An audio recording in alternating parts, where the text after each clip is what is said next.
15th, 2025 meeting of the City Council is called to order. This meeting has been properly noticed and posted in compliance with the open meeting law. These proceedings are being video recorded and can be viewed live on City of Las Vegas TV on Cox Cable Channel 2. You can also watch the meeting live online and access other city content by visiting lasvegasnevada.gov/connect. The proceedings will be rebroadcast on City of Las Vegas TV the Wednesday of the meeting at 8 p.m. and also on Friday at 4 a.m., Saturday at 7 p.m., Sunday at 7 a.m., and the following Monday at 5 p.m.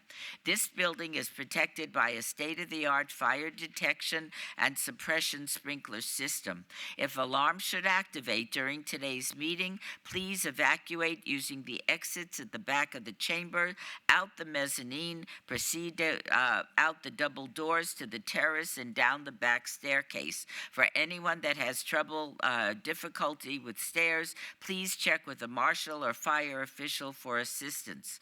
Once outside, assemble on the northeast corner across the street from City Hall at Lewis and First Street. Employees wearing safety vests or our city marshals will inform you when it is safe to re-enter the building. For public comment related to the items on the agenda, citizen participation, and public hearing items, we have available a speaker card which you can complete and submit to the city clerk.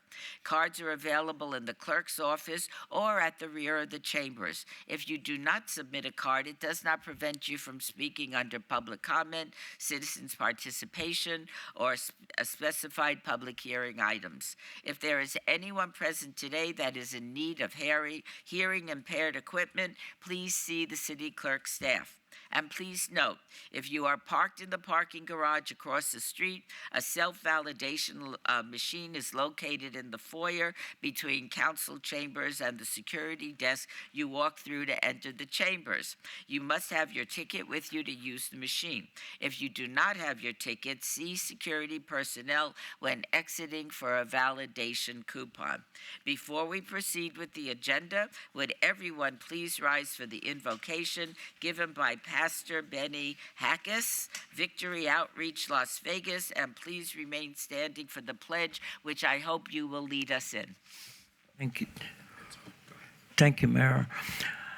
If I could have everybody please bow their heads, close their eyes.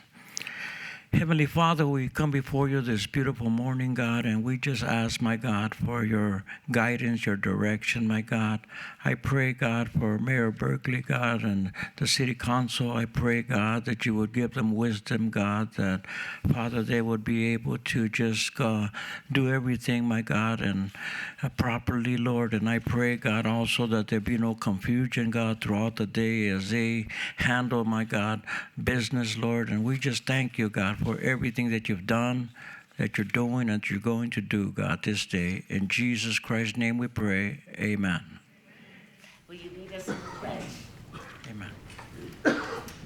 I pledge allegiance To the flag of the United States of America, and to the republic for which it stands, one nation, under God, indivisible, with liberty and justice for all. God bless you. Thank you so much. Thank you. We will now proceed with our ceremonials.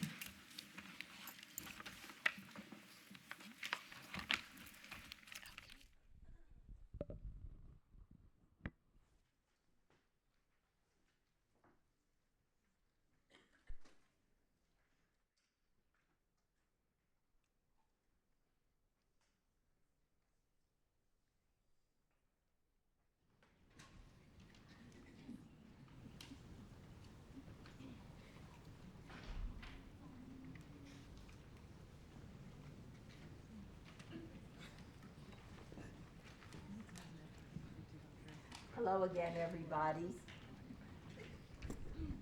Before we proceed, I think I would be remiss if I did not congratulate on behalf of all of us and the entire city of Las Vegas, our incredible Las Vegas Aces for having clinched the championship. I had the opportunity last night to visit with them, and I would say they're very excited, very happy, very tired, but we're all very, very proud of them. It created quite a dynasty. Also, I would like to acknowledge our City Councilwoman Nancy Bruni's birthday is today. Happy birthday. And now, this is the ceremonial portion of our council agenda. And for our first item, Councilwoman Bruni will recognize our Citizen of the Month. Councilwoman? Thank you, Mayor. Good morning, everyone. The value of service runs very deep in Ward 6. As such, it's not surprising that Krista Holloway is a longtime resident of Ward 6. Krista's had so many journeys and positions in life, but no matter where she is, whether she's living abroad or right here in Ward 6 in the city of Las Vegas, she's always led and lived with a service-oriented heart and strive for excellence in all that she does. And Krista, can I invite you to come up, please?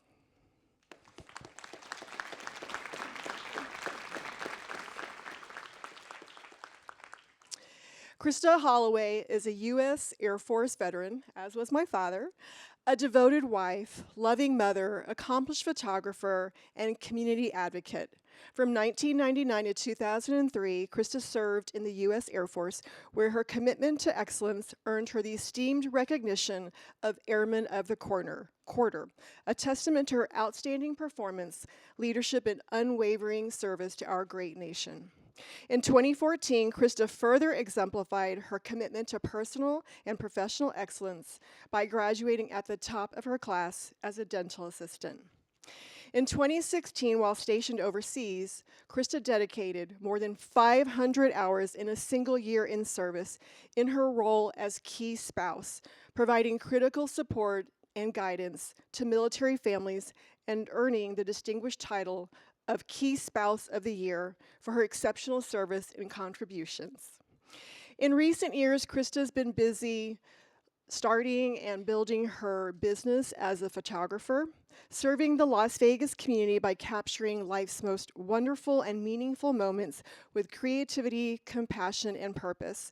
She's also been volunteering at her kids' schools.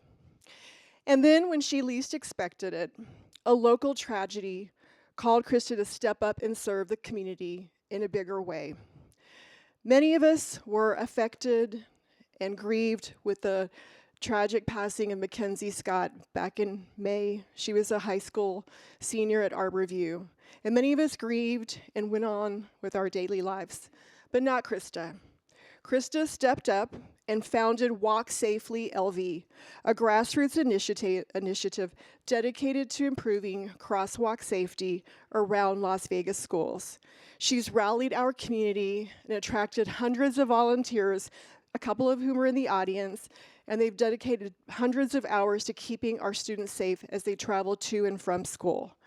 What started as a grassroots initiative really is a movement. They've got a website, they're attracting more volunteers every week. And so you can see Krista out there as the video shows in her bright yellow vest, walking the kids to and from school, welcoming parents and the kids with a big smile and an even bigger service-oriented heart. Traffic and pedestrian safety is one of my top priorities, and I feel blessed to have Krista and her team of volunteers accompanying me in this mission to keep our students and streets safe. Krista, thank you very much. I want to turn the microphone over to you. I want you to know as Citizen of the Month, we have a proclamation.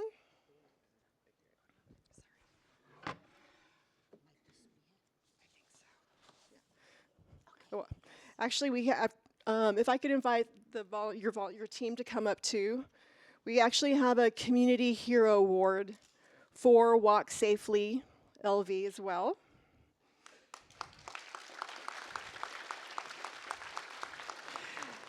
And I'll read the certificate. It says, City of Las Vegas Community Hero Award proudly presented to Walk Safely LV. On this date, We proudly recognize Walk Safely LV as a community hero. Through your dedication, you protect students at Crossworks and promote safe practices. Your commitment fosters a safer environment for students and strengthens our community. Thank you. Here's another one. There's one for each of you. This one's for you, Krista. Sorry, this one's. We've got these flowers for you. Thank you.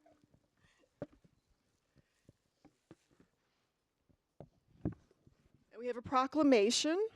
So I'm just going to read some of it because it's pretty long. Whereas Krista Dawn Holloway, a U.S. Air Force veteran, devoted wife, loving mother, accomplished photographer, and passionate advocate for safety and families in Las Vegas, has consistently demonstrated exceptional dedication, integrity, and leadership. In 2025, Krista founded Walk Safely LV, a grassroots initiative dedicated to improving crosswalk safety around Las Vegas schools, uniting parents, volunteers, and public officials in a shared mission to protect our students and raise awareness of vital safety issues. And now, therefore, we, the mayor and the members of the Las Vegas City Council, hereby proudly proclaim October 15th, 2025 as Krista Dawn Holloway Day.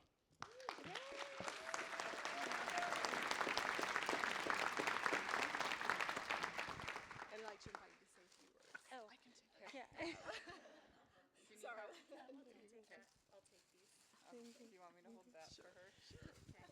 I first just want to say thank you so much to everybody, and especially my team, and my husband, and my daughter sitting over there, and Councilman Bruni, and Mayor Berkeley for helping us through this journey. I couldn't have done this without all of them, and I just want to say, Mackenzie Scott, I know you're up there, and we'll forever think of you. And along with Christopher and Haley, this is for you. And thank you. And we won't stop. We're going to keep doing this, and we're going to keep fighting for the safety of our kids. Thank you. Would you like to invite your family to come up for the pictures? We should probably move. Yeah. Should just invite her family. We're going to get in front of the podium, Okay. so we'll move over here.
For our next item, I want to invite our Parks, Recreation, and Cultural Affairs Director, Maggie Plaster, to join us. Hello.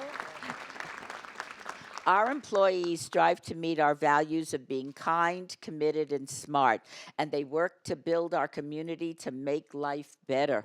I am proud to announce that the Employee of the Month is Jordan Duncan. Jordan, please join us.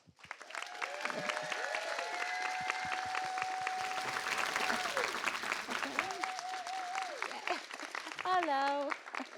Congratulations. Okay. Jordan is an inclusion recreation leader and has been with the city since 2022. She consistently demonstrates the city's core values through her daily interactions with the youth in her care in the city's adaptive recreation program. Jordan's passion and dedication to her students is inspiring. She has completely revitalized the adaptive kids programs, creating inclusive, engaging spaces where every child is empowered to shine. One standout example is an adaptive drama club, which recently wrapped up its season with an incredible performance of their original play, Back in Time. Each student played a vital role, participating in both group numbers and solos. Jordan, thank you so much on behalf of all of us for your hard work and all that you do. And at this time, I'd like to give Maggie Plaster a chance to say a few words, and then we'll have some photographs. Okay, Maggie? Thank you. Thank you, Madam Mayor. Thank you for this recognition. I really want to thank Kira Sakaros for nominating Jordan and recognizing good work, and also for the Employee Recognition Committee who make this organization better by recognizing good work at the city. Jordan has an incredible commitment to Parks, Rec, and Cultural Affairs. She started as an intern in 2016, and she got to be an hourly employee after that. But as most people in the recreation field know, there are not a lot of full-time jobs. And so in 2019, she moved to Arizona, but showed her commitment to the fact that she kept coming back every month to volunteer and staying connected with the adaptive team. And then right before COVID, she got a full-time job with the city. So I always felt like that tenacity to be part of the city of Las Vegas really stood out to me.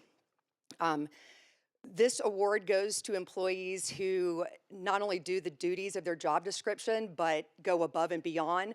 Maybe you could say they're a little bit extra, like Jordan is.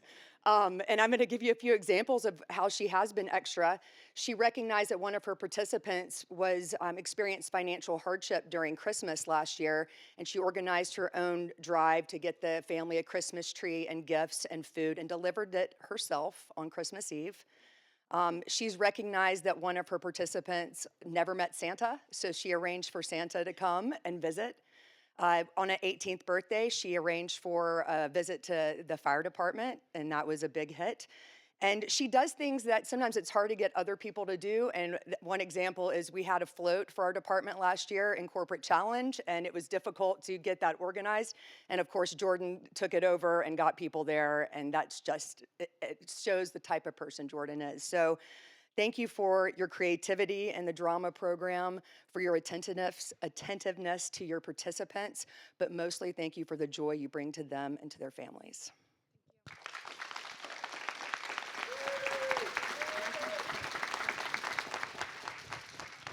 I did prepare a speech, so bear with me. I'll try to make it fast. But good morning, everyone. I'm truly honored to be recognized as Employee of the Month. I want to thank our city mayor and council for this honor, so thank you, and our Employee Recognition Committee, and especially Kira, for the incredible recognition. Kira, thank you for working with me, for showing up to support our adaptive programs, and for being such an amazing asset to the city. Your support and belief in the work we do truly means so much, so thank you. Thank you to my director, Maggie, and our entire administrative team. Thank you to my coworkers and my department who are always willing to lend a hand when needed and for showing up today to support me. Thank you. A big thank you to my adaptive team, Savante, Andrea, Jen, Ashlyn, and Rusty for your support in our adaptive drama club. There have been so many people who have supported this program since the very beginning and continue to show up at every performance. Thank you for being a part of this journey. I also want to give a special thank you to Jen for hiring me back in 2016 as an intern. I wouldn't leave her alone, and she continuously pushes me to grow. Her support has played a big part in the success of this program and my career. My passion for the Adaptive Drama Club began in 2015 when I was given the chance to lead it with the city of Spokane, an opportunity I'll always be thankful for because of Alice Bush. A big thank you to my family, which my aunt is out here today, so thank you for coming, and it's actually her birthday, so So thank you for my family being great leaders as they have showed me how to be a great public servant. But this recognition isn't just about me. It's about my incredible team that I get to work with every day. My staff show up with heart, patience, and creativity, putting an effort that makes our program thrive. From building sets to developing ideas and encouraging our participants, they make the program what it is. It's such a joy to watch their growth, and even more meaningful to see them advance from part-time to full-time positions. Their dedication and love for this work inspire me daily. I am also deeply thankful for the families. I have some families out here today who trust me and my team for the community that believes in inclusion and celebrates all abilities. Together, we've created a safe and welcoming space where everyone belongs. This award would not be possible without the families and caregivers who bring their loved ones to practice, cheer them on, and continue to support them week after week. And most importantly, to my participants, thank you for being the heart of the Adaptive Drama Club. You bring creativity, confidence, laughter, and friendship into everything you do. Watching you grow and shine both on and off the stage is the greatest reward. You make this program what it is, and I am so proud of each and every one of you. You truly are my favorite humans.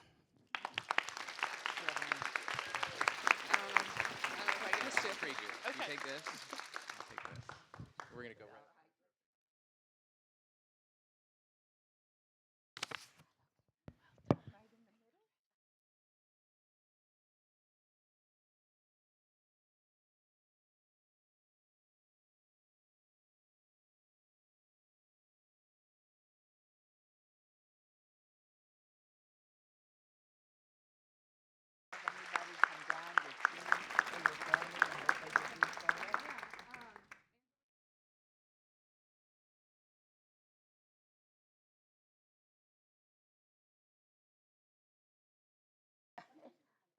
Anyone that thinks they should be in the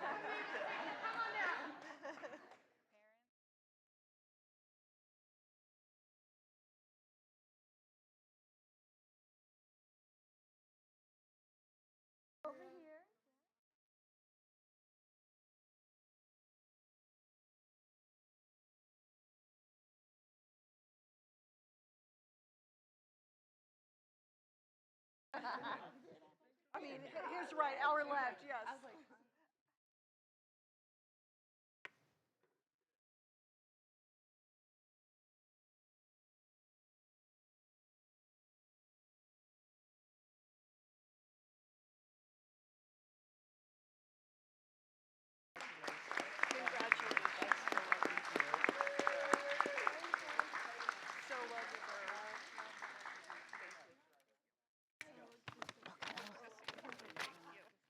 You want your beautiful speech? Okay.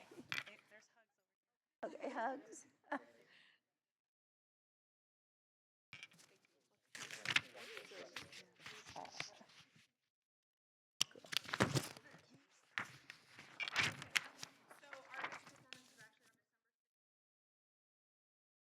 Oh, thank you. Oh, here, say it out loud.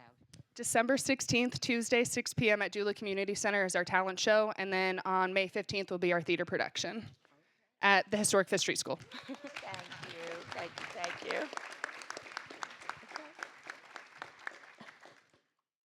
And for our final ceremonial item, Mayor Pro Tem Knutson will recognize a wonderful program and very colorful program that benefits the children of our community. Mayor Pro Tem? Thank you very much, Madam Mayor. So I'm going to invite Lelaine to come up with me in just a second, and then Tammy. Stay seated, Tammy. Lelaine, come on up. Come on up. Okay, so I'm going to just tell you a brief introduction to what SafeKey is, and then she gave a much better speech than I ever could, so we'll let her introduce the SafeKey team. So SafeKey, for anyone who doesn't know, does before and after school programming for a lot of the City of Las Vegas schools. I had a chance to meet with some of them. Some of the biggest challenges we're facing right now are federal funding, state funding, and the opportunity for children to come into the program. But some of the greatest opportunities we have is that interaction with children, to see children come in after school with all that bubbly energy, sometimes a lot too much energy. But I would say that the chance that adults have to interact with children in an after-school or before-school environment, it's that 1 minute where you can teach them about hope, or you can let them know they're loved, and you change the trajectory of their lives forever. So the work that you do is so, so, so important. But you said it better than everybody else. So you're gonna welcome them and introduce them to come on up. As you guys stand up in an orderly fashion so we can get a picture, tell us what you know about them. I just want to thank Mayor Pro Tem, members of the council, Madam Mayor. Thank you so much for this recognition today. We're thrilled and excited to have the SafeKey team come on up for 40-year anniversary for our program. I would not want to work with any other team in the world. This team is so dedicated. We like to have a little bit of fun, but really at the heart of this program is our team members who they're every day, day in, day out. We have 300 hourly staff members that are out in the field working daily with those participants. They're the first face that they're going to see in the morning and the last face they're going to see in the afternoon. And it's got to be one that's welcoming, loving, and dedicated to their safety, their enrichment, and just having a little bit of fun. And so that's what we're here to celebrate today, our 40th anniversary for the Safe Key program. It really has been an honor to serve the community for so long, and that's the legacy of this Safe Key program for the last 40 years. That was on the spot. Okay, that was on the spot for anybody who was wondering. I just put her on the spot just like that. That was an amazing speech. Where's Tammy? Am I missing her? Tammy, now it's your turn. I just want to echo Lalane's sentiments and thank this fabulous team. Not only do they provide a safe environment for kiddos whose parents work before and after school, but they also provide academic enrichment, mentoring, community connections, and a whole host of other key factors that have the potential to set a child up for success, not just for each individual day, but for the entire school year. They've adapted to change over 40 years. They will continue to look to the future, and we are currently making children's wishes come true in our Safe Key program. So if we have anybody who has a hidden talent, please connect with us, because these kids want to learn how to do things like painting and slime parties and balloon animals and super fun things. So we get the best job in the city. We get to hang out with the young people. So thank you, Mayor Pro Tem, for always supporting our programs. Thank you, Mayor and City Council. And thank you to the RDA Education Set Aside and the state for 21st Century Funding to help us fund these programs. We appreciate it. Wait, come on up, Frank. You spoke. Okay, so it's officially the 40th anniversary of the Safe Key Program Day in the city of Las Vegas. And fair warning, slime does not come out of carpets, so just be aware of that. I'm gonna give that to you. Go right in front and we'll do a picture. Nice job, everyone.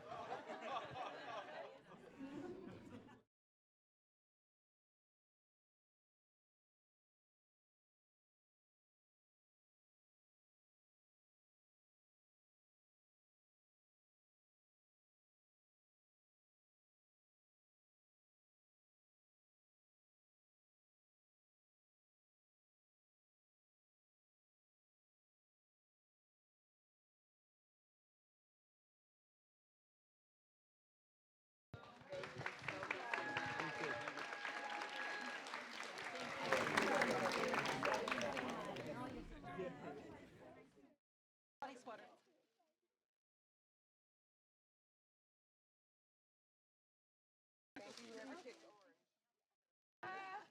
it a mile away.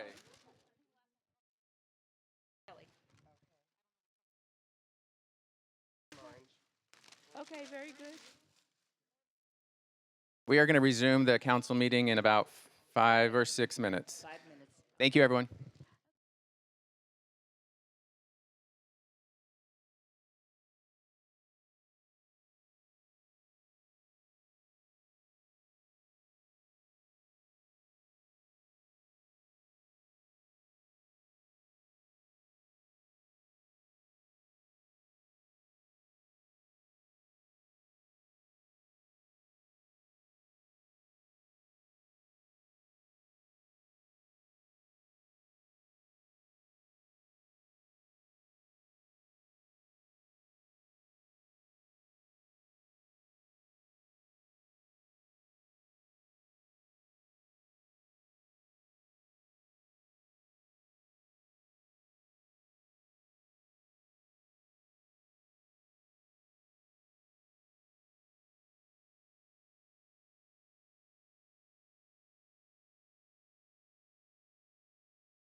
City Council meeting.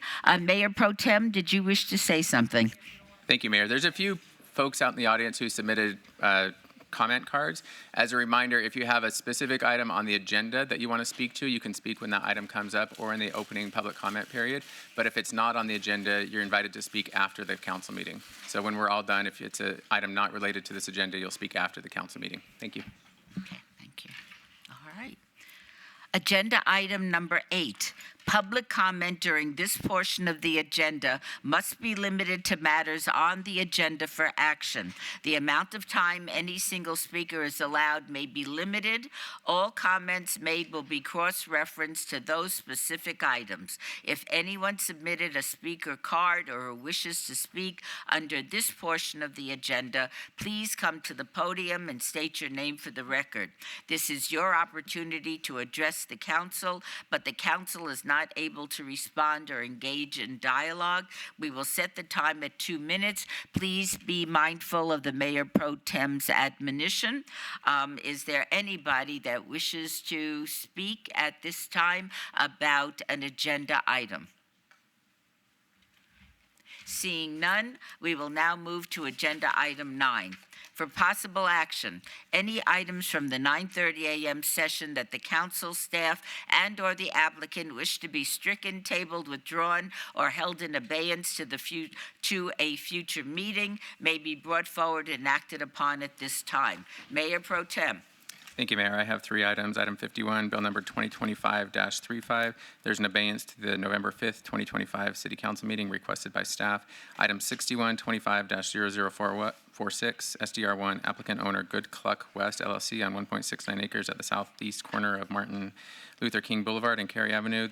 There's a request by the applicant to withdraw without prejudice. And item 66A through 66B, 25-0324, MOD1 and SDR1. Applicant is the Kalita Group. Owner is Palm Fund LLC et al. At 17.12 acres on the south side of Alta Drive. There's an abeyance request by the applicant to the November 5th, 2025 City Council meeting. That'll be my motion. All right. Please vote.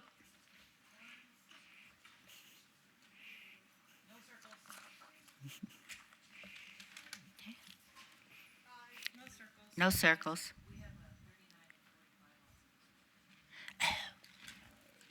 Okay. Mayor Pro Tem, would you like to continue? I'm going to add a couple more to my motion. Item 39 is R71-2025 for possible action to approve a resolution to declare the City of Las Vegas intention to sell real property. This is in Ward 6, Councilwoman Baruni.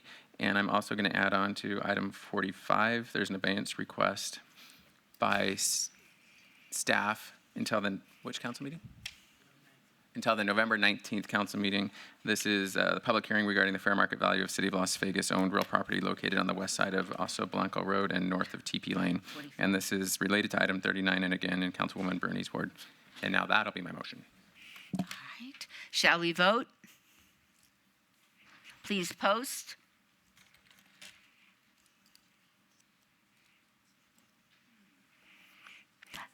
Motion carries. Agenda item number 10 for possible action to approve the final minutes by reference of the September 3rd and the September 17th, 2025 regular City Council meetings. Mayor Pro Tem, may I have a motion to approve the minutes? So moved. Please vote. Post. Motion carries.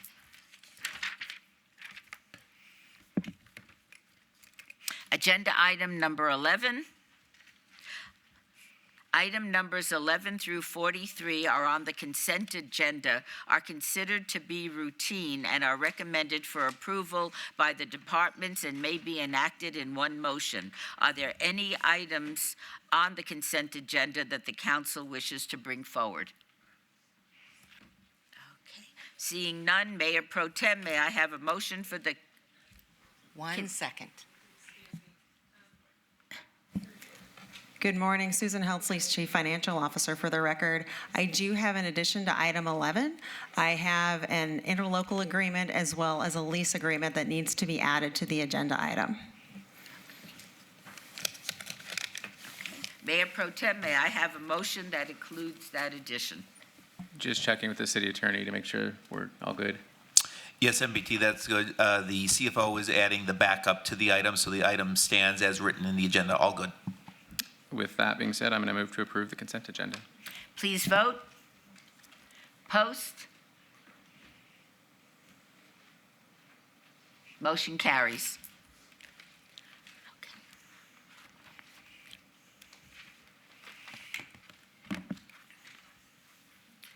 Okay. Before we go to Agenda 44, if our Chief Judge of the Municipal Court should come in, will somebody give me the high sign on that? Okay, thank you. Thank you very much. Okay, agenda item 44. This is a public hearing regarding the fair market value of City of Las Vegas owned real estate located on the west side of Southland Boulevard and north of East Wyoming Avenue in anticipation of the sale of the property on an internet auction website. Clark County, note, this item is related to Council Item 38 R-70-2025. This is a public hearing that I now declare open. Ms. Babsky is not here. All right. No, I am so sorry. Ms. Paskey. Miss. Yeah, anyone that wants to come over, come on up. Hello, they didn't tell me you were a very noteworthy substitution. Do you want me to? Teresa Your Boyce, name for the record. Teresa Boyce, Real Estate Manager for the record. Okay, And I think then you open up the hearing for this item, right? Yeah, go right ahead. Okay, we're opening the hearing for the fair market value of the City of Las Vegas owned real property located on the west side of Southland Boulevard and northeast Wyoming Avenue in anticipation of the sale of the property on the internet auction website. This property is located in the county and its estimated value is $27,000.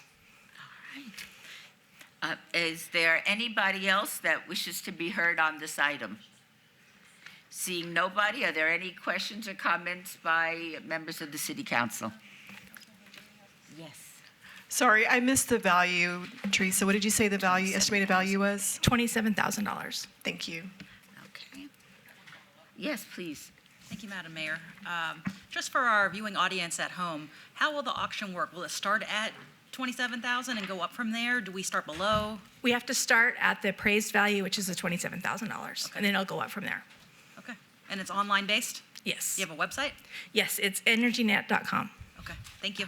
Thank you so much. Is there a motion, Mayor Pro Tem? No motion needed. Just a public hearing, so we only needed one appraisal for the item. All right. In that case, we have no need for a motion and no need for a vote. Thank you very much. Thank you. Agenda item 45. Okay. Are we in? Okay. Okay. Agenda item 45 has been held in abeyance, and we will hear this on November 19th. Agenda item 46, discussion for possible action regarding approval of complaint and to set a hearing date for disciplinary action against A2 Management LLC doing business as U.S. Motel and Arpit Patel, managing member, whose place of business is located at 2500 Fremont Street, Las Vegas, Nevada, as holders of motel license number G72-06385 for violations of the Las Vegas Municipal Code. This is in Ward 3. Ms. Diaz. Mr. Doricat? Thank you, Mayor Berkeley. You can turn it over at your pleasure to our business licensing manager, Darcy Adelbide Hurd, and Deputy City Attorney Paul Mata. They will present the complaint that they would like to have approved today and a hearing set for this business license disciplinary matter. In that case, it is my pleasure to welcome you. Please state your names for the record. Paul Mata, Deputy City Attorney in the Civil Division. Darcy Adelbide Hurd, Business Licensing Manager. This agenda item is a procedural one to accomplish two things. First, we are asking that you approve the complaint for disciplinary action involving A2 Management LLC DBA US Motel and its managing member, Arpit Patel. Second, we are requesting that you set a disciplinary hearing on the matter at the next City Council meeting on November 5th. Darcy Adelbay Hurd will provide an overview regarding why we are asking the City Council to initiate the disciplinary process for this licensee. So, good morning.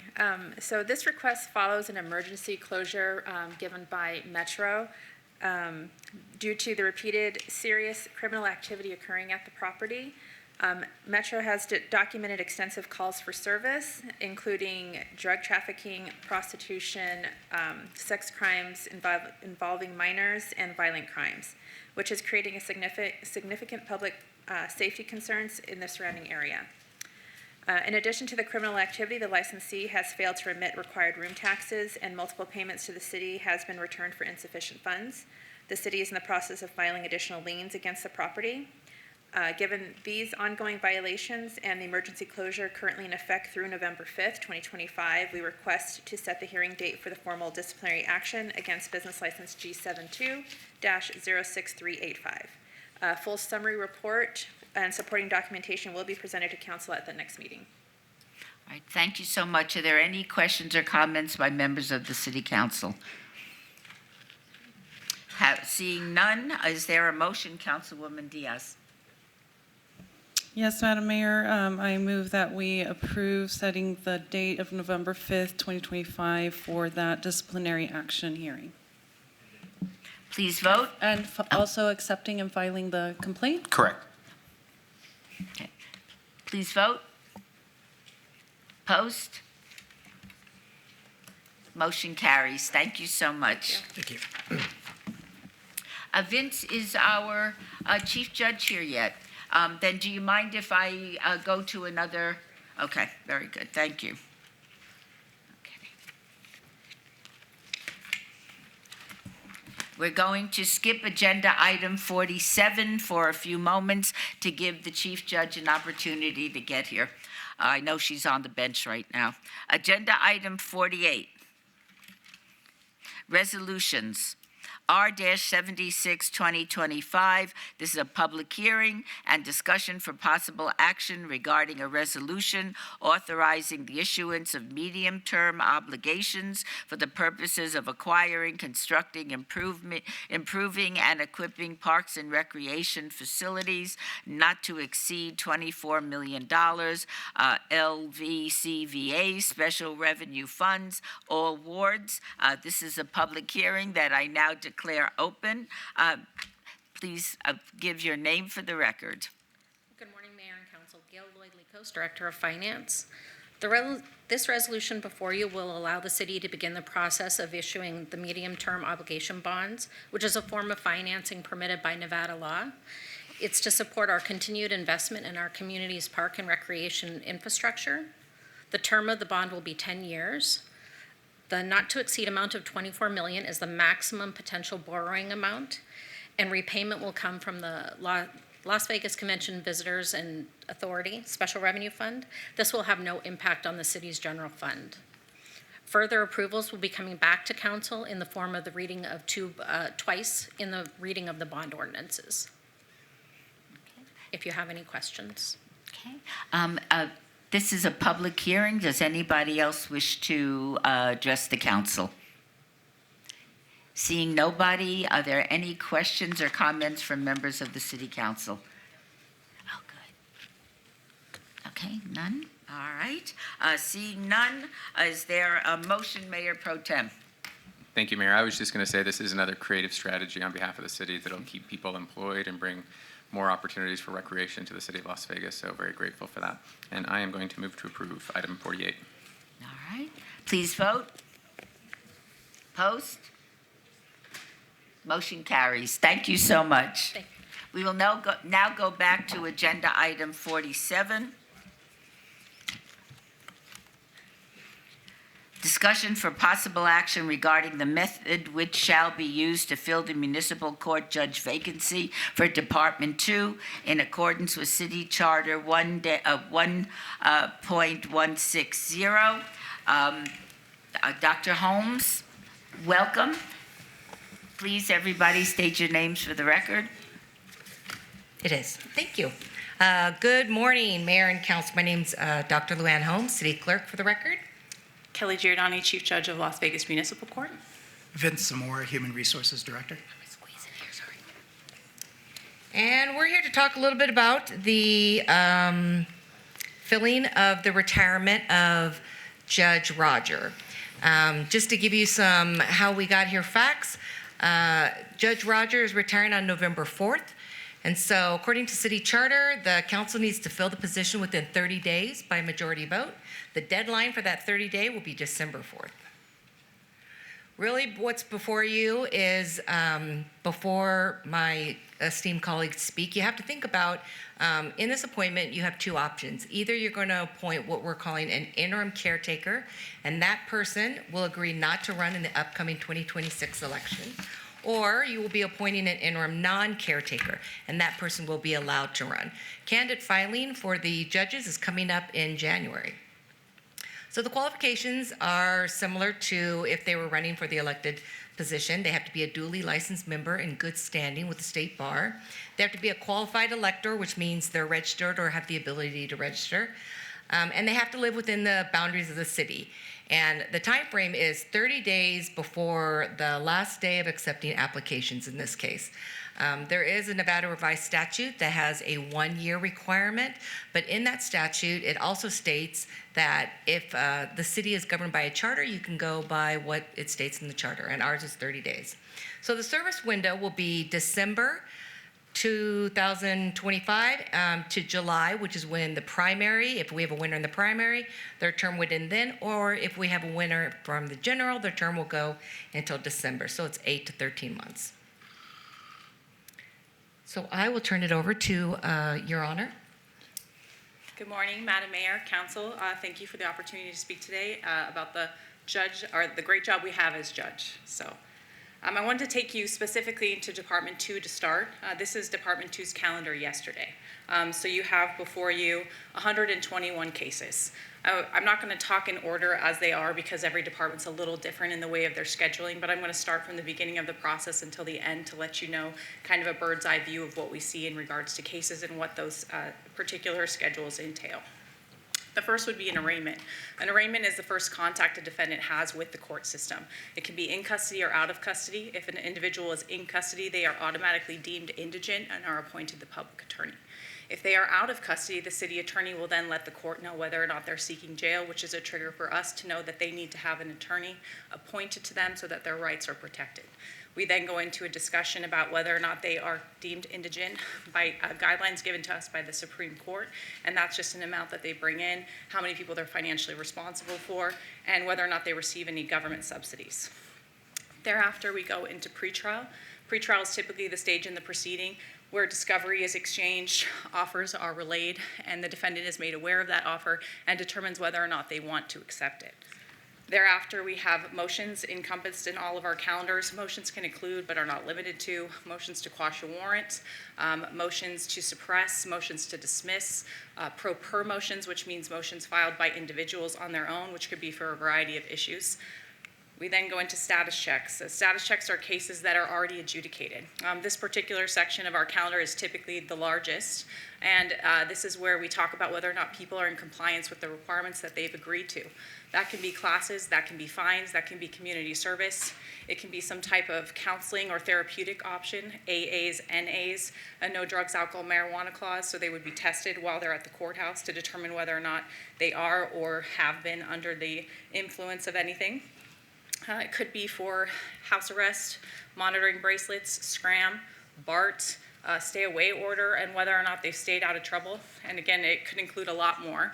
This is also the time where we have a real conversation about whether or not they have the ability to complete the requirements for which they have agreed to do. The city works very hard to provide a variety of options to complete those requirements, and we understand, especially now, when it comes to financial constraints, that things are very difficult.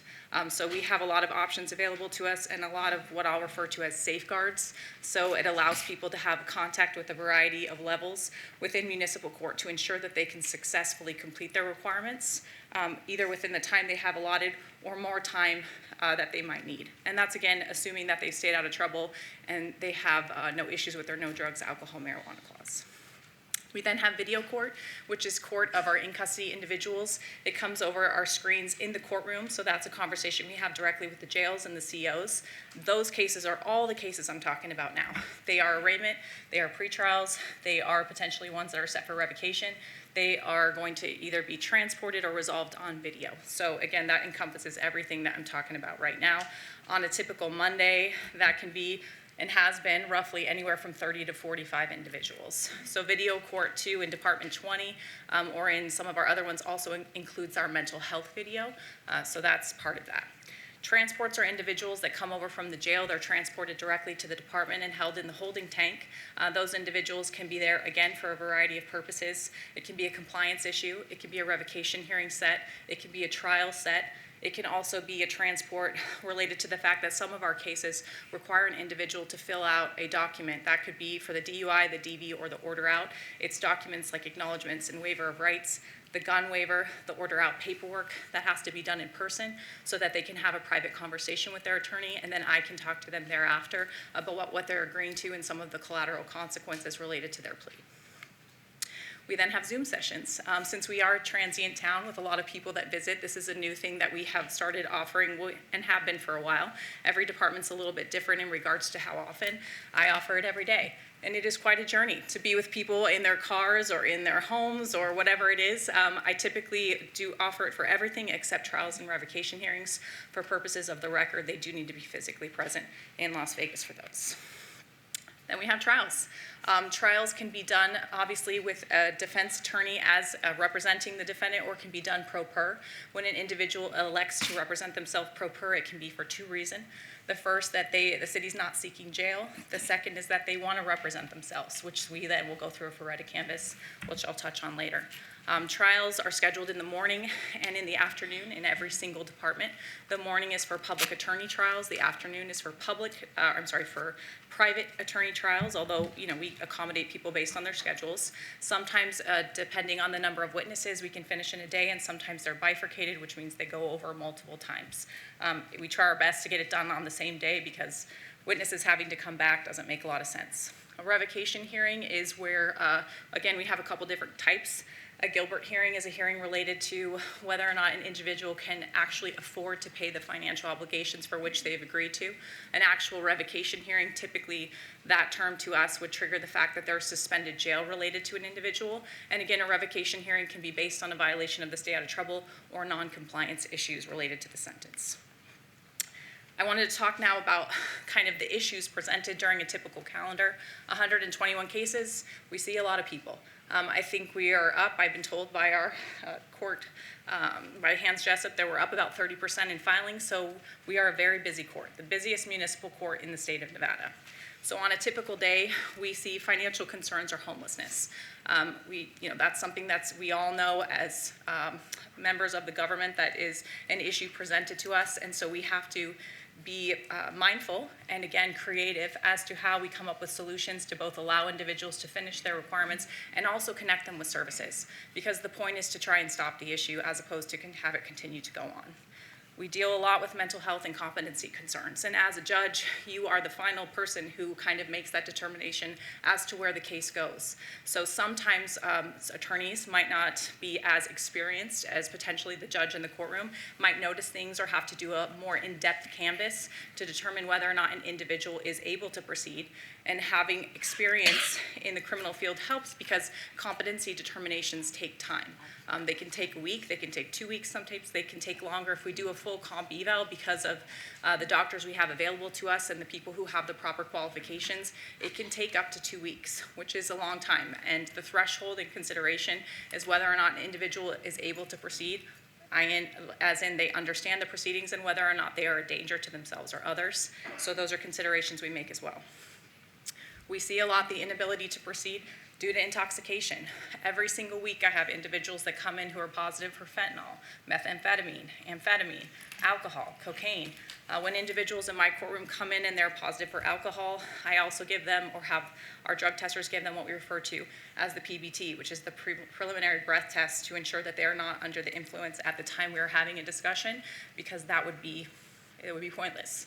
There's also, to me, a liability issue associated with allowing people to walk out who are part of that, because I don't know how they got to court. So those are important considerations. As I said, stay out of trouble violations. Sometimes they're just, issues that we might not be concerned with. Sometimes they're very serious. We have DV cases where you have a no contact order as part of it, which then results in new charges, violation of temporary protective order, stalking, or although I might order a no contact, it is not similar to in that it's not a paper copy of what's like a TPO. It's just my judicial order. So I'm the only one who has jurisdiction. So hypothetically in that situation, if an individual were to call the police, there's no case to reference. It's just Judge Giordani said this, so you can imagine it might not be as impactful as a TPO, but if we're made knowledgeable of it, we can bring someone in immediately and we can deal with a potential dangerous situation. That's also very relevant when it comes to DUIs. A lot of the people we have, or not a lot, but some, have multiple DUIs that they pick up very short in time. And again, we can get into OR arguments, which we typically do in situations where multiple cases are part of this, that would encompass a SCRAM bracelet. The DMV does their interlock stuff, but a no drugs, alcohol, marijuana order, that could be encompassed in this stay out of trouble violation. We have a lot of sometimes threatening and disrespectful behavior. So that's certainly my marshal who's in the back. Marshal Thompson does a wonderful job, but I'm the one who has the best vantage point, similar to how you all do this morning. I see everybody in the courtroom, and it's my job to pay attention to that, but I can tell you the first day I took the bench, I got cussed out right away, so it was a great welcome.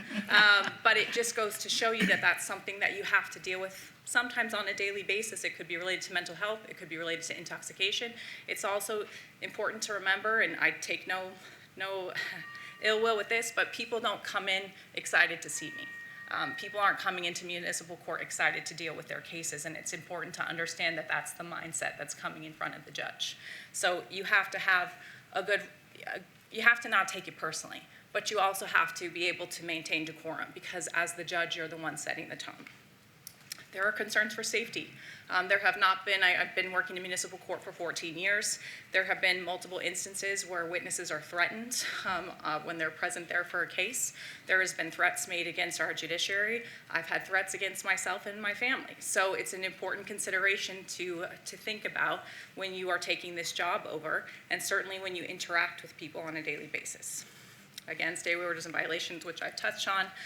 We have a lot of victims, and pursuant to Marcy's Law and the NRS, they have the right to speak prior to sentencing being imposed.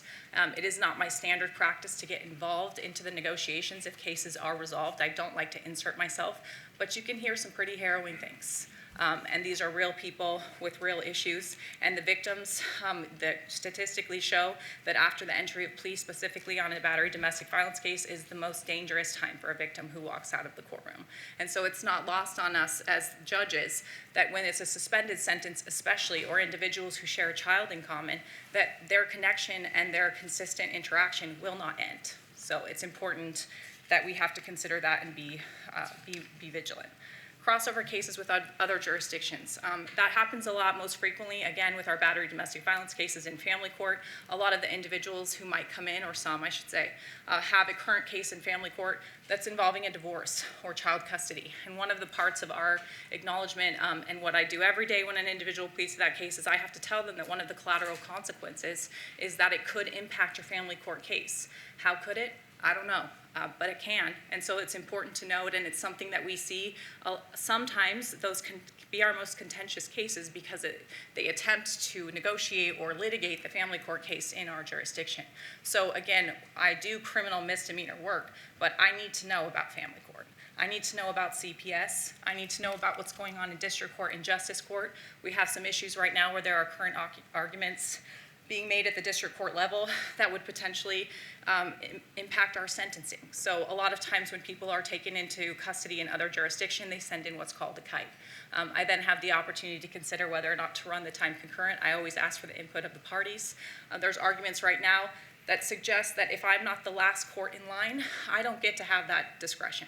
So again, part of my job as a judge is to stay up on top of the law, because I need to know that I'm making good rulings, sound rulings, legal rulings. And again, with Justice Court, similar case overlap. As I said, the Feretta Canvas and issues related to self-representation. By the Constitution, the United States Constitution, every defendant has the right to represent themselves.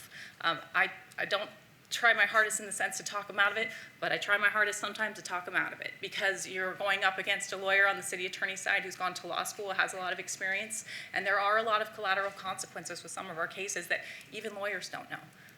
And so when a person wants to do this, they fill out what's called a Pareto canvas. It's a 2-page document that goes through a lot of different things. But if they are of sound mind, they understand the process to the best of their ability, have no mental health concerns, are not intoxicated, that is their right, and then they get to do it. We have a document we then provide to them about what their legal obligations are going forward in regards to reciprocal discovery, what their obligations are at trial. But it's important as a judge that when you have a pro se litigant who is representing themselves at trial, it's a different animal. I can't do the job for them. I'm not allowed to give them legal advice, but it's also my job at the trial level to protect the record. So I have to then, at the same time as a trial is going on, advise the individual how the process works, what we can do going forward, what their opportunities are. So again, it's a complicated, multifaceted issue. And sovereign citizens, or our First Amendment auditors. We get these a lot in municipal court. They're all a little bit different, but having familiarity with the way that these individuals interact in the courtroom is important because it goes back to decorum, it goes back to safety, and it also goes back to making sure that you're making good rulings. In Department 2 specifically, they have DUI court as a specialty court. I've attached a diagram because DUI court is our largest specialty court. It doesn't have the largest budget, but as I was told by Ralph Moore yesterday, it has the largest self-sufficient budget. But we can all agree that every day we look at the paper, we certainly see something related to DUI. So it's a very important court, and it's something that we're very proud of. Our responsibilities don't stop inside the courtroom, similar to yours. We have a lot of things that we do, and one that I think that doesn't get touched on enough is you go and you become a judge, you then become the leader of an entire department. And that includes your judicial executive assistant, 3 courtroom clerks, a court counselor, your marshal, a specialty court coordinator, and staff. This particular grouping of people are both union and non-union and at-will employees. So they have their own supervisors, they have their own requirements that they do, but the point is you're their leader and you set the tone from the top, which is important to mention.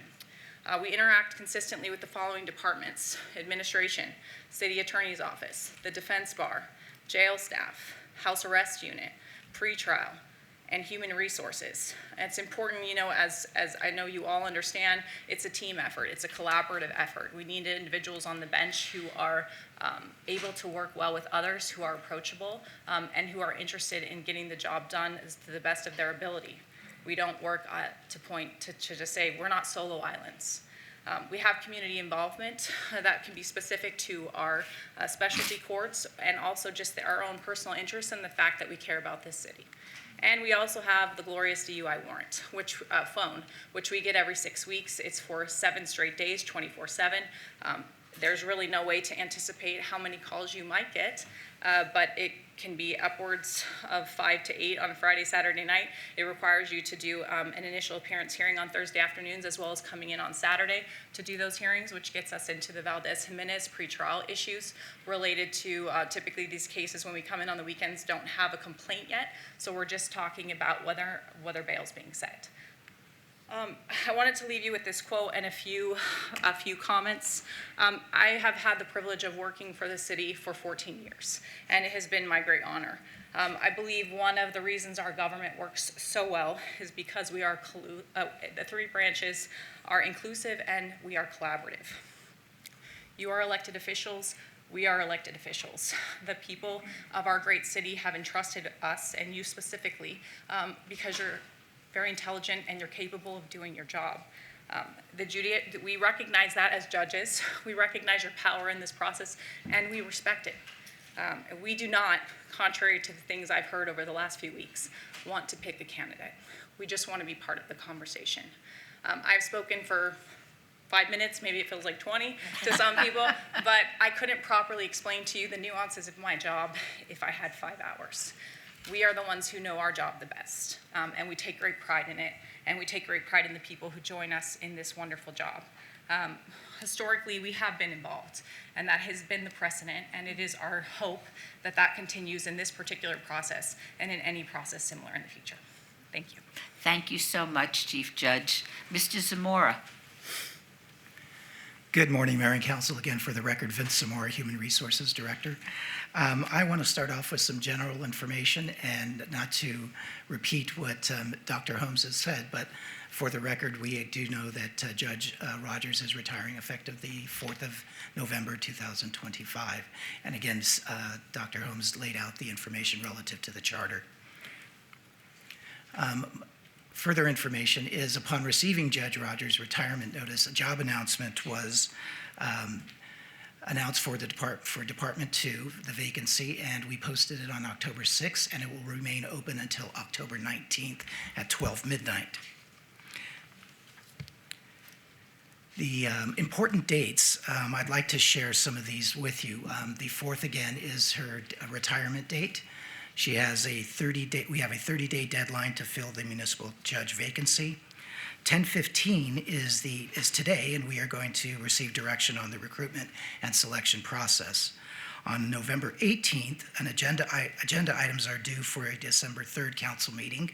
11:20, late items are due for that December 3rd council meeting. And 12:3 is the council meeting, which is the final day to appoint. Before I move to the next slide, I just want to let you know that I'll be providing you today with 4 options for your consideration. I have a 21-page deck, so we'll be going through some details, and it will be very thorough. I'm hoping that you'll find it very thorough and that we can, any questions you may have, you'll be able to bring forward. For each option, I will be outlining a process and an associated timeline. All elements of these options and timelines may be adjusted by you. So again, the options for filling the judicial vacancy. Option 1 is a direct appointment with an interim caretaker or an interim non-caretaker. At this point, you know the process would be that you would identify a qualified individual to serve. The identified individual will be agendized for an appointment at the next council meeting. The recent examples of a direct appointment include what you see here in 2022, Shannon Nordstrom served as a caretaker for municipal judge for Department 6 from March 22 through July of 22. In 2008, Cynthia Leong was appointed to fill the seat of municipal court judge in Department 1, and in 2006, Bob Baer served as a caretaker as well. And we've had numerous other types of direct appointments that we've expressed in the past. The timeline for the appointment would be from today through October 21st. Mayor and Council will identify a qualified individual to serve as municipal judge. An agenda item would be due on the November 5th council meeting. October 27th, the late item is due for the November 5th council meeting, and then on November 5th, Mayor and Council can appoint the municipal judge.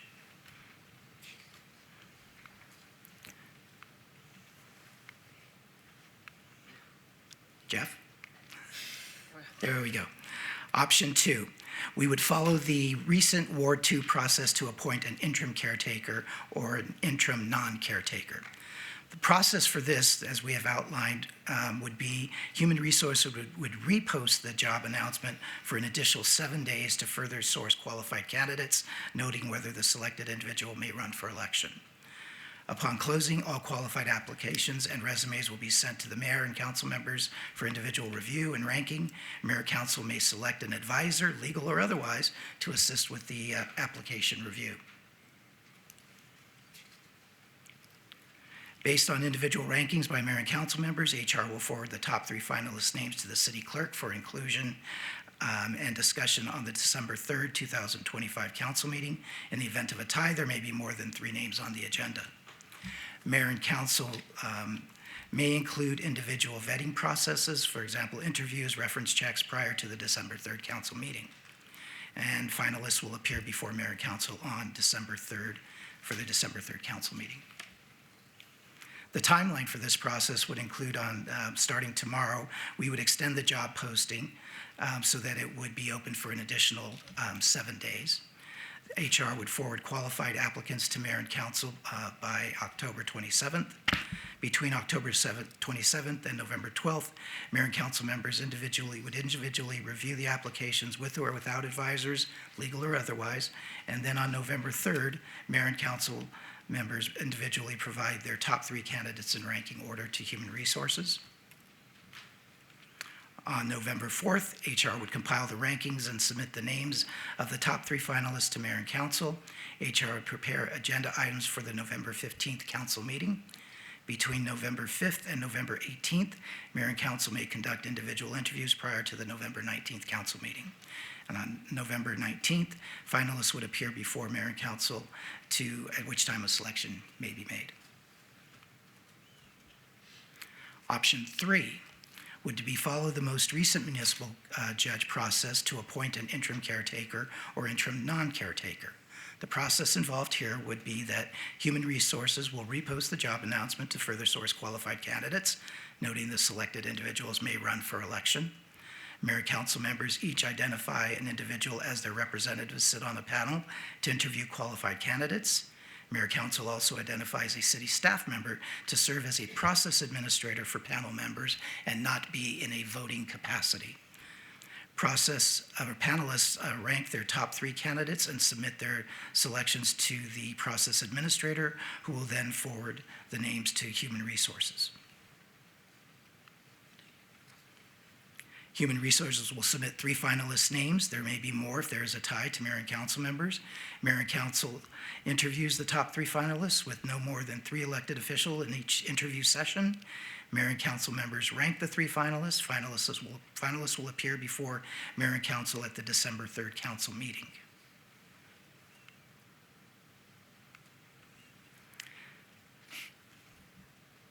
Between October 15th and October 20th, mayor and council would each identify an individual as their representative to serve on an interview panel.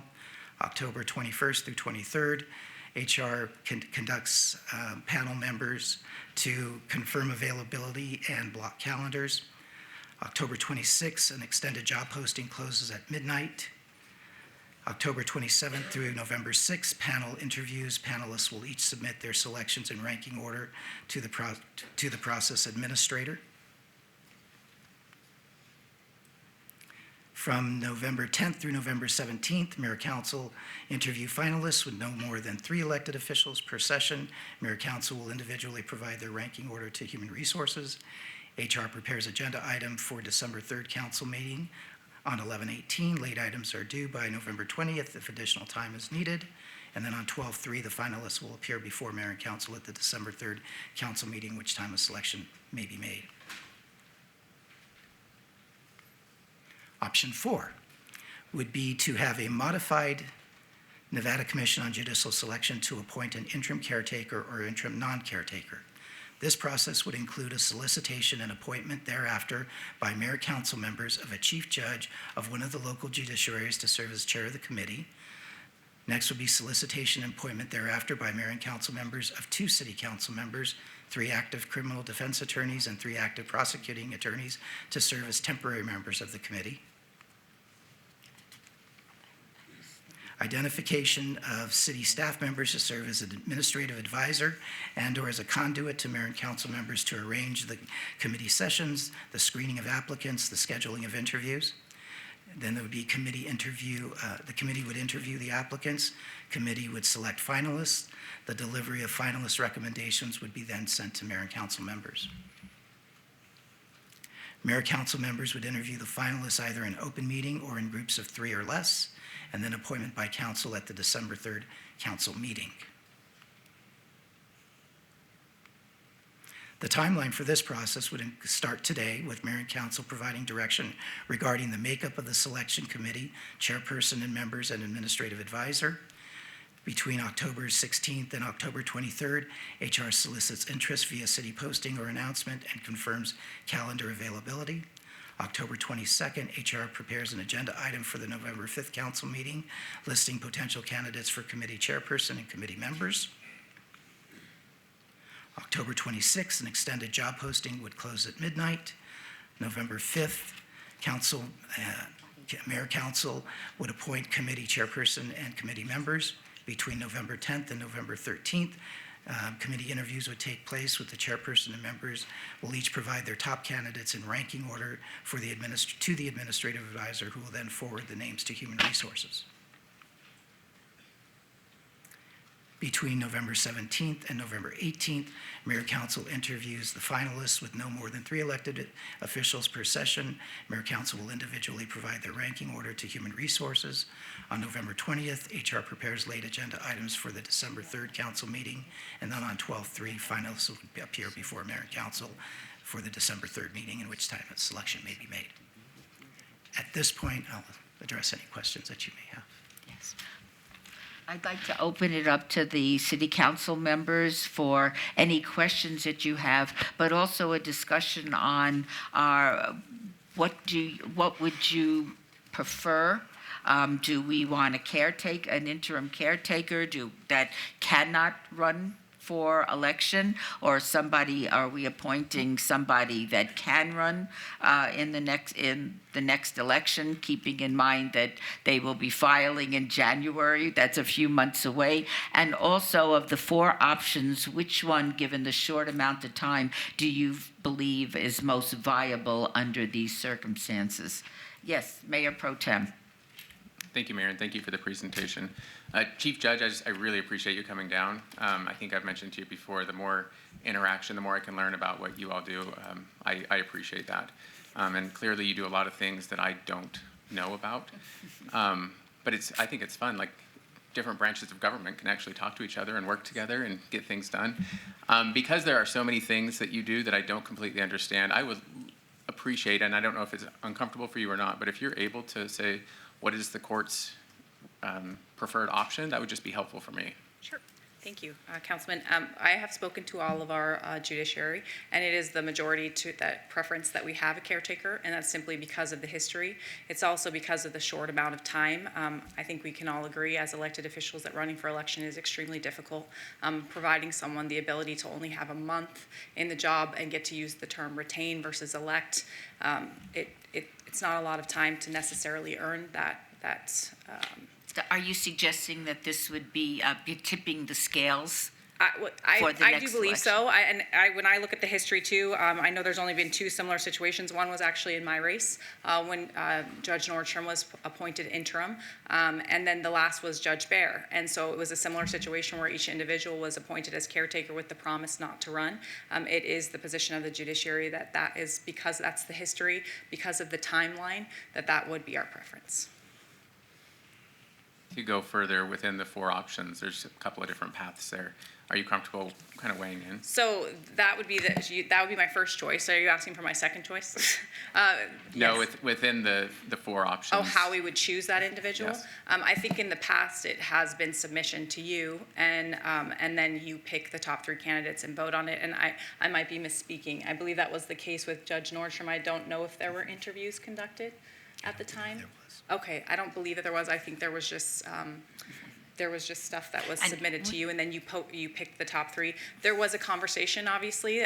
We were asked through the court administrator or through the chief about the applicants, and so obviously, again, going back to what I said during my presentation, that line of communication is very much appreciated. We typically do know the people that apply, and we definitely, as previously stated, know the job.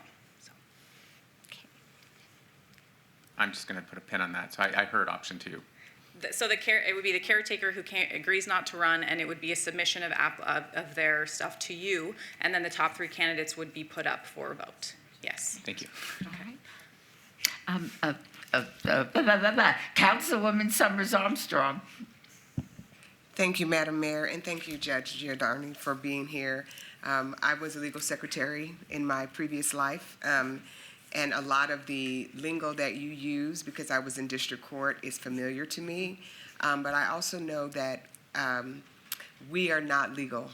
The only person here that is an attorney is the mayor. And you said something that gave me pause. And so I'd like you to further explain what you meant about you having more access, not access, but participation, I think is the word that you used, you want to be part of the conversation. Can you please explain more? Sure. In the past, as I stated, I think that our branches have worked very well with each other. I think that, again, we acknowledge that this is your power that's given to you by the municipal code, and we respect it. But we know our job. And so in the past, a conversation has always been had, whether it be a call, an in-person meeting, an email with the judiciary, again, whether it be through the court administrator or the chief judge, about what we would prefer and what we've done in the past and what technically, I mean, our position is on this particular process. And so that's what we would like. That's what the precedent has been set in the past, and I would hope that it would maintain in the future. Thank you, Mayor. We had a process for the previous, the most recent judge that was picked, a process that we discussed here on the dais. I took personal concern about one of the parts of the process, but overall I thought it was effective because I chose my person to be on that panel who had served in the judiciary before, understood the process, knew what your job is like, and I thought was a valuable asset. And I think that from my perspective, Mayor, and my colleagues, I think that I would like us not to be inconsistent in what we are doing. It's been less than a year that we just went through this process, and I would prefer a replica of the judicial process because I know that one well. I've seen it for my 30 years that I've been here. But under the circumstances with so little time, I would be interested in us revisiting that same process again where we each get to choose someone who is a trusted and experienced person, mostly from the legal field, and have them be our person to help vet the first round. That gives us consistency. We're not doing something completely different within less than 12 months. We are still using folks and asking people to represent us who are experienced in the work that you all do, but it allows some distance to be put between us and you all and a middle ground where someone is helping us vet and do things, because I have been around the legal field for a long time. My husband's an attorney, 35 years. We've been here. I don't know people anymore, right? Many other people. I worked for Judge Adalia D. Guy III.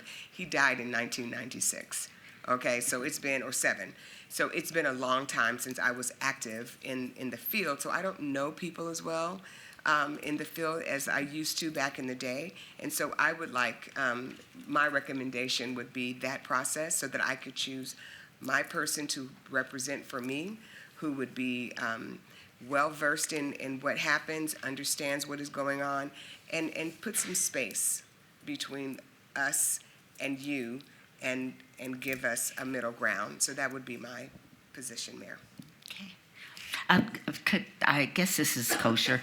Could I ask you a question? I've been leaning towards option 2. Would you be, I understand that you are favoring option 3. Would you be, no, that's a full-blown judicial. Option 3 is what we did previously with Matt Walker.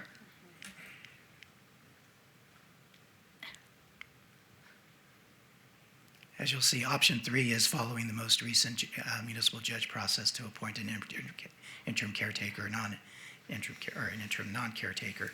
Option 2 is the process that we followed for the Ward 2 appointment of Councilman Kelly. No, it's okay. No. Ma'am, your question again, please? I guess my question is, I understand you're favoring option 3. Would you totally reject option 2, which is what we did when we selected Ward 2's interim caretaker councilwoman? I would, and I think I would, because this is not a situation where we're choosing a caretaker in a position that is working directly with us. This is a caretaker who is working with the judiciary. And I think that that's a different sort of appointment where their legal experience, their how do you say this, how they work on the bench, their experience in court settings, can they speak to and have experience with all the things that you outlined in your presentation? Do they have the right poise to be on the bench? Do they have the right experience? We don't know that because this is not our area. And so I would go for 3, I think is the option, where we choose someone. And I think maybe we should be specific about choosing folks in the legal community to help us to vet this because they know one another and they know what's expected much better than we do. And are you comfortable with an interim caretaker as opposed to appointing someone that can run? Absolutely. I think your observation is absolutely correct. When a person is appointed and they have the full right to run, they can say retain. And you've been on the bench for 2 months, retaining what? You haven't shown, you haven't proven. We don't know enough about you to, and in my opinion, for them to be able to have that moniker. So I say caretaker.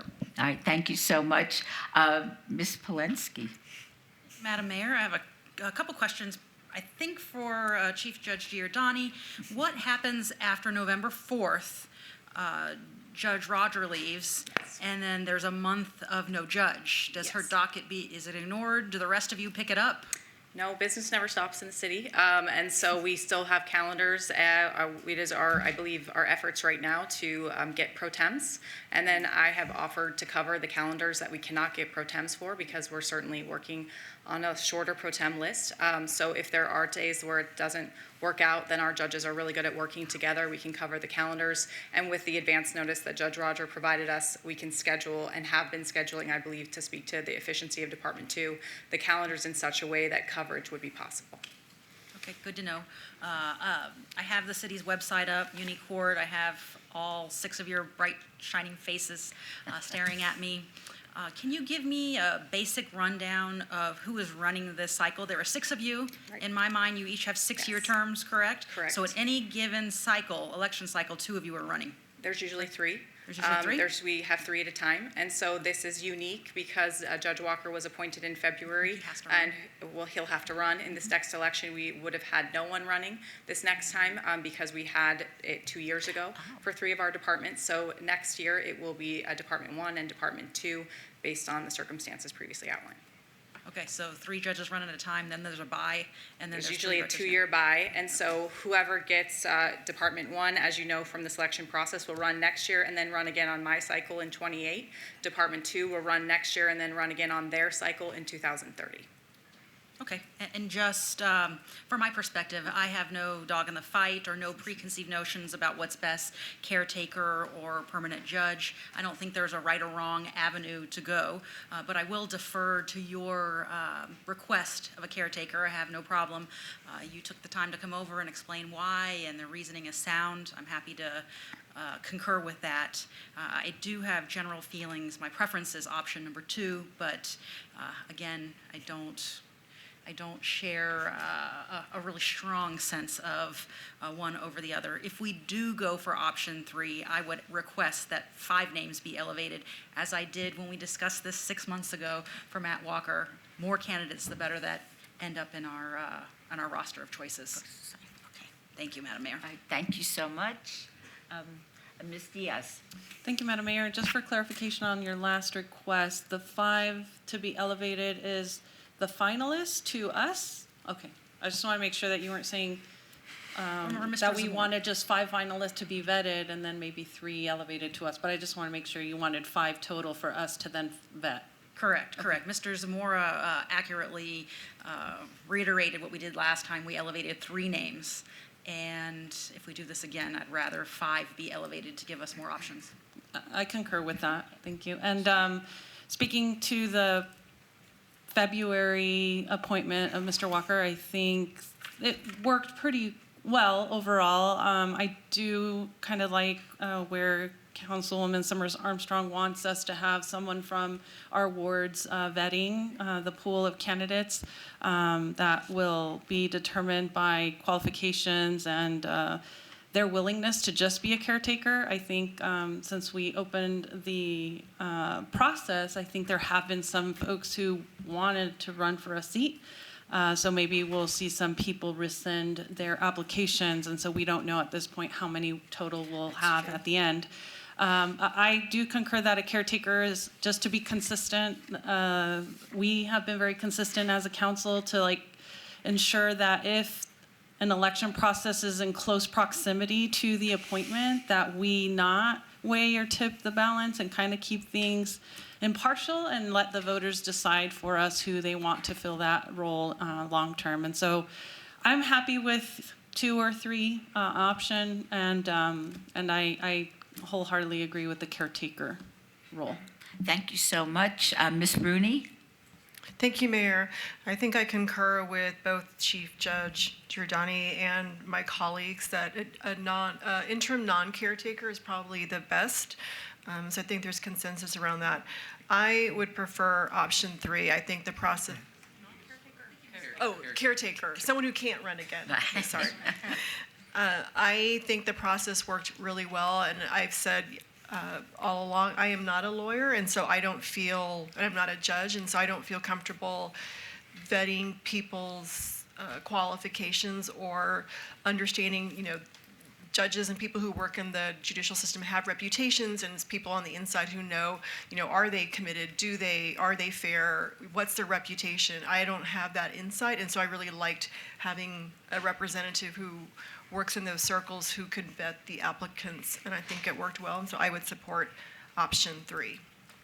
All right, thank you so much. Let me ask you something, Chief Judge. Could you give us an idea of the percentage of criminal cases that you hear as opposed to civil cases? Our civil cases predominantly were traffic, and so I would say 98% criminal and 2% traffic. And the only reason I say that is because a lot of the times we bring up the civil cases to go in companion when a defendant has a criminal case in our department. That's simply for consistency purposes. It's our discretion to do so, but it is a cleaner process. So, and then we deal with bonds, but that's a very small amount of the work that we do.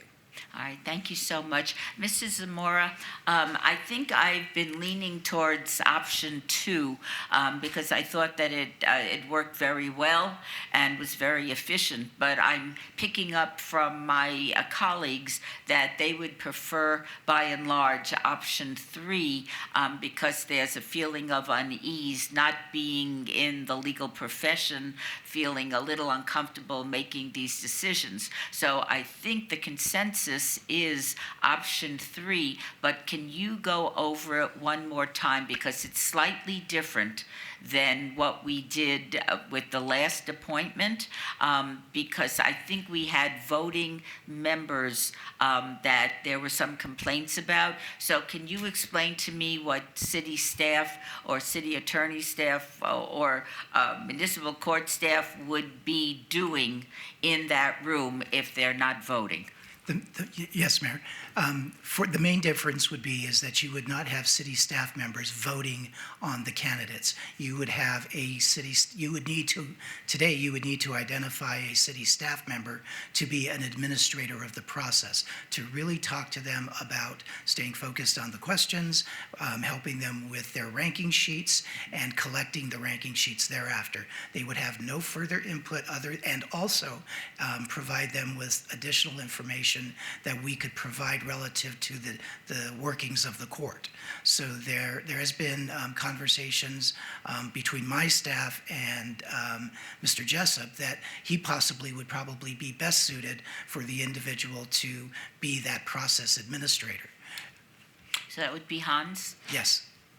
And then there is one other element that I would need approval on, and that would be reposting the position for an additional 7 days so that it would close on October 26th at midnight, so that we would have the opportunity for this information to be reshared through our posting channels. And those channels are our city website, governmentjobs.com. Mr. Riggleman's team would update a press release to the media outlets. We would forward to the Clark County Bar Association and the Nevada State Bar to share with their members. We'd be advertising on LinkedIn, and through LinkedIn it would be scraped to all other types of recruitment vehicles. And part of the reposting would be that this is an interim caretaker, which was not the original posting. Is that correct? Yes, ma'am. Okay. All right. Well, if everybody has asked their questions, I will attempt to formulate a motion that concurs with everybody's input. I move that we have an interim caretaker, given the short time from now until filing for election, that we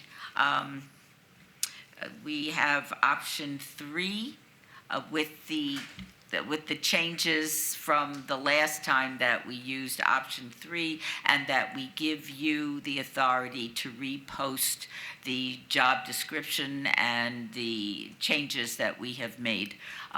Is that? Oh, and we are, rather than 3 candidates, we would elevate 5 candidates for consideration. Is everybody comfortable with that? Yes. So I know we're going to elevate the top 5, but do we just submit 3 names, or are we going to submit 5? We're going to rank top 3 still, Yes. and then 5 names will be elevated? 5 names will be elevated by the panel. You then would go ahead and review those candidates to develop your top 3. Got it. And Mayor, we would also need to have approval on who you would like the process administrator to be. And we would, I would concur with your opinion that Hans should be the administrator that is non-voting, but in the room, offering, answering questions and talking about process, so that we do this correctly. Do we have it? All right. Please vote on that very laborious motion. Post.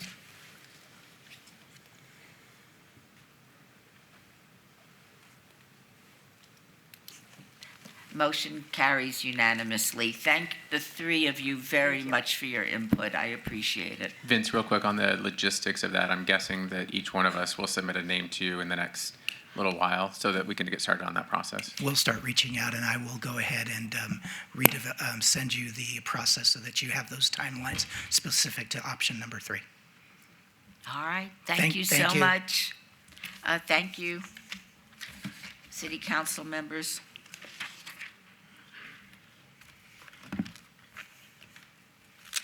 Okay, that. Okay. Agenda item 49. Boards and commissions. Discussion for possible action regarding the appointment of nominee Craig Galati to Ward 2 seat on the Arts Commission. Trish Truesdale has resigned and her unexpired term must be filled. Mr. Galati is eligible and wishes to serve. Is there a motion, Mayor Pro Tem? At the risk of stepping on our new councilwoman's toes, I'm going to move to approve Craig Galati. All right. Please vote. Post. Motion passes. Agenda item 50. Discussion for possible action regarding the appointment of Councilwoman Kara Kelly as a representative on the following boards: Debt Management Commission, Oversight Panel for School Facilities, and Southern Nevada Regional Planning Coalition Alternative, and ratification of the appointment to the Audit Oversight Committee. I move to approve the appointments. Please vote. Post.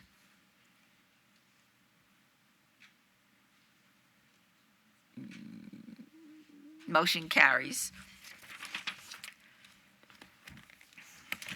Agenda item 51.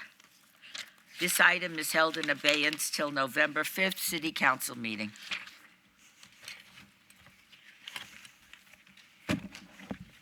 Agenda item number 52, new bills. Items 52 through 54, bills 2025-36, 37, and 38 will be heard at the recommending committee meeting on Monday, November 3rd, 2025. City Attorney, would you read the new bills? Jeff Dorkek, City Attorney. With your indulgence, Mayor, I'm going to turn it over to our law school extern, Antonina Kapura-Peled. She is a dentist turned third-year law student at the Seattle University School of Law. She's been doing a great job in the civil division on the 6th floor for the first 6 weeks of the fall semester. She has 6 more coming up in the criminal division across the street at Municipal Court to see if they do everything Chief Judge explained there on the slide. So she'll be going there next. But Antonina, go ahead and read the 3 new bills, please. Good morning. Antonina Kapura-Peled for the record. Bill number 2025-36, an ordinance to amend various sections of LVMC Chapter 6.75 relating to the short-term residential rentals to conform the definitions of the term to the definition of that term as found in LVMC Title 19. Update and clarify requirements relating to owner occupancy and liability insurance and provide for other related matters. Bill number 2025-37, an ordinance to amend LVMC Title 7 by adding a new chapter therein designated as Chapter 7.43 to require certain owners and operators of commercial establishments engaged in the business of handling pets to complete a training course on handling pets and to provide for other related matters. Bill number 2025-38, an ordinance to adopt that certain documented entitled Development Agreement for Desert Pines, including the incorporated Desert Pines Development Standards and Architectural Design Guidelines, and other incorporated elements, and to provide for other related matters. Okay. I think, Mr. City Attorney, you better watch out for your job. See you guys.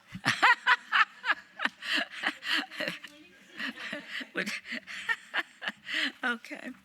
New bills 2025-36, 37, and 38 are assigned to the November 3rd, 2025 recommending committee members, Councilman Knutson and Councilwoman Diaz and Polensky. If any so designated are unable to attend, the clerk's office will coordinate finding substitutes as necessary at my direction, and I thank you. We're now moving to agenda items 55 through 58. Agenda items 55 through 58 appear on the one motion, one vote agenda and may be considered in one motion, one vote as they are routine items with no condition changes. Any person representing an application or a member of the public or member of the council not in agreement with the conditions and all standard conditions for the applications recommended by staff should request to have that item removed from this portion of the agenda. Agenda item 55, 25-0215, applicant, Southern Nevada Water Authority, owner, Las Vegas Valley Water District, on the following land use entitlement project request on 20.15 acres at 6930 West Oakey Boulevard, Ward 1, Mr. Knutson. 55A, 25-0215-ZON1, from RE Residential Estates to CV Civic. Agenda item 55B, 25-0215, SDR1 for a proposed one-story, 2,373 square foot pump station building and equipment addition to an existing water reservoir facility. Item 56, 25-0293-RQR1, applicant owner Pine Mountain Holdings LLC on a land use entitlement project request for a required review of an approved special use permit for a proposed 5,000 square foot marijuana dispensary use at 631 South Las Vegas Boulevard, C2 General Commercial Zone, Ward 3, Ms. Diaz. Item number 57, 25 0296, applicant owner Canyon Walk LLC on the following land use entitlement project requests on 5.5 acres. 515 acres located at the terminus of Centennial Parkway, west of Clark County's 215, Ward 4, Miss Allen Polensky. Item 57A, 25-0296-MOD1, to amend the Sky Summit Design Guidelines, Master Land Use Plan, Master Phase Map, Master Trail Plan, Master Street Section Exhibit, and Park Agreement, and to modify the park triggers. Item 57B, 25-0296-TMP1, Sky Summit Phase 2 to 4 for a 17-lot subdivision.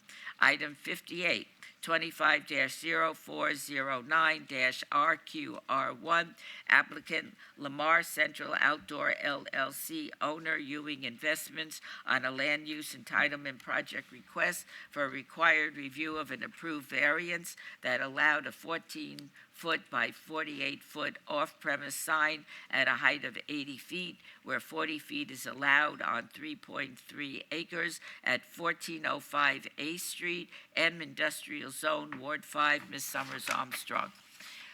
The Planning Commission recommends approval of items 56 and 57. Staff recommends approval of all items. These are public hearings that I now declare open. Is there anyone wishing to be heard on items 55 through 58? Hearing and seeing none, I'll close the public hearings. Mayor Pro Tem, may I have a motion for the one motion, one vote items? Madam Mayor, move to approve. Okay, please vote. Opposed? Motion carries. Thank you so much. Agenda item 59.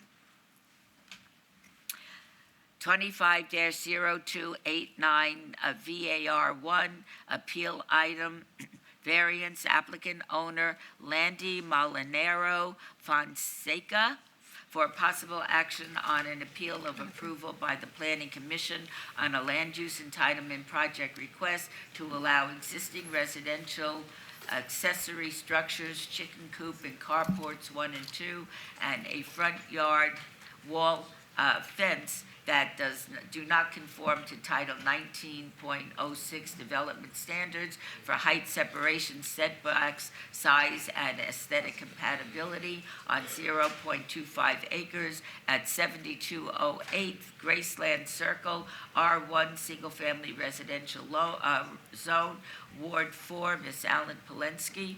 The Planning Commission recommends approval, and staff recommends denial. This is a public hearing. I now declare open. Does the applicant wish to come forward?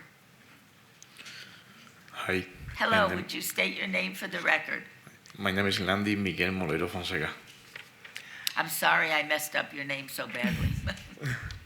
Good morning. My name is Elian Delgado Mantilla. I'm his wife.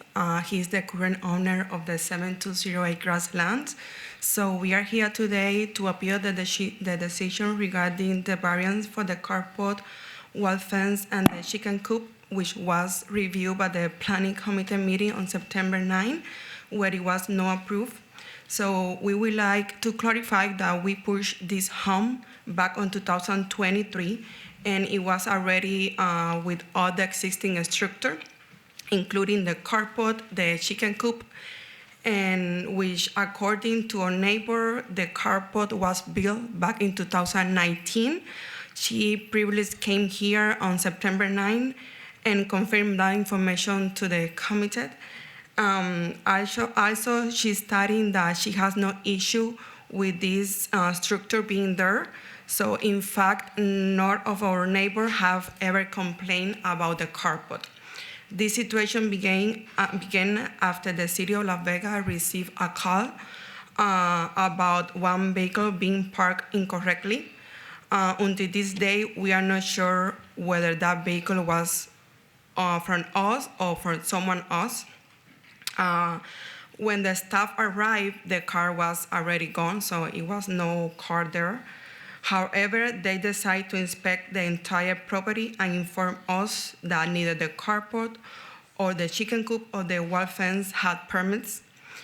We have no knowledge of this because back on 2023, we did a garage conversion, and we have 7 inspectors came to a property, and no one said nothing about the carport or the chicken coops. And regarding the wall fence, we want to explain that we built that structure ourselves these years, and only the front portion of the wall fence is only 1 foot higher than it was allowed. It was never our intention to break any rule. We simply want to have a little more privacy. So we are here today asking for your understanding and support. We really love the carport. We use it to store our RV, play with our daughter, and park our cars when needed. About the chicken coop, our chickens are always enclosed and well cared, never roaming freely around the yard. We want to make it very clear that our goal is to make everything legal and bring the carport, the wall fence, and the chicken coop into full compliance, obtaining all necessary permits and meeting every requirement. We kindly ask that you allow us to keep the structure as we purchase or build them, while we work to ensure everything meets country regulation. Thank you very much for your time and for listening to our case. Thank you very much. Yes, would you care to comment? My name is Arlene Alvarez, assistant to Councilwoman Diaz, and I'm just here for translation if needed. Thank you. Okay. All right. Can I have the staff report, please? Good morning, Madam Mayor. Peter Lowenstein for the record.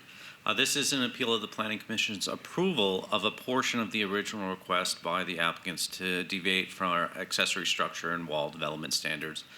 As was described, the Planning Commission denied the applicant's request for both the carports and approved the chicken coop and front yard wall. Staff finds the requested variances are self-imposed hardships and that are preferential in nature, and therefore outside of the realm of the NRS Chapter 278 for granting variances.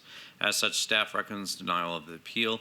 If the appeal is granted or any combination of the components are granted, revised conditions of approval will be needed prior to the finalizing of such a motion. Thank you. Okay. Is there anyone else wishing to be heard on this item? If not, I'll close the public hearing. Are there any questions or comments from members of the City Council?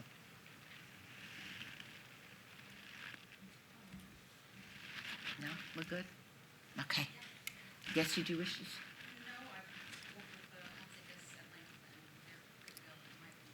Okay, so, okay, then in that case, Councilwoman Polensky, would you like to make a motion? Yeah, and I actually may kick this to Lowenstein only because it is a little bit confusing. Yes. Because of the denial, the partial approval, partial denial. So Lowenstein and I have worked with the Fonsecas, who've been great to work with, lovely family, and I would like to allow them to keep their RV parking in addition to their chicken coop, which the Planning Commission already approved. I want to make sure that I'm making the right motion to allow them approval of all of it, as long as within 30 days they make the effort to get the RV covered parking garage structure approved by the city. At least start the process within 30 days. Okay, thank you. Through you, Madam Mayor, Peter Lowenstein, once again for the record. So if the motion is to approve it in its entirety, conditions of approval number 1 through number 6 shall be revised to reflect the following language within the respective conditions, which should state a variance is hereby approved versus that of a variance is hereby denied. That would then, with the motion, allow for all of the items to be approved. And then in addition to the direction from the councilwoman, condition number 13 covers that all necessary building permits are to be obtained. I would say in light of this, that it's more of a direction that the process begin within 30 days. And we can have code enforcement follow up in that 30-day period if no permits have been submitted. And Arlene, the honorary ambassador to Ward 4, thank you for all your help in this matter. Will you make sure that the applicants understand that condition number 13 with the 30 days? Turn. Okay. There you go. Hola, buenas tardes. Bueno, la concejal nomás quería verificar que si ella aprueba esta moción para su apelación, van a tener que empezar el proceso de pedir sus permisos dentro de los 30 días. Esa es la condición que les va a poner. ¿De acuerdo? So they agree to all of the conditions. Y las condiciones que ya estaban estipuladas previamente. All right. So would you care to make a motion? Care to have Alan make a motion? Lowenstein, you want to reiterate all that, encompass that? And I'm going to say what you said? Sure, through you, Madam Mayor. The motion is to uphold the appeal with the amending of conditions 1 through 6 to reflect a variance is hereby approved versus that of a variance is hereby denied. And then on top of that, you're just giving additional direction that the building permits be submitted within 30 days. Yes. Shall we That's vote what on the I'm motion? Please post. Motion carries. Thank you so much for coming over. Thank you so much. Our pleasure. Okay. Agenda item 60.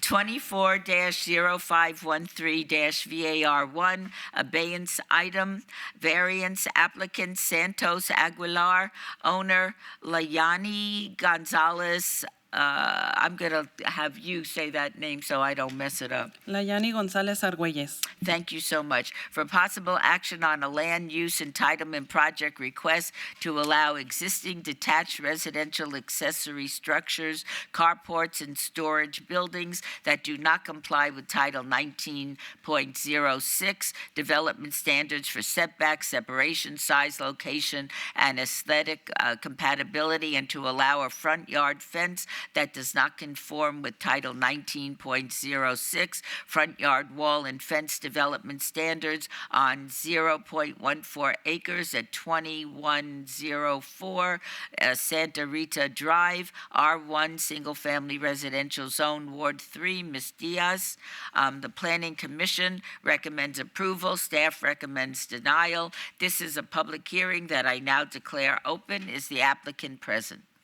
And Madam Mayor, Yes. I've been in contact with Mr. Aguilar regarding this item. They're still trying to take direction from my office and come up with something that is amenable to the neighbors and myself. And so they're still not there. And I'm going to request a 2-month abeyance to the December 17th, 2025 next council meeting.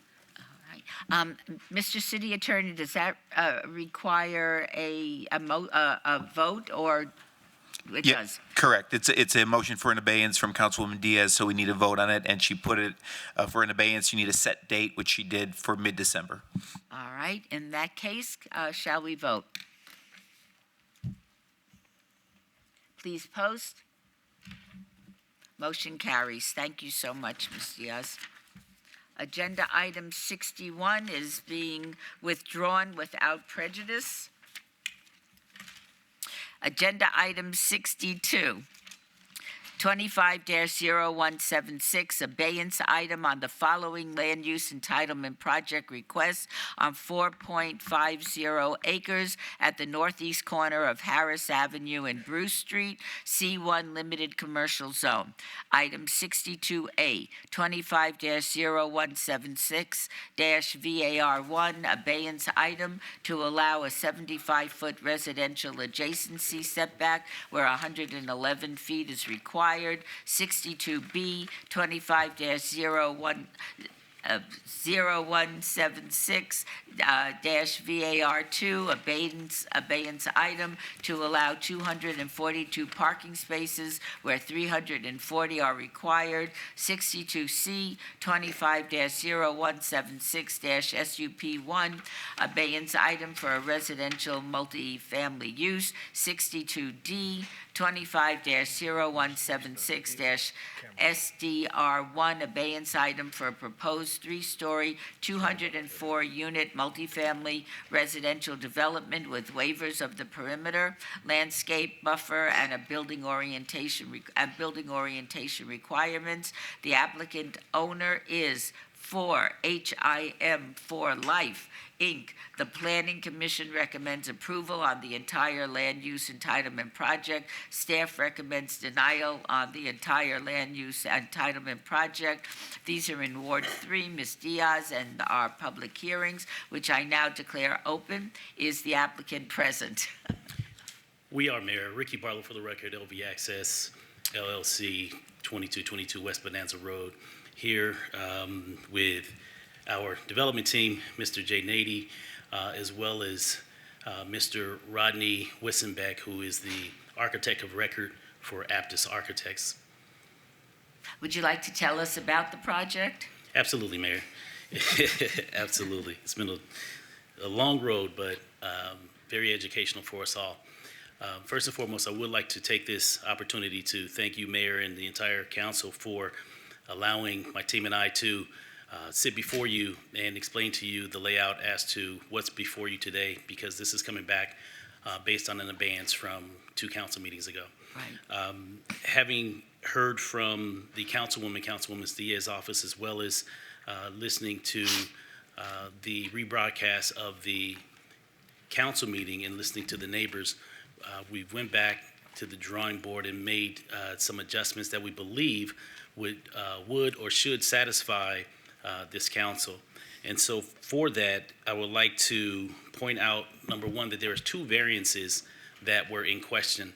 One being the setback, the residential adjacency setback, as well as the parking waiver. Those are the 2 major prongs that cause concern for council as well as the neighbors. And so I would like to address those 2 line items so that we can clarify and hopefully move forward with a favorable approach in order to get this development done. I'll start first and foremost with the residential adjacency setback. And at this time, I would like to ask that Mr. Wissenbeck explain how and why we meet the setback, and therefore the waiver that we request for the setback will no longer be necessary as it relates to this application. Mr. Wissenbeck? Good afternoon, council members. Yep. Pull it right here. Come and stand over. There we go. Put that out of the way. No, you can't. Yeah. So as you can see from our exhibit on the site sections, on page 3 of the package, we feel we're compliant. We went straight out of Title 19 and used your 3.1 proximity slope to make sure that we don't go above that anywhere where we're close to the property line that was prescribed. So as you can see, we have 5 different sections here showing where we're adjacent to the residents on the north and the east side. And with this dashed line, you can see that we comply with that. Okay. So that's the setback question, Mayor and Council, in regards to the residential adjacency setback. In addition to that, the second variance is the parking variance. When we initially brought this application before this council, we requested approximately 204 units. Since then, we decreased it to 190, and from the last council meeting, we've now adjusted that unit count to 174 174 apartment units. With that ratio, now reduces the 47 parking spaces that we requested previously now down to 8. We're asking for a waiver of 8 parking spaces. And so for that, what we've done is eliminated, if you can, we're at the overhead, right here, in this section right here where we had units previously at the last council meeting, we've basically have taken out, what was the number of units we took out? Was it 34? We took out an additional 16. 16. Additional 16 units in this section of the development in order to increase the number of parking spaces. And therefore, we're now currently, as of today, and as of this site plan, we're only short 8 parking spaces. So therefore, we're requesting a waiver of 8 parking spaces to the deficit.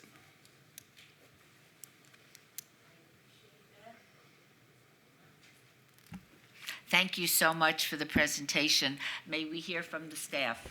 Good morning, Mayor. Seth Floyd for the record. Mayor, while additional residential units are needed and encouraged within East Las Vegas, the proposed development is too intense for the area as evidenced by the requested residential adjacency and parking variances, and as such, staff is recommending denial of the proposal.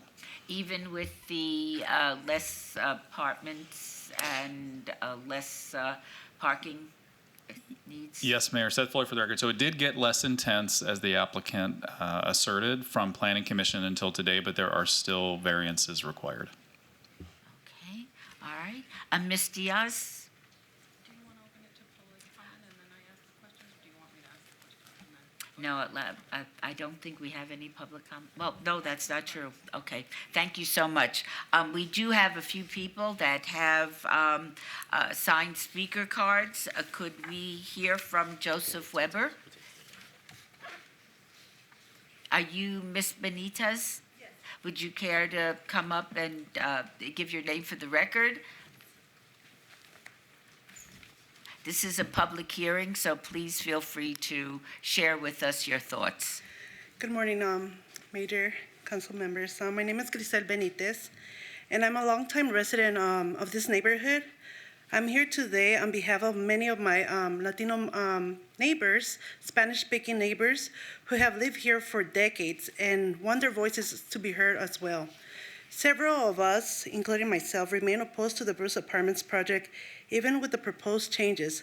We believe it's still too dense for our area and will increase traffic, impact safety and privacy, and place additional strain on our already overcrowded schools. There's still no wall included in the plans to provide safety and separation between the existing homes and the new development. That continues to be a serious concern for the families who live right next to this property. We respectfully ask the city to reconsider this approval and instead support a solution that truly protects the safety, privacy, and quality of life of Ward 3 residents. Thank you for your time and for listening to our community concerns. Thank you so much. Mr. Weber? I want to put a letter for the public record.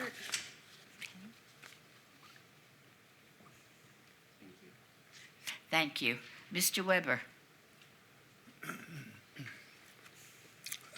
Thank you, Madam Mayor. Joseph Weber, and I wanted to thank you, Mayor, and the council people. We've been very responsive to the neighborhood's concerns and above and beyond our expectations. So thank you for that. And to Mr. Barlow and the applicant for efforts to bring the project down to close to code. It's very close to code right now.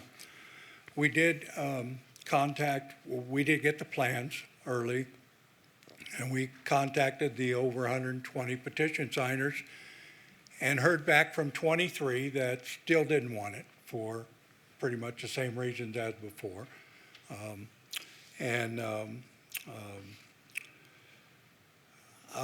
Two more things I want to say. One, the project is still not to code. It's very close, still not to code. And I'm a little confused because I read the staff report, and it talks about the residential adjacency setback not being what it's presented to be in the drawings. And so I'm a little confused about that, because according to the drawings, you're saying it's all good, but that report, as I read it, says it's not quite what they say it is in those drawings. So I'd like that cleared up. And then again, if you're going to approve it, we need that wall, and it's not in the plans that I can see, and the staff report still indicates that they don't see a wall in the plans. So we would ask that if you do approve it, that we do get an 8-foot barrier wall for that. But again, thank you for all that you've done to listen to our concerns. Thank you so much. Would staff like to punctuate their comments? Actually, Mayor, if I could kind of lead the question on this matter, because I think it has been, and thank you, Mr. Barlow, I think we're making progress. We're getting more comfortable with where the development is. Thank you for the modifications, but I don't think we've been understanding our pain points. In the initial meeting we had prior to the last council meeting, I specifically said, what gives me heartburn is the residential setbacks not being adhered to. 2 meetings we've had, and I think the meetings you've had with my colleague, it's been expressed to them that you are meeting those residential setbacks. The ones that I'm particularly concerned about are the most homes that are on the backside of you, that buffer between the start of the parking lot and your development. It's only 76 feet or so, where code calls for about 111 feet of distance separation. You keep articulating that you satisfy it, that a variance is no longer needed, but my staff on planning have different facts. And so I would like them to share with us and contrast the differences between what Mr. Barlow is articulating and what I am interpreting based on the set of plans that I've seen a couple of times now. So could you please educate us and clear this matter up, because I think there's a lot of confusion in terms of the representation that it is being met, but I don't see it yet being met, even with the new renderings. Staff? So, Mayor, through you, Seth Floyd for the record. So I can kind of walk through each angle on each building and go through specifically what's met and what isn't, if that helps.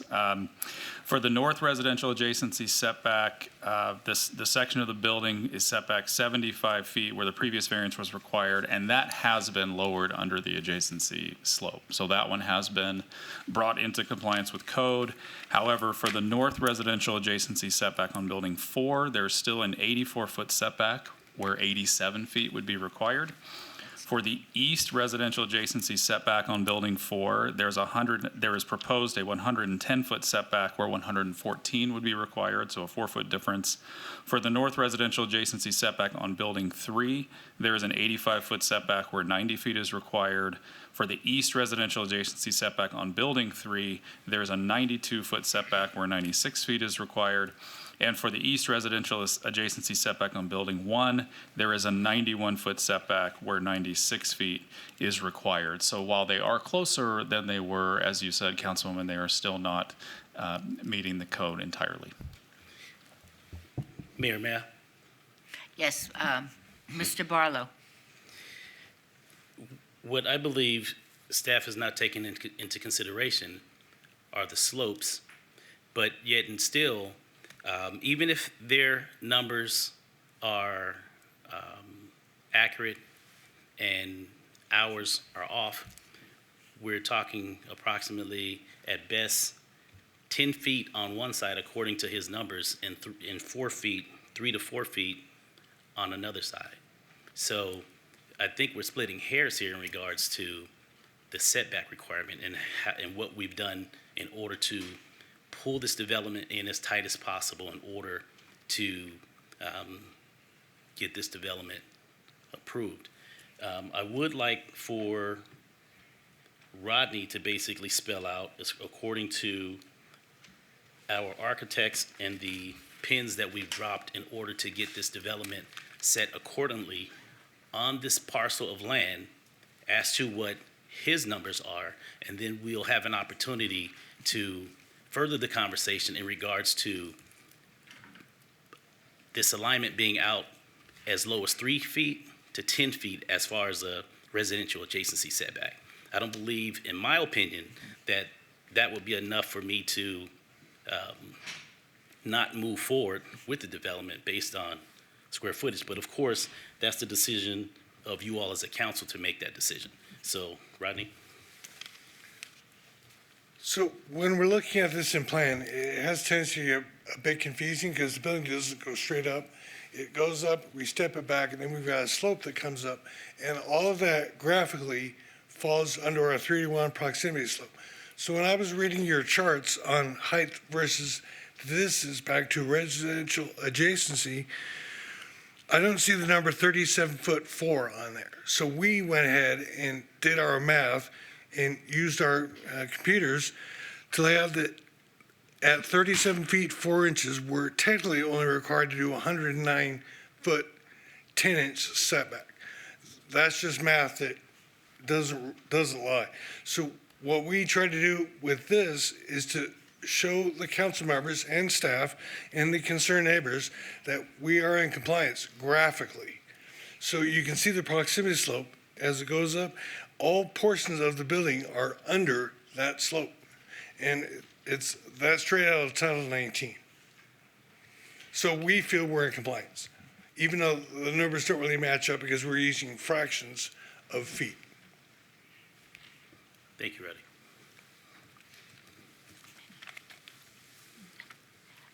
Ricky, do you have anything else to add? No, those are just the two. Okay. Those are just the 2 points, Mayor, that we wanted to bring forward and address because those were what we believe were the 2 line items, both variances that were hanging up the development for moving forward. Okay. I'm not sure that I closed the public hearing, so before I do, is there anyone else wishing to be heard? I'm going to say something if I Yes, can. please come to the microphone and give your name.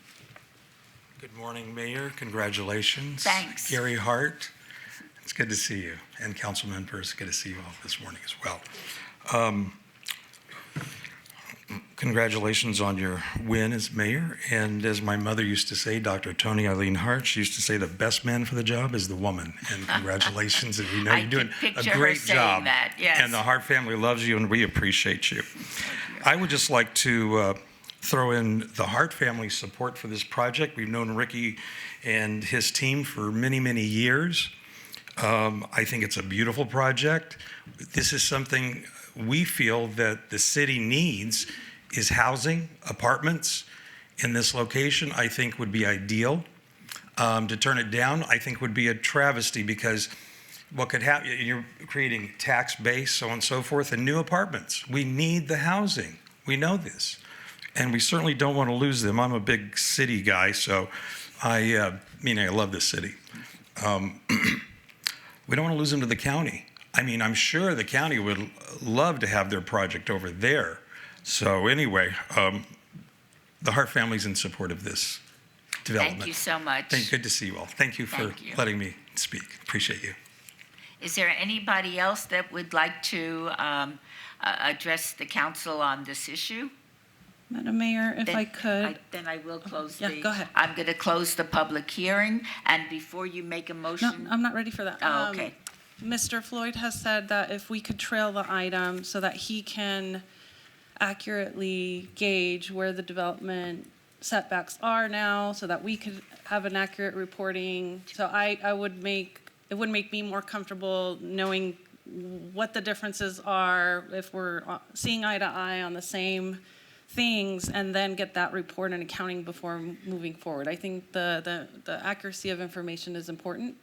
Before you make a motion, I'm going to ask the other Go ahead. council members if they would like to weigh in. Ms. Summers Armstrong? Thank you, Madam Mayor. I would like an answer to the question that was brought up about a east privacy wall. Is it in the drawings or is it not? And I think that's something that is important to me as well.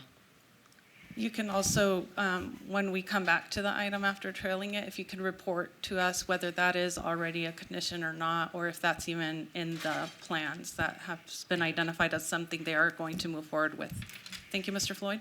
So, Madam Mayor, if I could indulge my colleagues and yourself to trail the item so that further review and inspection of the plans could be made. Do we need a motion? No, ma'am, just proceed to the next item and we'll come back. All right, thank you so much. Thank you both. Thank you all three very much. Thank you, Mayor. Thank you, Council. Agenda item 63. 25-0016, abeyance item on the following land use entitlement project requests on 2.09 acres at 4561 and 4565 East Bonanza Road, C2 General Commercial Zone. Agenda item 63A, 25-0016-VAR1, abeyance item to allow 156 parking spaces where 199 parking spaces are required, and to allow one loading space where 3 loading spaces are required. Item 63B, 25-0016-SUP1, abeyance item for a major amendment to an approved special use permit for a proposed 6,368 square foot expansion of an approved 16,330 square foot auto repair garage, major use. Item 63C, 25-0016-SDR1, abeyance item for a major amendment to an approved site development plan review for a proposed one-story, 6,368 square foot expansion of an approved 16,330 square foot motor vehicle repair development. The applicant owner is Bonanza Auto Plaza LLC et al. The Planning Commission recommends approval on the entire land use entitlement project. Staff recommends denial on the entire land use entitlement project. These are in Ward 3, Ms. Diaz, and our public hearings, which I now declare open. Is the applicant present? Madam Mayor, Council members Nathan Taylor, 8414 West Farm Road, representing the applicant. I want to first thank Councilwoman Diaz and her office for working with us. This should only take like 30 minutes, I think, normally, my presentations. This is actually a previously approved project. We're just asking, if you can see on the overhead, we're just asking for 6 new bays in addition to what was already approved, I believe, a couple years ago.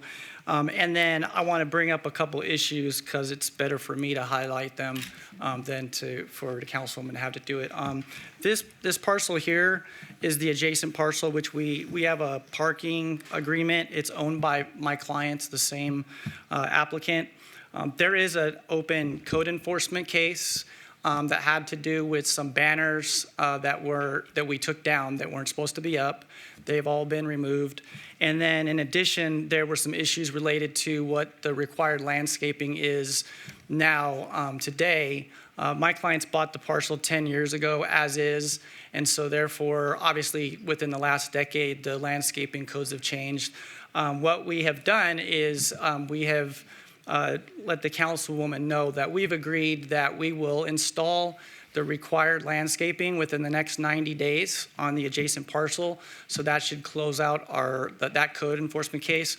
And then just to be clear that the code enforcement case isn't on this project that's before you today. It's on the other parcel that it's not before you today for action. And then with that, I would just ask that you follow Planning Commission's recommendation for approval, and I'm here to answer any questions you may have. Thank you. Thank you so much. May I have a staff report? Yes, Mayor, Seth Floyd for the record. Mayor, the proposed development modifications represent an attempt to overdevelop the subject site and will not be compatible or harmonious with existing development in the surrounding area, as evidenced by the requested variance from parking and loading space requirements and the exception for reduction in perimeter landscape buffer trees. Staff therefore recommends denial of all the requested entitlements. Thank you. Thank you very much. Since this is a public hearing, is there anyone else wishing to be heard on this item? Seeing no one, I will close the public hearing.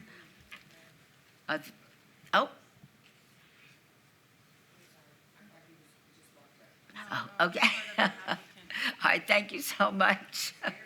Well, thank you for looking out for me. All right. Are there any questions or comments from the council? Ms. Diaz? Thank you, Madam Mayor. I want to thank Mr. Taylor and his clients for coming to me and addressing, the concerns that we had about the outstanding compliance of the landscaping. And now it's happening sooner. In my office, they had promised that as soon as the new addition would happen, then at that point, both things were going to happen, but now it's going to happen within 90 days of this approval. I know it makes Councilwoman Bruni super happy because she's a tree hugger as well. And we just want as much as we can get in terms of mitigating the heat island effect, especially the one that's happening on the east side, which is pretty intense. And when there's cars and pavement, it's only going to increase. So I appreciate that. And with that, I think we're good to go. We're going to move to approve agenda items 63A through C. All right, please With vote. the stated condition. And do you accept the conditions that have been set forth? Yes, Mayor, I do. Thank you very much. All right, let us vote. Please post. Motion carries. Thank you, Councilmember. Congratulations. Thank you.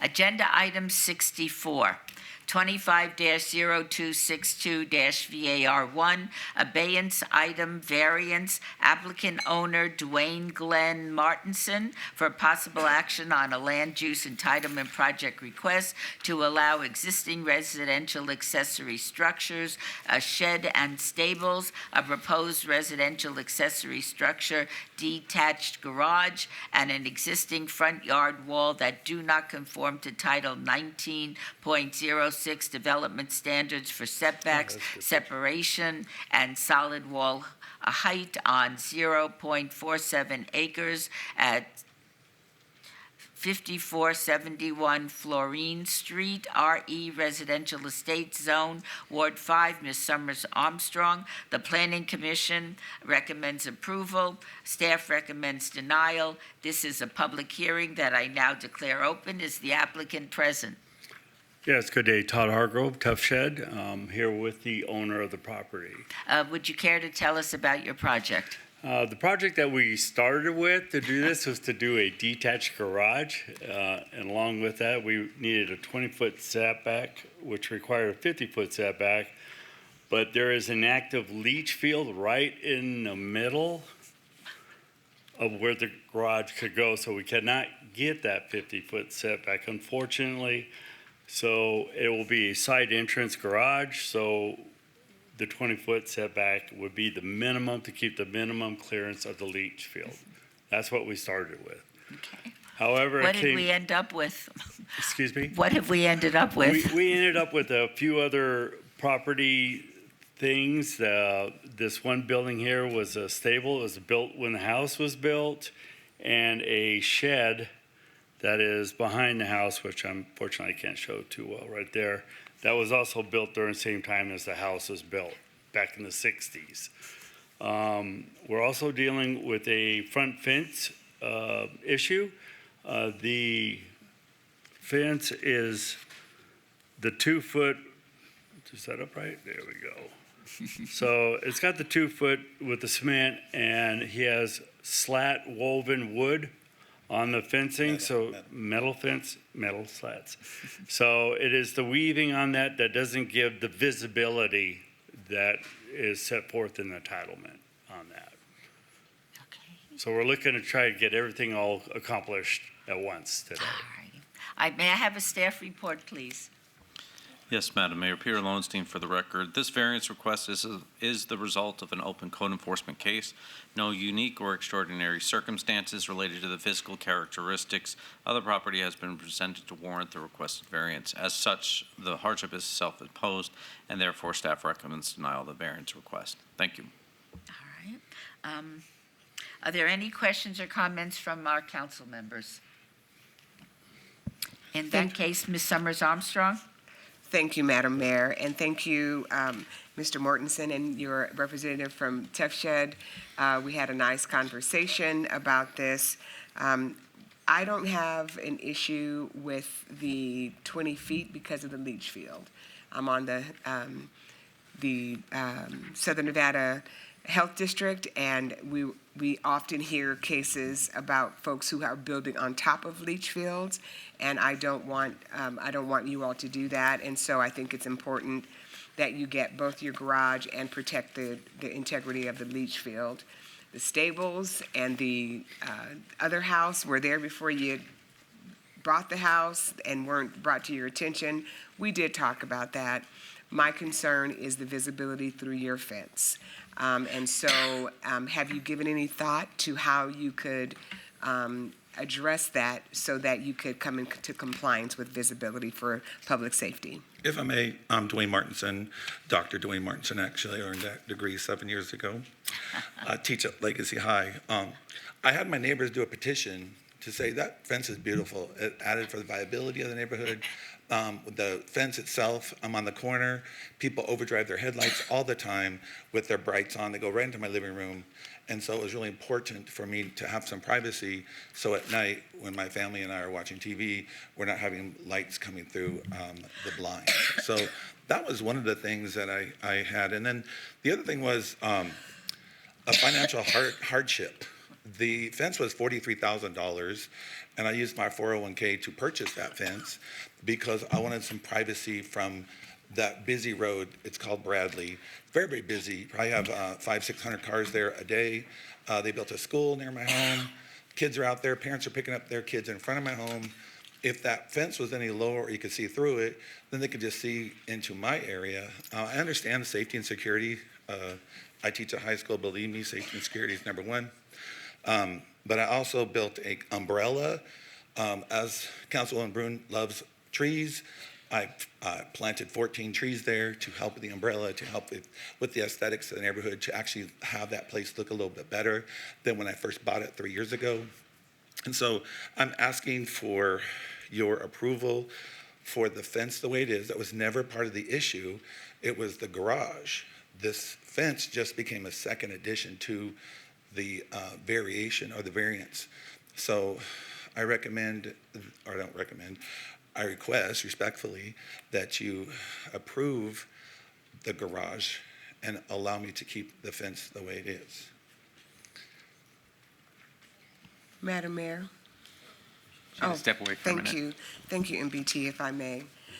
Part of the discussion that we had was that Dr. Martinson, and I apologize for not addressing you as such earlier, we talked about you pulling the permits on the fence yourself, and that as homeowners, we do have a responsibility to comply with the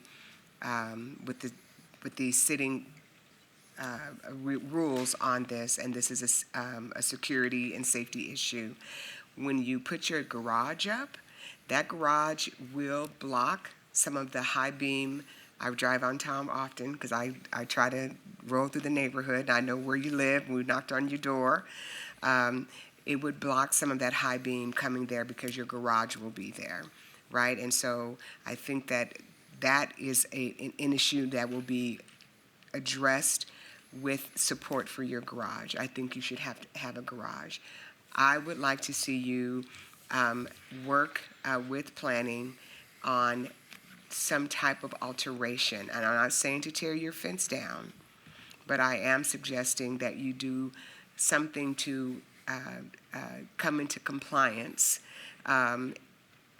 even if it's not 100%, 50% visibility. You've got to add some more visibility in that fence so that public safety can be adhered to in the community. And so if you are willing to, we can ask planning staff to help craft something. If you are willing in the next 30 days to present a plan to help come into compliance to a reasonable amount. I mean, I understand, because nobody's got cash like that, right, to replace it. I don't want you to. But I think that there are some things you can do to come into compliance with the fence. Thank you. I love the fact that it's a very unique fence. There's only 2 in the city like that. I'm a little unique myself.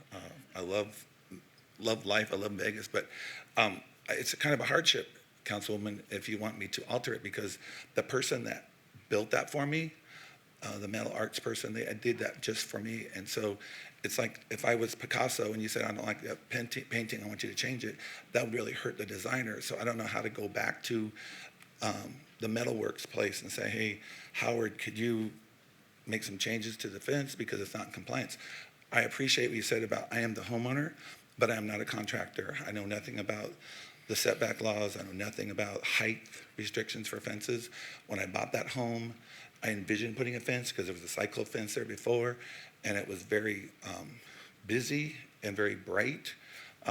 However, with my reservations, my planner over here from Tough Shed came up with some ideas that I'm not happy with, but I want to conform to the rules. I do know that if I'd have built that garage, if no one would have complained, I'd still have the garage and I'd still have my fence. But I was doing it the right way by coming and getting the right permits permitted for that property. And I think because I'm doing the right thing, that I'm not asking for leniency, but there are a lot of people that don't follow the rules. But I want Mr. Hargrove to explain a little bit about the alterations, even though I'm not 100% sold on the idea.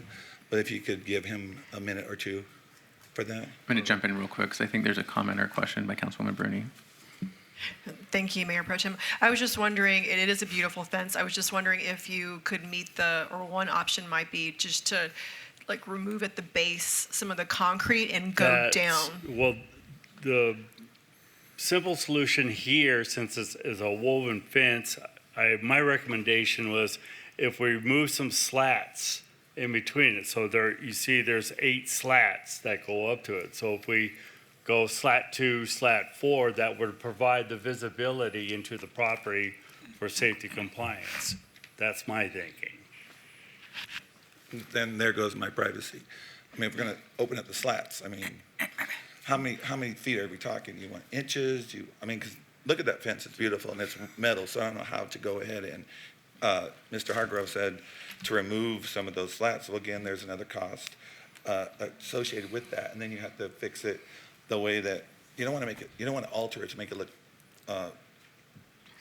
like junky or not like. I'm just going to jump in real quick. Yeah. And I'll follow your direction, Councilwoman, but I've had several of these in my ward. The issue with the Metropolitan Police Department is if they can't see into that property. And so the future, if something were to happen to you or your family member, the liability, there's some liability with us approving a fence that they wouldn't support. If not legal liability, then there's the moral liability of knowing that something happened because they couldn't see within that property. So that's how we've dealt with it in my ward. I have to agree, MBT, and I appreciate it. I'll just say publicly what I said to you when we talked. As property owners, at the end of the day, the responsibility is ours. And you're an instructor. You're a public official as well. You have young people who you are leading in this community to be responsible individuals. I've got 3 sons. I have 3 black sons, and this we are a country of laws and regulations and rules in our city. And as beautiful as your fence is, and as we want to be individuals, especially when we live in rural areas, as I do as well, we still have to recognize that we don't live in this space alone. We hire and pay a good amount of our public dollars for safety, for the police as well as fire. When I knocked on those 12,000 plus doors, 11,000 of which we probably did ourselves, the thing that people talked to us about was safety. And if we're not doing our job here to ensure not just your safety, but the safety of others, and that is not just the police and fire showing up, but that we're doing our part as citizens to not make their jobs any more difficult, which is why we have visibility rules, so that we don't place them in a situation where they are in danger if anything goes wrong, and we allow them to be able to help you and me and all the others faster and safely in case there's a situation. And again, we have a responsibility as landowners. You pulled the permit. You read what the rules were when you pulled your permit. I'm not an engineer either. You're much smarter than me. I have no letters behind my name. But I did read when I pulled my permits that it had to be 50%. So I'm heartbroken for you and for all of us that this may impact your design. But my motion would be what I stated earlier, that we go ahead with the garage. Would but you be okay if that suggestion that I brought up earlier about removing some of the slats to provide that visibility, be okay? I think I would be okay with that. I would like to let our planning department come up with the language on that. I know it may not give the 100%, 50% visibility, which is what the law says, but I would be willing to, make it slide a little bit, just so that we don't impact Dr. Mortensen's. Yeah, we're not looking to deconstruct No. the fence. We're looking just to make it work out on both sides. I would agree with that. Mr. Lowenstein? Yes, Summers ma'am. Armstrong, I think that our staff could craft a motion that would incorporate your suggestion. Could you do that? Could you do that for us, staff? Yes, Madam Mayor. So this is kind of a combination of two things, because the variance is for a solid 5-foot wall. We are not necessarily approving the solid wall, but you're asking for a revision to that wall to reflect visibility into it. So I almost have two conflicting conditions of approval in here. So the condition I was drafting regarding the revising of the wall, and Jeff, you may need to help me as far as alleviating the conflict, was the applicant shall within 30 days provide the Department of Community Development revised wall elevations depicting visibility into the property for review and approval. Subsequently, the applicant shall obtain any required building permits to amend the fence. That would get you into them submitting the permit, submitting revisions to us, re-reviewing it, saying that's acceptable. Then they would follow any permits if needed to do so. The conflict is with condition number 4, where it just simply approves a 5-foot tall solid front yard wall fence. So I don't know if we need to necessarily Subject to the previous conditions, then that condition. Subject to what you just read, and then you'll have that one. All right. Okay, so a variance is hereby approved. That's currently what it says for a 5-foot tall solid front yard wall, where 5 feet with a 2-foot solid base is the maximum allowed. And then you're saying subject to the items you started with as you read. And everyone knows what we're describing here, which is you're going to bring them the schematics, or however Peter said it, and that is going to take precedence over the approval of the variance of the solid. We're going to still we're giving you approval of that to give you the 5 feet, but it's subject to the first things that Peter read, which will be the new conditions on the slats. Does that make sense? Correct. All right, so for clarity, I'll reread the two conditions. It's amendment of condition number 4 to add on to the condition, subject to conditions herein. And then the new added condition will read, the applicant shall within 30 days provide the Department of Community Development revised wall elevations depicting visibility into the property for review and approval.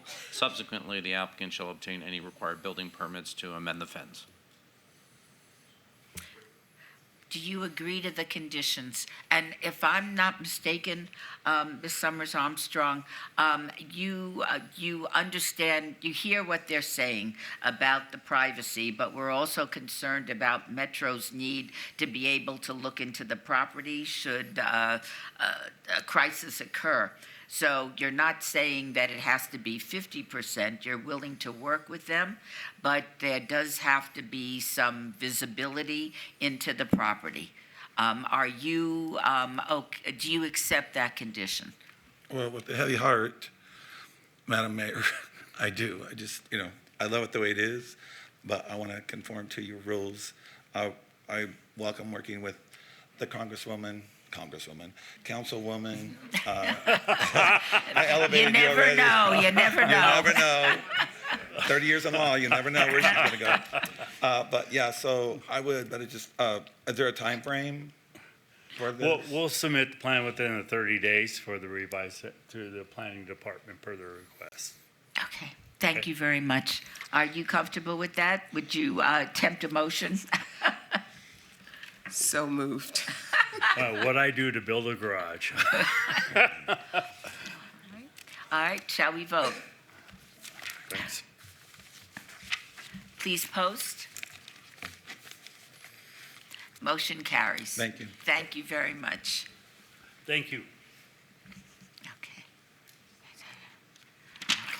Agenda item 65, 25-0281-SDR1, Site Development Plan Review, applicant Buddy Narcisco Kanga Quintorio, Jr., owner, the Buddy and Nita Quintorio Nevada Trust, for possible action on a land use entitlement project request to allow an existing one-story, three-unit multifamily residential development with waivers of Appendix F interim downtown development standards, Area 2 on 0.16 acres at 519 South 8th Street, R3 medium density residential, zone Ward 3, Ms. Diaz.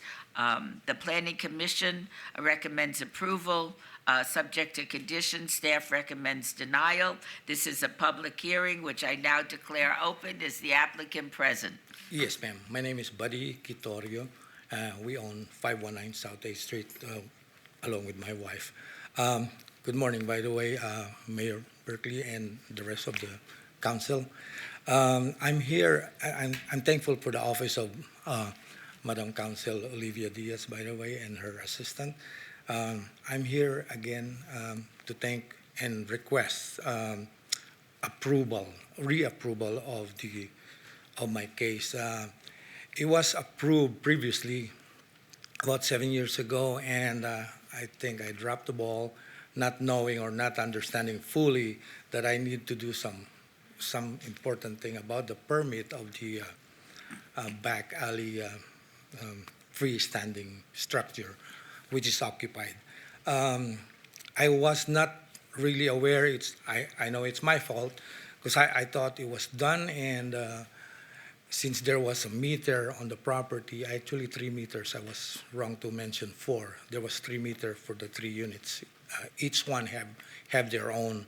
So I'm just requesting approval again of this, and I would, once approved, I will not drop the ball again, and I will actually apply for the necessary permits. And the conditions, I read it. I think I understand it fully, that I am accepting it, that I will do, and probably do more to make the property look better.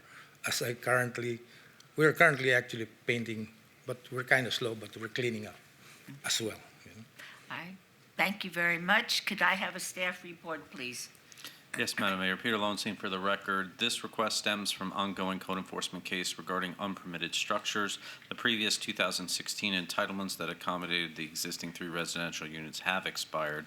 Staff does not support the requested Area 2 waivers and recommends denial of the site development plan review, subject to conditions if approved. Thank you. I'm sorry, would you repeat that again? Sure. This request stems from an ongoing code enforcement case regarding unpermitted structures. The previous 2016 entitlements that accommodated the existing 3 residential units have expired. Staff does not support the requested Area 2 waivers and recommends denial of the site development plan review. If approved, it will be subject to conditions. Thank you. All right, thank you so much. This is a public hearing. Is there anybody wishing to speak with the City Council about this item? Okay, thank you very much. Are there any questions by the City Council members? No? In that case, Ms. Diaz? Well, thank you so much. I know that my planning lead, Idolina, has been in contact with you, and if she Yes. blesses it, I'm on board. So Planning Commission also approved it. So with that, I'm going to move to approve agenda item 65. All right, please vote. Post. Motion passes. Congratulations. Thank you. Now do what you got to do. Now I know. All right. I will. Thank you. I'm sorry, say that again. Okay, a second. Let me just finish. Item 66 is held in abeyance until the November 5th meeting. And Mr. Floyd, will you enlighten us on the item that we trailed? Yes, thank you, Mayor. Seth Floyd for the record. So I believe now we're back to item number 62. So I did work with my staff, and we spoke with the applicant as well. So let me clarify a couple of things, and I think Mr. Barlow is going to discuss sort of where we are. So technically speaking, they do not meet the residential adjacency setback on the, and Mr. Barlow, if you want to pull up a map. Yes, it's right here, Since I don't sir. have the ability to do that. On the Right here. east side, and I think where you have the 5 there. Right here. They do not meet the residential adjacency slope by 5 feet. Mm-hmm. On the north side, with Building 4, the building just above Mr. Barlow's finger right there, they do not meet the residential adjacency By 3 feet. setback standard by 3 feet. The parking variance is still accurate. 286 spaces are being provided where 294 are required. And so I just wanted to clarify that for the record. So technically speaking, from staff's perspective, they do not meet the residential adjacency standards for both of those locations indicated on the map. Building 3, where Mr. Barlow's finger is now, that building has been removed, so there's no even calculation for a residential adjacency setback on that building. Yes, ma'am. Mr. Barlow. Thank you, Mayor and Council. Okay, so speaking with our architect and the CAD programs and the calculations, inches versus millimeters. Millimeters, correct? Versus feet. Versus feet, inches versus feet.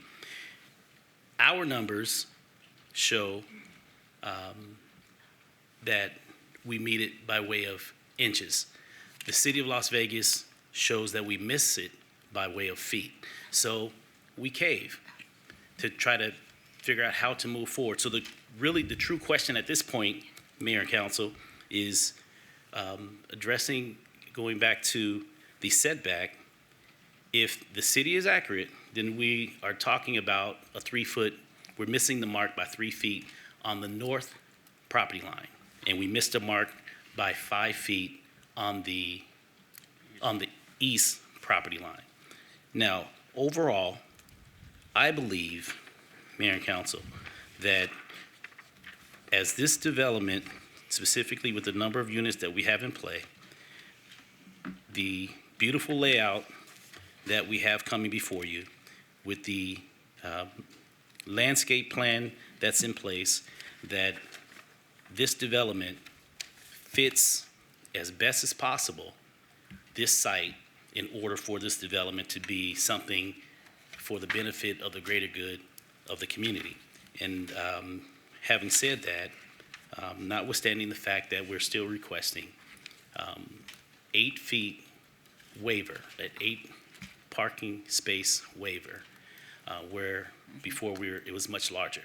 And so we're now down to requesting 8. And so I basically lay this at the hands and the helm of the mayor and council and the councilwoman to make the determination as to those 3 elements as to where we are right now. All right, Ms. Diaz? Yes, Madam Mayor, I also had tasked Mr. Floyd with giving us clarity based on Councilwoman Summers Armstrong and my staff's question regarding the 8-foot wall. It seems like it's not documented anywhere, and so we just want to make sure that an 8-foot wall is or is not part of the plans currently as, submitted to us. Yeah, so Seth Floyd for the record, Mayor through you. So I think Mr. Barlow's got the plan up. There is what could be a wall shown on this plan. It does not have any dimensions or height on there. So we have a revised condition, which I think the applicant agrees with, that will require them to submit revised plans showing that detail on the up to 8-foot block wall. So I'm happy to read that in. Okay, Steph, if you don't mind, before you read that Mr. into the Barlow? record, which I agree with, Mayor, through you, it is spelled out in the plans that's submitted as far as where the 8-foot is. We'll take responsibility for not spelling it out, but it is built in to the site plan. We, on our side, did not spell it out in writing. And so on the site plan, we have it here on the north as well as the east. The 8-foot CMU wall, decorative block wall, that is laid out on the plan. We didn't spell it out to basically make it a point for the record. So I apologize for that. But it is on the plan, and these are the plans that we have submitted. So it wasn't as though we left the wall out. We just didn't spell it out on our plan. So I take responsibility. So there's a for wall. that. So yes, ma'am, there's an 8-foot wall. Your staff will be reading that into the record, and we do agree with that. And you'll accept this condition? And yes, ma'am, we do accept the condition. All right. Ms. Diaz? Yes, so we'll hang out, we'll when we need to come to that. Another thing that has recently impacted, I think, the community as a collective, and it's not that far off from the site, is school safety and the safety of our students as they're pedestrians. A lot of my students in these neighborhoods are walking to school because the parents don't have the luxury to drop them off, pick them up, and so a lot of them are transporting themselves from their dwellings and their homes.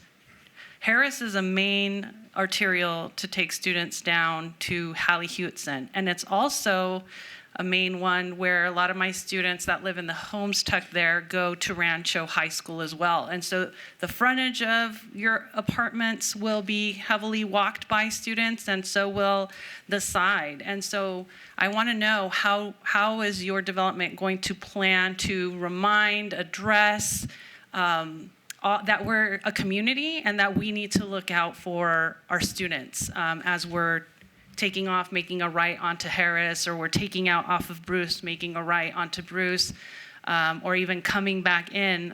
I just don't want to have any more unfortunate news coming my way that a student has been struck or impacted because they're trying to walk themselves to school. So I wanted to kind of get some clarity around how we will make sure that the ingress egress of the site plan will make sure that students' safety is at the top of mind for your future tenants and residents. Okay, just for orientation, this, State your name for the record. for the record, but to orient you on where I'm pointing, this, where the children are, and I go to work 6 days, 7 days a week there, the children are crossing the street here. That's where nobody crosses over there. And the school is down further down here on this side of the street. This, very few people, if any, because if they come this way, they would walk down here and go that way. It's shorter. So very few people walk this way and then down. Very few. I couldn't give you an estimate of the number, but I see them rarely. Even this morning I went by it. What I'm saying here is that the only problem we have is this over here, you know, is subsidized housing, and there are some kids that come across here, but there is always, before and after, a guard lady there, and I know her name, Margaret.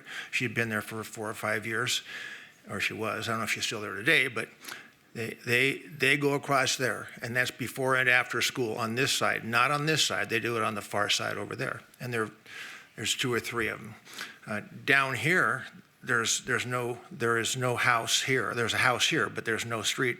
It's much further down here.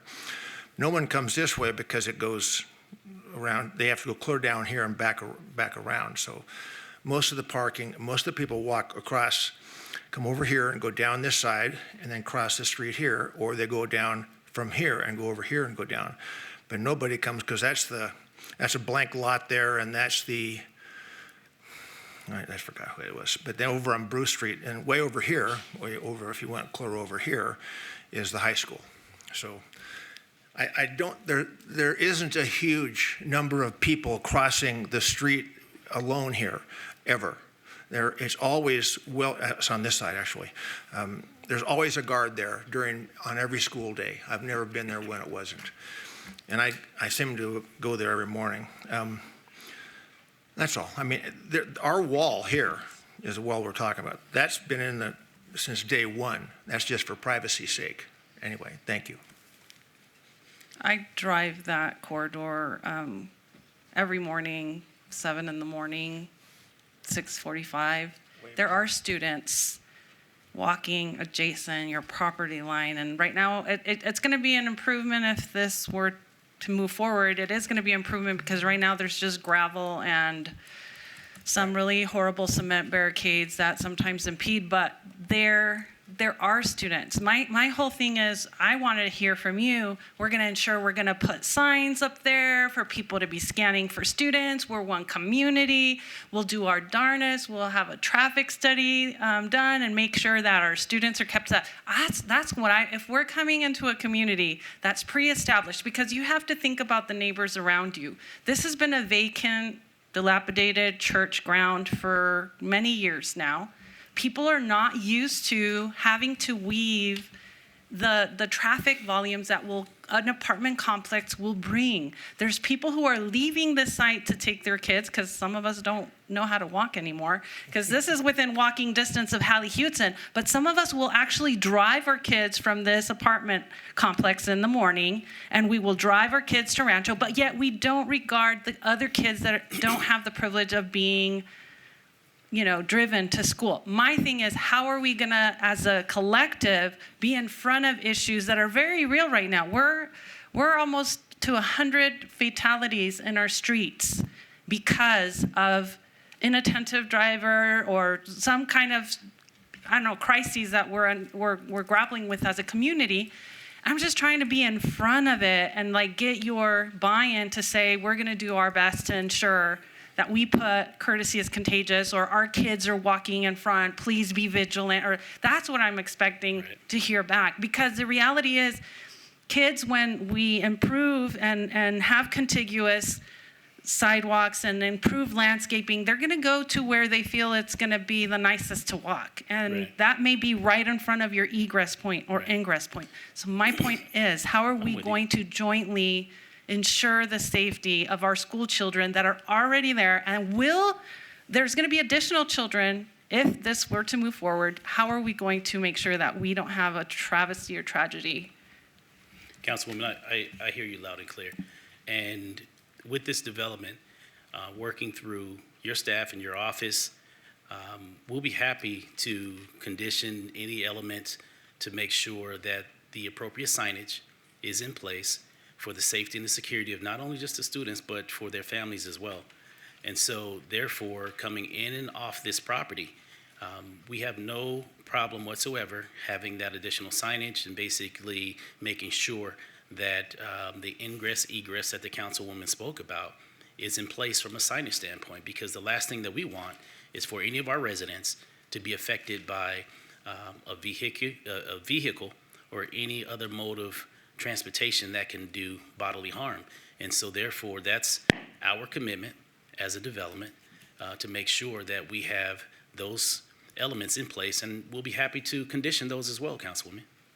And the final thing that's weighing on my mind, again, this is just nothing happening here for many, many moons now. Now, if granted the green light, it will bring, a lot of people.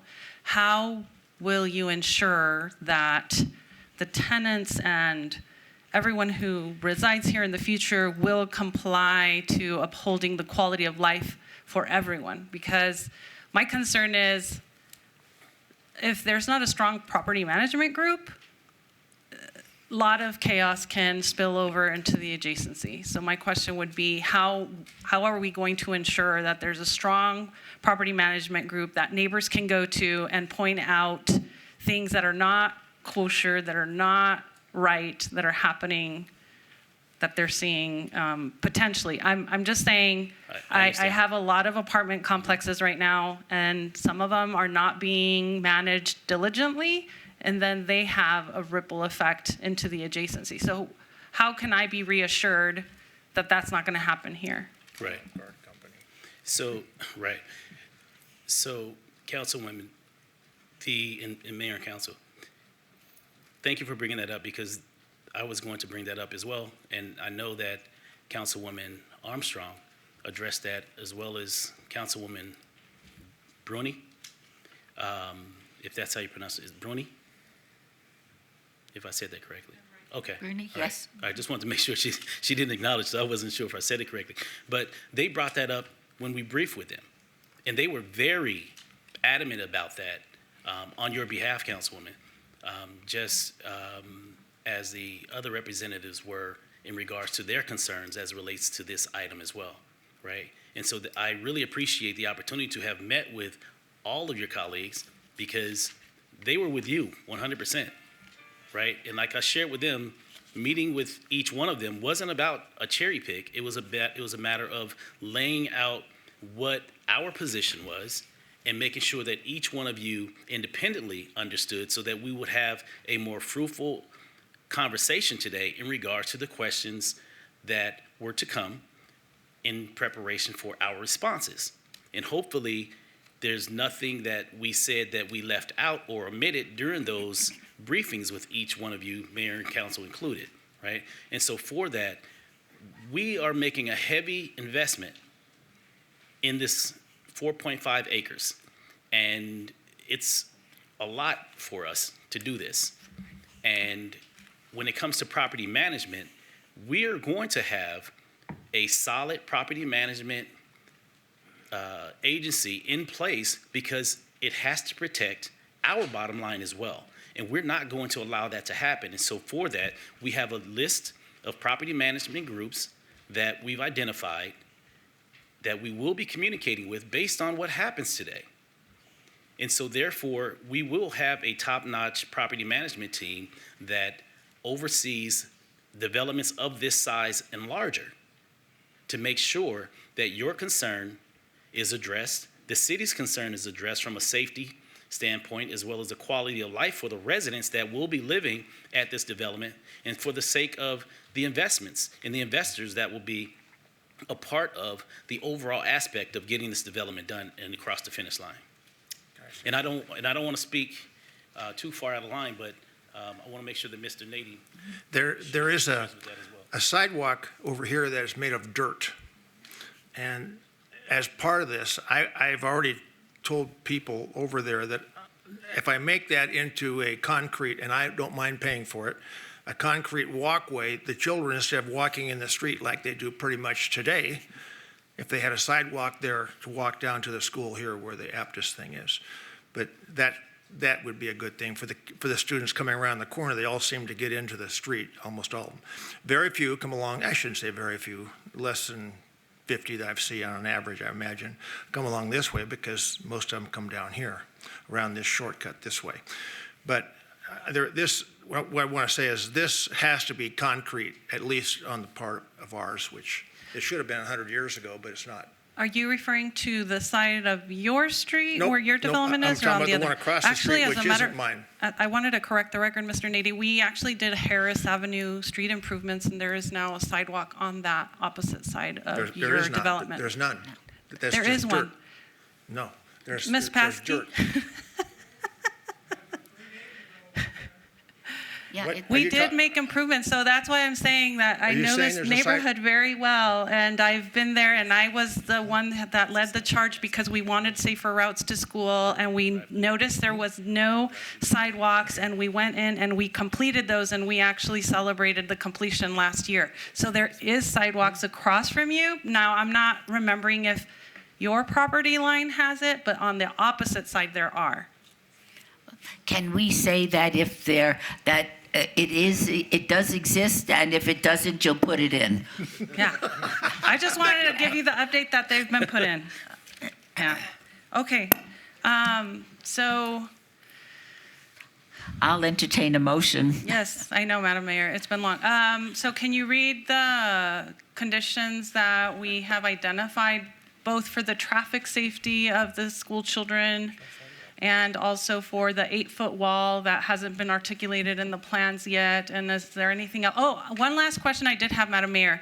Yes. In the original agenda item printout, it does say for 62D that there's also a waiver for perimeter landscape buffer, but that is no longer the case. They meet that, or is that still a variance? So it is, Seth Floyd, for the record, Planning Commission added a condition that made sure there were the correct number of trees.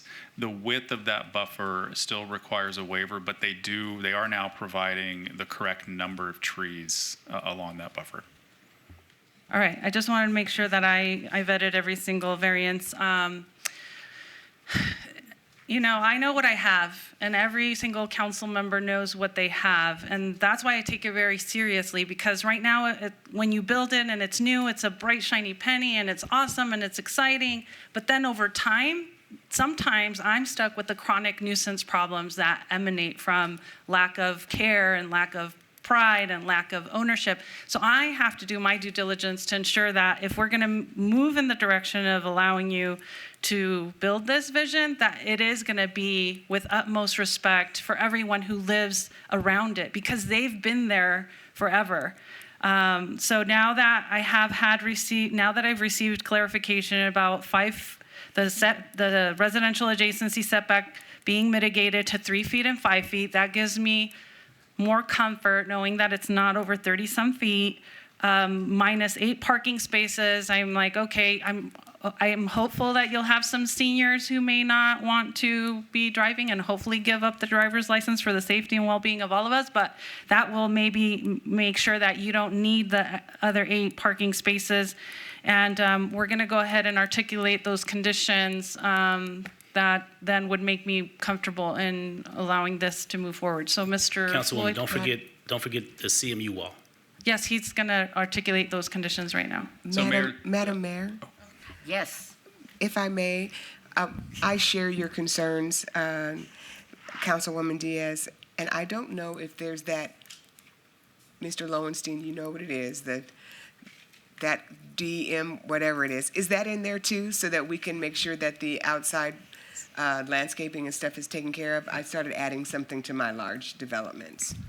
Just a suggestion. Seth Floyd, for the record, Councilwoman, you and Peter must be on the same wavelength, because he has that ready to go as well. So we can read that one in with the amended conditions also. What is a DM? Oh, maybe we should educate and see if they would agree first before we add it. So go ahead, and who would do the educating, Mr. Floyd? Is that Mr. Lowenstein? Sure. Peter Lowenstein for the record, Madam Mayor. So a DPMR is a declaration of private maintenance requirements, and it's quite a lengthy condition, but it basically says at a certain point you record that against the property, and it's a belt and suspenders kind of thing for property maintenance. I do need to ask for some clarity on the wall, what property lines you want the wall adjacent to. It's an 8-foot decorative block wall. I've got that covered. It looks like the north and east property lines. I don't know if there was any other direction for location of walls. And I believe it is just the north and the east that abut the residential. All right, I'll tailor the petition accordingly. And then I believe Lucian has a question of clarity as well. Yeah, Lucian Pyatt for the record, through the mayor to Councilwoman Diaz. So we have our standard traffic study condition that is required with this application. Is there something additional that you're looking for that we maybe look into the surrounding school safety as in conjunction with the traffic study? Because that is something we would normally do. Correct, but I feel that sometimes we're not prompt enough to put up signs that acknowledge that school children are coming and going. And so how do we ensure that tenants who don't have children know that to be on the lookout for them? And so I kind of just want an awareness component. I don't know how we can articulate that. We would do our best to ensure that people know that to be on watch for students that are coming in or walking adjacent that property line. Okay, yeah, I'm trying to just think how we would address that. I do have an added sign condition for it, which can then be furthered by the traffic study if something needs to be. Is there something from another community that you've seen or anyone has seen as it relates to what we could use? I've seen different manifestations of our children are walking here, watch your speed. Sometimes There's like even the one that captures their speed. There's just several, I think, visual On-site reminders. visuals. Yeah, On-site on-site visual Okay, reminders I'm with for you. I them understand what you're to saying. I got you. gauge and say, hey, I need to scan both ways before I'm Right. turning. And especially kids now that are using electric scooters and they're using bikes and they're just whizzing. And sometimes, things I'm happen with when you, we're not. Councilor. I understand 100%. Yeah. All right, through you, Madam Mayor, I will be reading for a little bit on these conditions. So the first added condition that would be attached to the site development review, which is 25-0176-SDR1, would read, a revised site plan and landscape plan shall be submitted to the Department of Community Development prior to or at the same time as submitting for a building permit depicting the installation of a decorative block wall adjacent to the north and east property lines. Second condition, this is regarded to the awareness of pedestrians. This gives some latitude and discretion. The applicant shall provide appropriate signage throughout the subject site addressing pedestrian safety. And third, which is the lengthy condition, is prior to the exercising of the site development plan review as expressed in Title 19.16.100 subsection J, the developer shall be required to record a declaration of private maintenance requirements, parentheses DPMR, as a covenant on all associated properties and on behalf of all and current future property owners. The DPMR shall include a listing of all private owned and or maintained infrastructure improvements along with assignments of maintenance responsibilities for each of the subject sites, landscape areas, including but not limited to perimeter landscape buffers, parking lot landscaping, and foundation landscaping, and shall provide a brief description of the required level of maintenance for privately maintained components, including but not limited to building elevations, parking lot striping, trash enclosures, and driveway pans.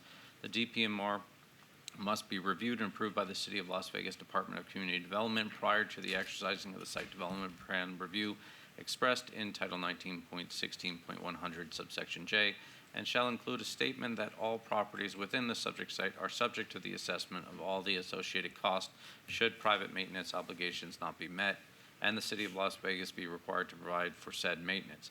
Following recordation, the developer shall submit a copy of the recorded DPMR document to the City of Las Vegas Department of Community Development. Thank you. And you accept all the conditions. The only thing that I have to say about that is I wish we had an opportunity to review that in advance so that we can understand and make sure that that's something that we clearly understand. But Do you want to set a future date for another meeting? No, I mean, if that's I all didn't that it think you says, I did. mean, it doesn't sound too bad, but that's the only thing. Excellent. But Yeah, Madam other than Mayor. that, yes, to answer your question, yes, Mayor. Let us quote where that came from, and we could go on that, because you Right. obviously read it. So if I could read the same. Turn your microphone, Where- Mr. Nady. I don't think we can hear you. Where is that? Is that in Title 19? That is a condition of approval that's been previously used on other applications. So it's not a part of Title 18? It is referring back to Title 19 for what exercising of a site development plan review, but it is in regards to a declaration of private maintenance requirements, so a separate document that is not a Title 19. But base Correct. code of Title 19 requires level of maintenance on your site anyway. Could we get a copy of that? Sure, you'll get an action letter after this is voted on. Thank you. And Madam Mayor, through you, I'd like to also just to be clear on the traffic studies, since you requested that we look into it, I'd like to maybe add a sentence to our condition number 18 that will kind of bring a little more attention to school safety. And it would read, the traffic impact analysis shall make recommendations to ensure surrounding school safety is maintained and shall implement such recommendations. I love that. It's in writing now. Thank you. I think that's what I was trying to get to, and you succinctly put it in the condition. Do we agree? Could you reduce that to paper also? I couldn't Yes. hear it all of it. Yes, we agree. But yes, we'll agree to it. All right. With that, I'm going to move to approve agenda item 62A through D with all of the previously stated amended conditions. All right, shall we vote? Please post. Motion carries. Congratulations, gentlemen. Thank you. And can we please I will not provide, disappoint you. can we please? We just want to be one big happy city. Can we provide our it'll be a good applicants thing for the with neighborhood. written instructions of what they've agreed to? Yes, Thank you, Mayor Mayor, Seth- Council. Thank you.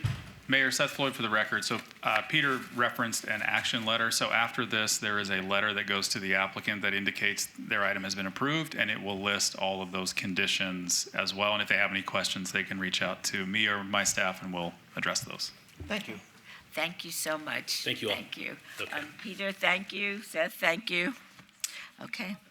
Agenda item 67, 25-0321-DRI1, applicant owner, City of Las Vegas, discussion for possible action on a report by Seth Floyd, Director of Community Development, regarding the implementation of the City of Las Vegas 2050 Master Plan. All wards, the Planning Commission, and staff recommend approval. Yes, Mr. Floyd. Thank you, Mayor Seth Floyd, for the record, again, from my new location here.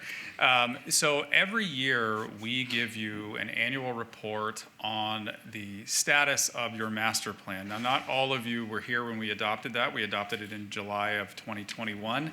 But I think this year is particularly poignant for two reasons. One, some things have changed since 2021, both for the city and for the economy. And so that obviously will affect how we are making progress on our master plan. And number two, you are in the middle of your strategic planning process, which really rolls up into the longer master plan. So I think both of those things make this a particularly noteworthy update, and we'll be brief, but I'm going to turn it over to Marco to go through this year's update. Good afternoon, Mayor and City Councilman members. Marco Vallada, City of Las Vegas, Department of Community Development for the record.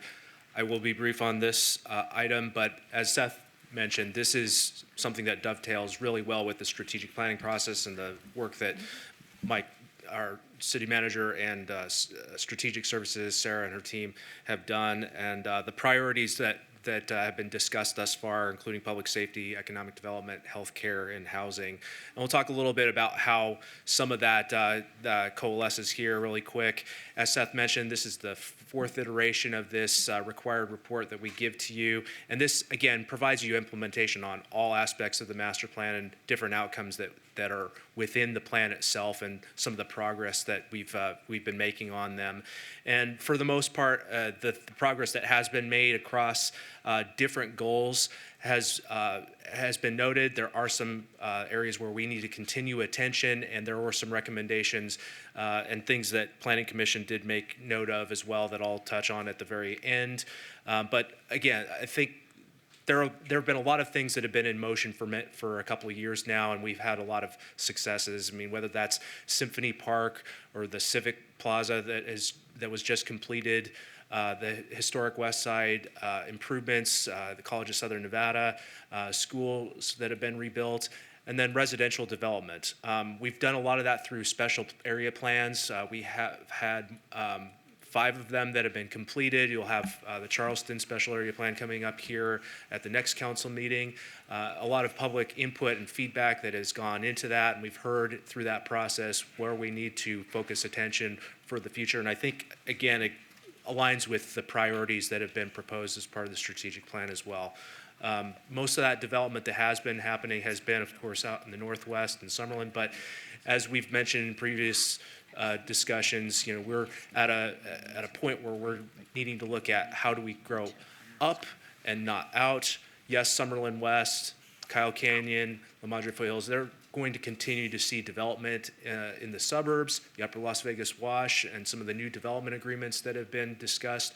You're going to still see that type of development, but concentrating in the interior of the city, the urban core, downtown Las Vegas, maintaining that momentum and really focusing on those corridors with transit-oriented development are going to be things we want to do. And as this illustration here shows, the center of Las Vegas in terms of where our population has been progressively steering further and further to the west as we've annexed more territory and as we've grown to the west and to the northwest.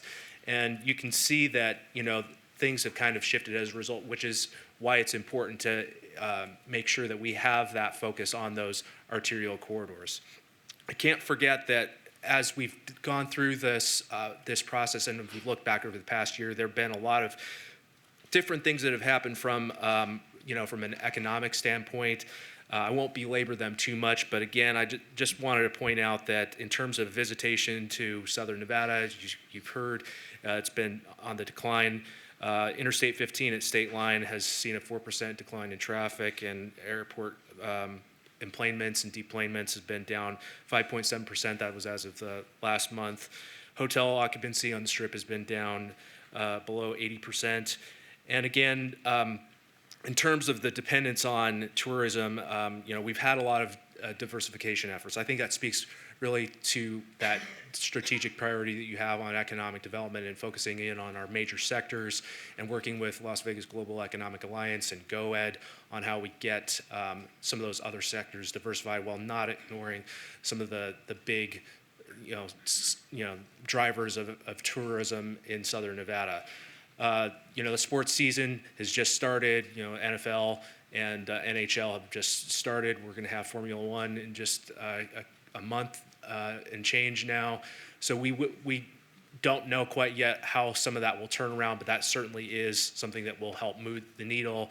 I'm sure you've also seen some of the LVCVA updates in terms of the ad buys for Sunday night and Thursday night football. That too has, I think there's been a recent report from LVCVA on that, so we will see that. But the main point here is that we're starting to see some of the economic indicators emerge in this report. We've seen unemployment rise, and it really is a combination of factors.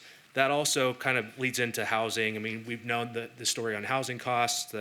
They've continued to steadily increase, and the median price of a single-family home in June of 2025 reached a peak of $485,000. We've had a very small amount, not nearly enough of what we need in terms of affordable housing production. We've only had about 57 affordable housing units over the last year that have been built within the city of Las Vegas itself. But we do have 200 units that are under rehab or under construction, another 48 apartments that are going under construction, and a couple thousand that are in the process of getting that development going.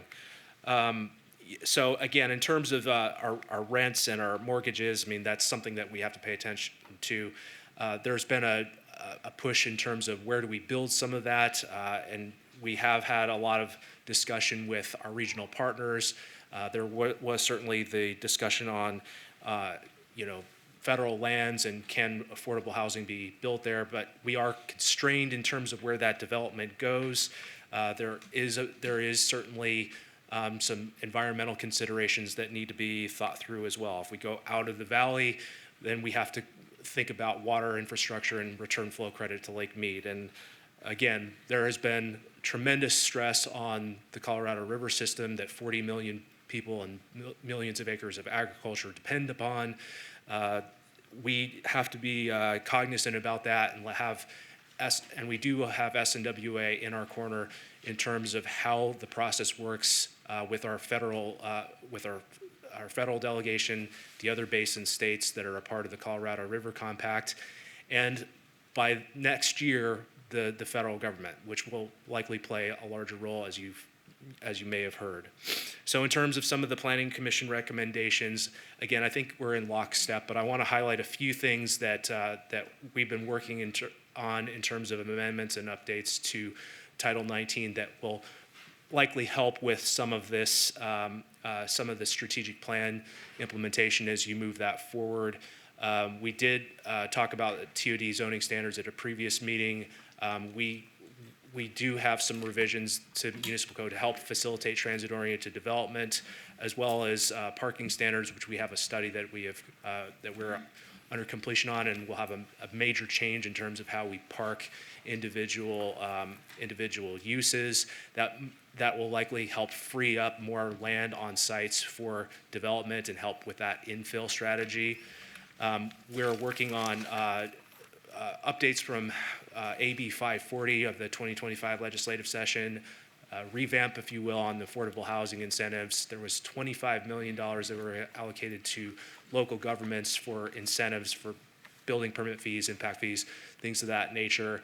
$5 million, we heard from the Division of Housing, is dedicated to the city. That helps buttress some of the incentives that we have already offered, as well as expanding the range of area median income that would be eligible. So instead of 60% AMI that we have now, in terms of new developments, we go up to 150% AMI.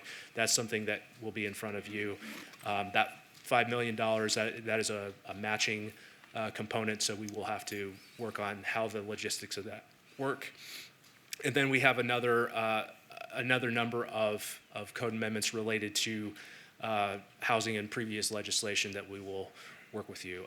In terms of other things from the Planning Commission, I think we do want to ensure that we're addressing the urban heat island effect. We're finishing up an urban forestry management plan that will be in front of the Planning Commission this next month. That will definitely come along with a text amendment to address landscaping standards and increase the amount of trees that address the urban heat island effect. It also goes hand in hand with Assembly Bill 96 of this last legislative session that dealt with heat mitigation strategies. And then again, getting other things related to downtown development through form-based code updates and updates for zoning within downtown to help get more built over the next couple of years. That is going to be in front of you. And with that, I'll entertain any questions you might have. Answering questions. And Seth Floyd, for the record, just one quick update also because it happened last night. The Upper Las Vegas Wash Development Agreement was approved by Planning Commission. So Marco referenced that earlier. That'll be about 6,000 homes, 15,000 new residents. Once we get through a few other issues up in the Northwest. Thank you. Are there any questions or comments from the city council members? Ms. Summers Armstrong? Yes, thank you, Madam Mayor. So under your section of economy and education and housing and homelessness is there. Could you please get into some detail and talk about the illustration that you have there on the 33% of total housing available is affordable, and you've divided it up by AMI. And I understand the desire to change the AMI numbers, but I'm looking at this table and I have a concern. And so if you could just, or I think I have a concern, and I think if you explain it to me, I may not have it anymore, but could you help me there, please? Certainly. So, Councilwoman, through the mayor to you, that we're referencing on page 19, one of the outcomes related to affordability rates in terms of different categories. That's the total number of units that are, from like a census perspective, what's falling into those particular ranges and the total percentages of them. That's going to fluctuate from year to year in terms of how we make those types of measurements. But essentially, yeah, in terms of how many households are at about that rate in terms of the median income, that's what you're looking at from a citywide perspective. Madam Mayor? Yes, ma'am. Thank you.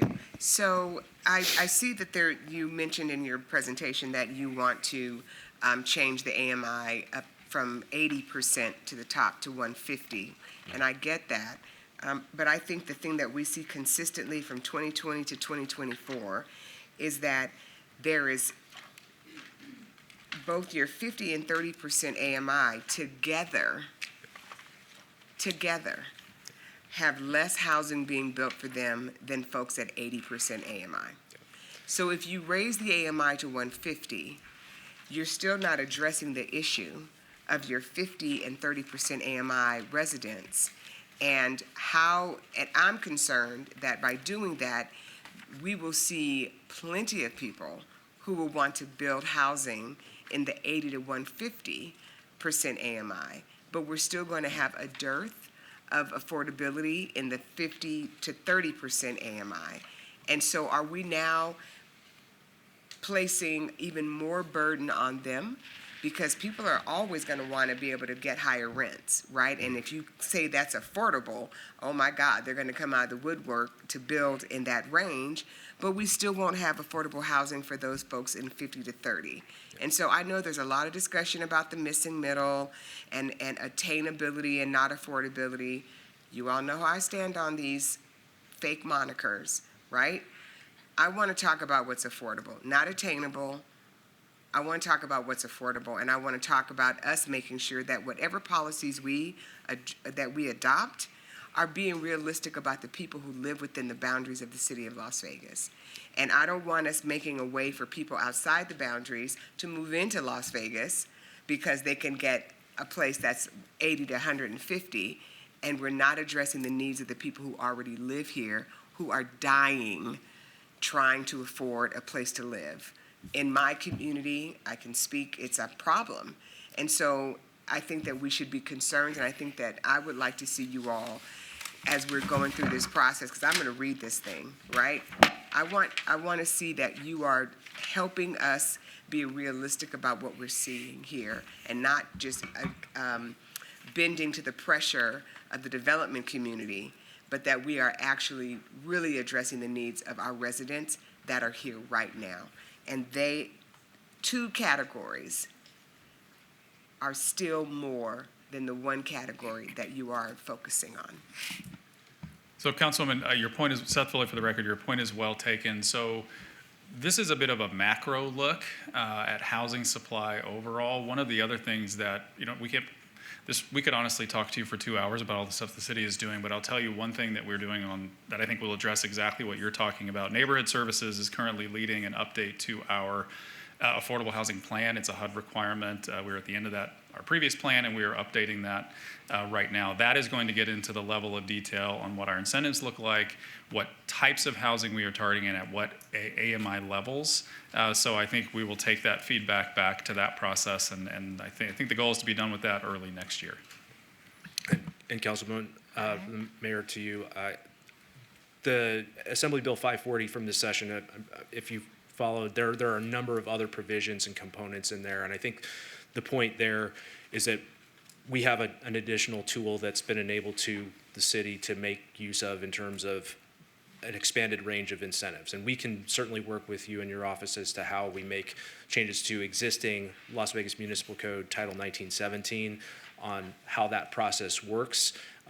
There's other components. I know Neighborhood Services is also working on some of the other funding sources that I didn't mention that are part of AB 540, and some of the other housing bills that got passed this session that we can certainly work. I think the end goal, though, is get more housing built, more rehabs, and make sure that it's affordable at all income ranges, especially the ones where you have the greatest need. Yes. Okay. Any other questions from council members? Yes, Ms. Bruni. Thank you, Mayor. I do want to say I share my colleagues' concerns. I met with an affordable housing developer earlier this week, and he said, we love the governor's emphasis on attainable housing, but he echoed the same thing, saying, going up to 150% AMI, you're going to have folks, you don't need an incentive there. It really is at 30 to 80%. So I'm wondering, are we going to have a conversation at the city level with this potential $35 million or $5 million for the cities? Can we prioritize developers who want to develop at that level? And then, this is more maybe a philosophical statement. I feel like if you look at our metrics, right, there's a lot of red dots around housing. So one question I have is, can I get the underlying data just to look over time? Yes. But there's a lot of red dots around housing, and I know we've identified housing as a strategic priority. But I know, I don't know what the answer is, but we had this applicant that we just approved, and the first iteration did include affordable housing, or, he wanted to provide housing at the 80% AMI or apartments. And yet all these waivers, he had to require or get all the waivers for parking and the setbacks. And so, the last product doesn't have any affordable housing. And so it feels like we have identified it as a priority, and yet maybe some of our code or, what we're requiring, gets those projects booted out. And so how can we maybe holistically think about the planning so that if someone does want to do affordable housing, we relax some of the standards on, parking requirements or the setbacks so that we can actually get some of the housing that we need. So I don't know if there's an answer. It's more just I want to plant to see that it feels like maybe sort of thinking about things more holistically so that these can be green next year. Thank you so much. Are there any other comments? Ms. Diaz? Thank you, Madam Mayor. I just want to comment that it does make me excited to see that as a city, we are kind of looking at the entirety of our city and setting a vision for what the future could be for the different parts of our city, right? They're not all created equal. East Las Vegas isn't like Charleston, and Charleston isn't like La Madre. And so I think that we should kind of give ourselves kudos for setting that vision for each distinct part of our communities that we know have a lot of planning ahead of them and a lot of development, and us kind of trying to articulate and elevate what the collective vision is from our neighbors, from the council members and our planning team. So just want to say you guys have a lot going on and a lot of plans to learn, but thank you for making sure that we do kind of keep the ethos and the spirit of the community embedded in the work we want to carry out. Mayor Seth Floyd, if I could just address that comment, I really appreciate that you brought up the plans, because that is where I think the council's greatest opportunity is to work with us, because when you have that plan, East Las Vegas is a great example, and you become that plan's champion, that's where we can really achieve some of the objectives that are in it. So we try to help facilitate the work that goes into it, but then it becomes our plan. And so I appreciate that you brought that up, because I think that is where the rubber meets the road on implementing a lot of the stuff that has come up today and that Marco reported on in his report. Before I call for the vote, did you want to add anything to your presentation? No, Mayor, thank you for the opportunity. We appreciate it. We're looking forward to next year. Thank you so much, and thank you for your hard work. Is there a motion, Mayor Pro Tem? Thank you, Madam Mayor. You guys did a great job, and you can tell by our last agenda item how dependent we are upon our current planning staff as well as our long-range planning staff. So thank you for that, and I will move to approve. Looking forward to the action items. Please vote. Post.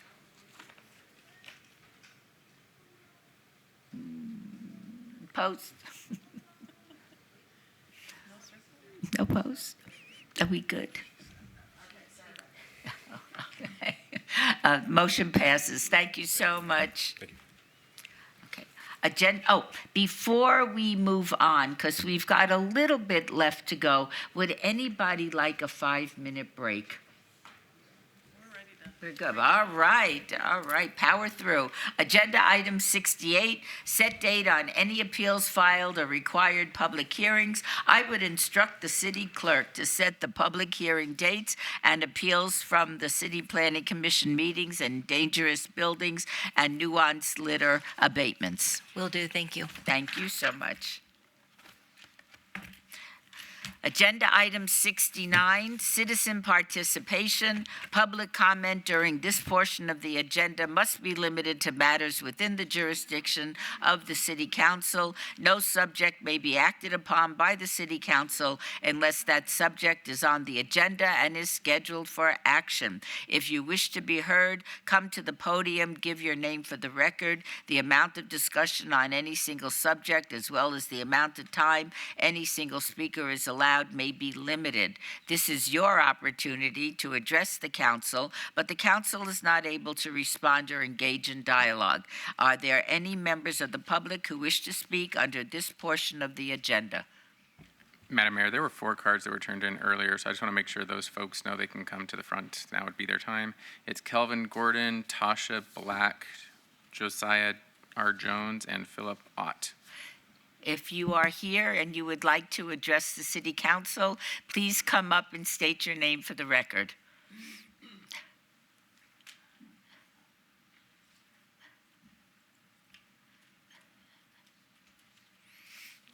Hello, please state your name for the record. All right, my name is Kelvin Gordon. Thank you, City. Thank you, Mr. City Attorney, Mayor, and everybody on the City Council. I'm addressing an issue. I'm a performing artist. I do street performance art, corporate events, been in Vegas since 1990. I teach Tai Chi. In 1989, Susan Malasky at Malibu Towers was one of my students. I met Hank Greenspun on the elevator, whatever that means. I used to drive down Fremont Street like in the late 80s. I think it was like 1989. Long story short, with all due respect to the law and the rule of law, as a performing artist on the Fremont Street experience, I've had several incidents with security. I understand both sides, performer side and the orderly side, in which security is there and the marshals will do a great job as far as keeping everyone safe. Recently, we were informed, or I was informed, because I can only speak for myself here before you, that I could not sit down. Normally, we perform at 2-hour increments inside of any circle at any given time. One of the problems with not being able to sit for 2 hours, it leads to muscle fatigue, swelling and poor circulation, varicose veins, et cetera, and other health challenges. It's not disabling, but it's hugely inconvenient where the ulterior motive is to get people to leave. Another situation, again, I've only got 2 minutes, so I'm going to be very brief, is that we were told we can't, if we want to get inside one of the circles for a 2-hour performance time, if there's someone comes up that wants to challenge us, whoever puts their foot in first. I'm not going to play footsie with people who are derelict or drug addicted, because that creates a hostile environment. I've asked security if there's another remedy for situations like that so we can artistically express art. That's all I'm trying to get across. And there are other challenges that go on. I'm sure you probably heard a lot of different things, but again, I'm just trying to speak for something to turn out to be harmonious and just work out artistically, creatively for those that want to express art. So Thank you so much. Thank you. Is there anybody else that would like to address the City Council? Welcome, and please state your name. Good afternoon, Madam Mayor, City Council. My name is Josiah R. Jones. I moved out here about 3 years ago, supporting my kids. I got a proud father of a professional skateboarder at 18 and a professional musician at 16. My son's been performing on Fremont Street for the last 3 years. First year came with challenges. His talent prevailed and people left him alone based on talent. Imagine that. The last year, I feel like I've been in the twilight zone. They've been shutting Fremont down due to a loophole, obviously, that they found within having a special events permit. I'd understand it if that's all we were used to, but like I said, we'd never seen anything like that for the last 3 years. This last year, boy, they're using it. Had friends in town the last 2 days that wanted to see my son perform, but it was closed down to performers due to a special events permit. I had friends that were down on Fremont Street the last 2 days, and they said there was no traffic. So, interesting. But yeah, this week, Fremont Street will be closed down for 4 of the 7 days due to a special events permit. It's a public street. It's like telling your kid, sorry, you can't play at the park, but everybody else can except for you. It's discriminative, and it just doesn't make any sense. It's a public street. So, yeah, it's hard to deal with the inconveniences and the situations and explain to a 16-year-old son that just wants to go out there and perform because he loves what he does with the guitar. I only hope that the council does some investigative work to see what's really going on with this. Like I said, it's very interesting that 3 years ago, it never happened. No matter how big the events were, no matter how big the crowds were, those spots were open. Now the spots are limited when they are open, and sometimes they're closed off permanently due to a special events permit. Thank you. Thank you so much, Mr. Jones. Hello, please state your name for the record. Hi, my name is Tasha Black, and I am actually I'm an activist for women and children. I also am a street performer on Fremont Street, and my daughter is also. She is an 8-year-old rapper. She's a kickboxer. But we have also had experiences, like Joe was saying, in the last 3 years, it's been permits. Then they pick and choose which people they affect with their citations, who they come after. And it actually started back about 2 years ago. There was a guy named Freddie Wright. He was all over Nationwide News for killing his wife, and we had issues with him. He would be out on Fremont Street. They don't discriminate against any of the drug dealers. They work with the security guards. We've been asked, the security guards, even the head security guard, Michael, of what we can do in planning of like getting protection they have drug dealers out there. He would have rituals. They would have prostitution. He was saying that he didn't want us down there to perform once they found out my background was running against crooked sheriffs and corrupt police department for 8 years, that sheriff department was involved in child pornography, rape, abusing women. My motto was to kick corruption out, and that he didn't want us down there performing, and he's always getting high, selling drugs, drinking in front of his kids. He got control of the top security guard out there and was giving him kickbacks for the drug sales. He would bring the security guard prostitutes. We've got video footage. I've been harassed by all the security guards out there. There's 2 female security guards out there. They're twins. They constantly sit there and watch us performing, try to sound check us, which is according to, if you look on AI or ChatGPT, that you cannot get a correct sound decibel from the sound meters, so I ended up buying my own to make sure that we were at the correct levels. They change the levels all the time to incorporate, to cite us. I got a citation for a sound check, but they never tell us what the decibels are, and then they change it every time, and then they pick and choose who they sound check. So I do hip hop music.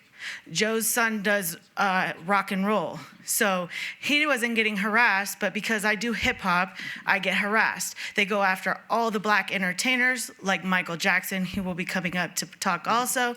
Us as black performers, Calvin, he does his box court performance where he gets inside of his box. He's been out there for so long, but this is going on, and it's got to stop. We've got to get an investigation on the security of not doing their job correctly. If you're going to amplify carts or dollies.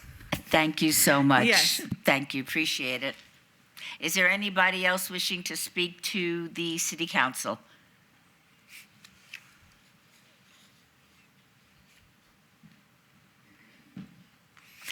Welcome, and please state your name for the record. Good afternoon, Mayor. My name is Tony Foote. I do Michael Jackson, and I've been out there for about 6 years, loyalty. And first of all, I love the city of Las Vegas. I love performing on Fremont Street. But just like Joe said, a lot of changes this year.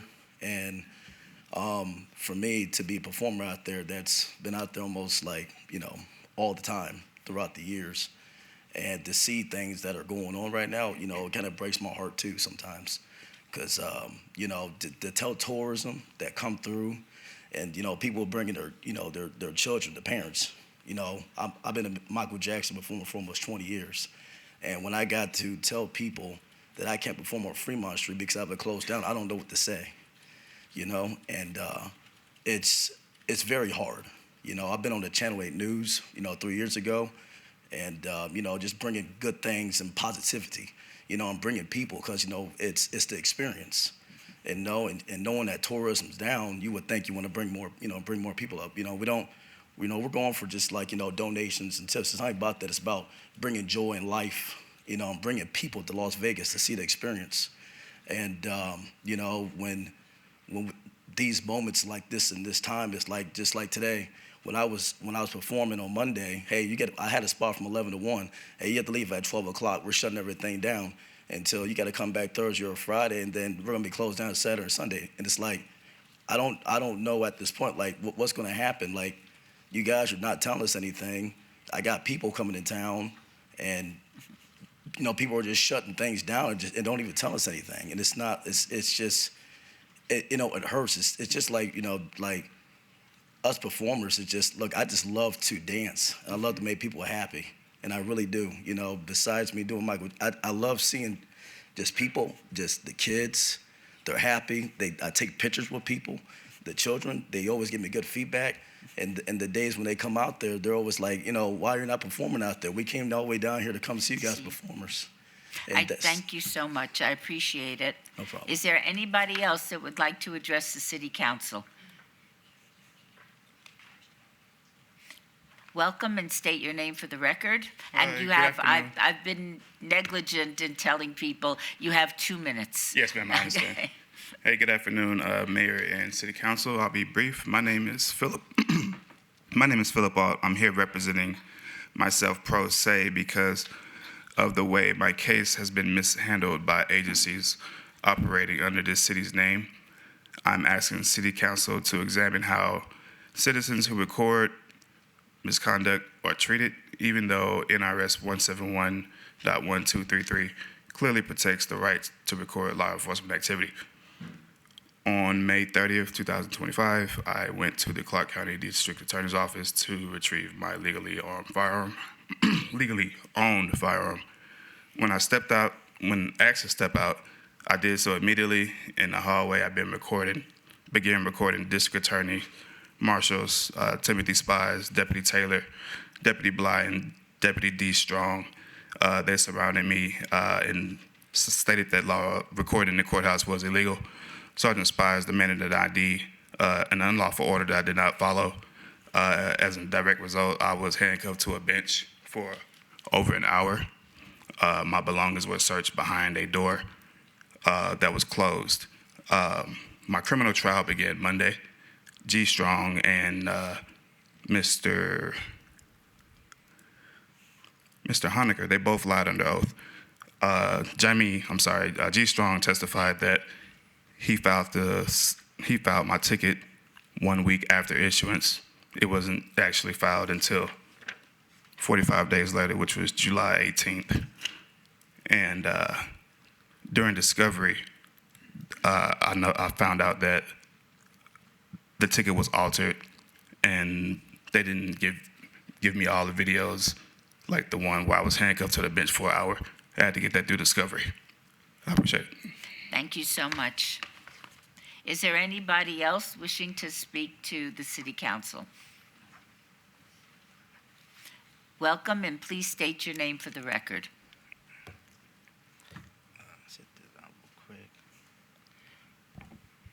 Good afternoon, Mayor.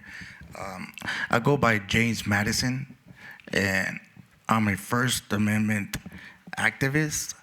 And there's two things I want to bring to you guys' attention. The first one will be the security guards on Fremont Street seem to believe that Fremont Street is private property, and they don't know the difference between public and private. They're supposed to know where it's public and where it's private. Where's the private property for Circa, private property for Golden Nugget? They don't know. They believe that the whole Fremont Street is private property, and they can't kick people out for no reason, just because they feel like it. And also, too, the Fremont Street security, I guess, I don't know, he might be the head security guard. He always wears a suit. He's a black, tall gentleman. He acts like he's a cop. He is not a police officer. He likes to direct the general public where to go when the general public knows that they have a right of way to be on Fremont Street. And that's not okay with the people, with City of Las Vegas. Second is the marshals, deputy marshals. They need to understand that the First Amendment that they swore to defend and protect, they cannot just feel that they can remain unprofessional, not being courteous, be condescending to the general public because they're exercising their First Amendment right that they sort of defend and protect. With that is that they need to understand that when the general public asks for their name and badge number, they need to provide that. It's not well, I don't have to, it's right here. Just those kind of things, the way you interact with the public is what you're gonna get back. And this is why cops in general earn the hate because of their behavior. Thank you so much. All I We just appreciate identify it. yourself, your badge, and your name. when requested upon the citizen. Thank you. Appreciate it. Is there anybody else that would like to address the city council? Welcome, and please state your name. How you doing, Ms. Mayor? My name's Ethan Haskell. I have 2 children. We perform on Fremont Street. We are being ridiculed all the time for my 2 children being out there. I feel like the security, like they were talking about, they harass us all the time. I point out other performers that they don't, like drug dealers and prostitutions, and they don't mess with certain people, even though their stuff is outside the circle, and they come to me all the time and harass my children, harass me for being outside the circle or having something, just an inch outside the circle. And so the Fremont Street experience, we're trying to bring family orientation to, and they obviously don't like it. So I just wanted to address that part of it. And we're trying to bring a good experience to Las Vegas itself. And we do perform on the Strip itself, and we do perform on Fremont Street. And I feel like on Fremont Street, we get ridiculed all the time. And I want to say, it's just my children are out there having fun, making jewelry and doing things. And they seem to pinpoint us a lot because we're friends with some of these folks. And it's pretty discriminatory. And I would like to see something done about it. So, Thank you so much. Yep. Is there anybody else that would like to address the city council? Seeing no one else, we will move to agenda item 70. Council emerging issues, discussion regarding potential items for future city council agendas or awards. Any discussion must be limited to whether or not such proposed items shall be placed on a future agenda, and no discussion regarding the substance of any proposed topic shall occur. No action shall be taken. Do any members of the council have any topics they would like to bring forward under this item?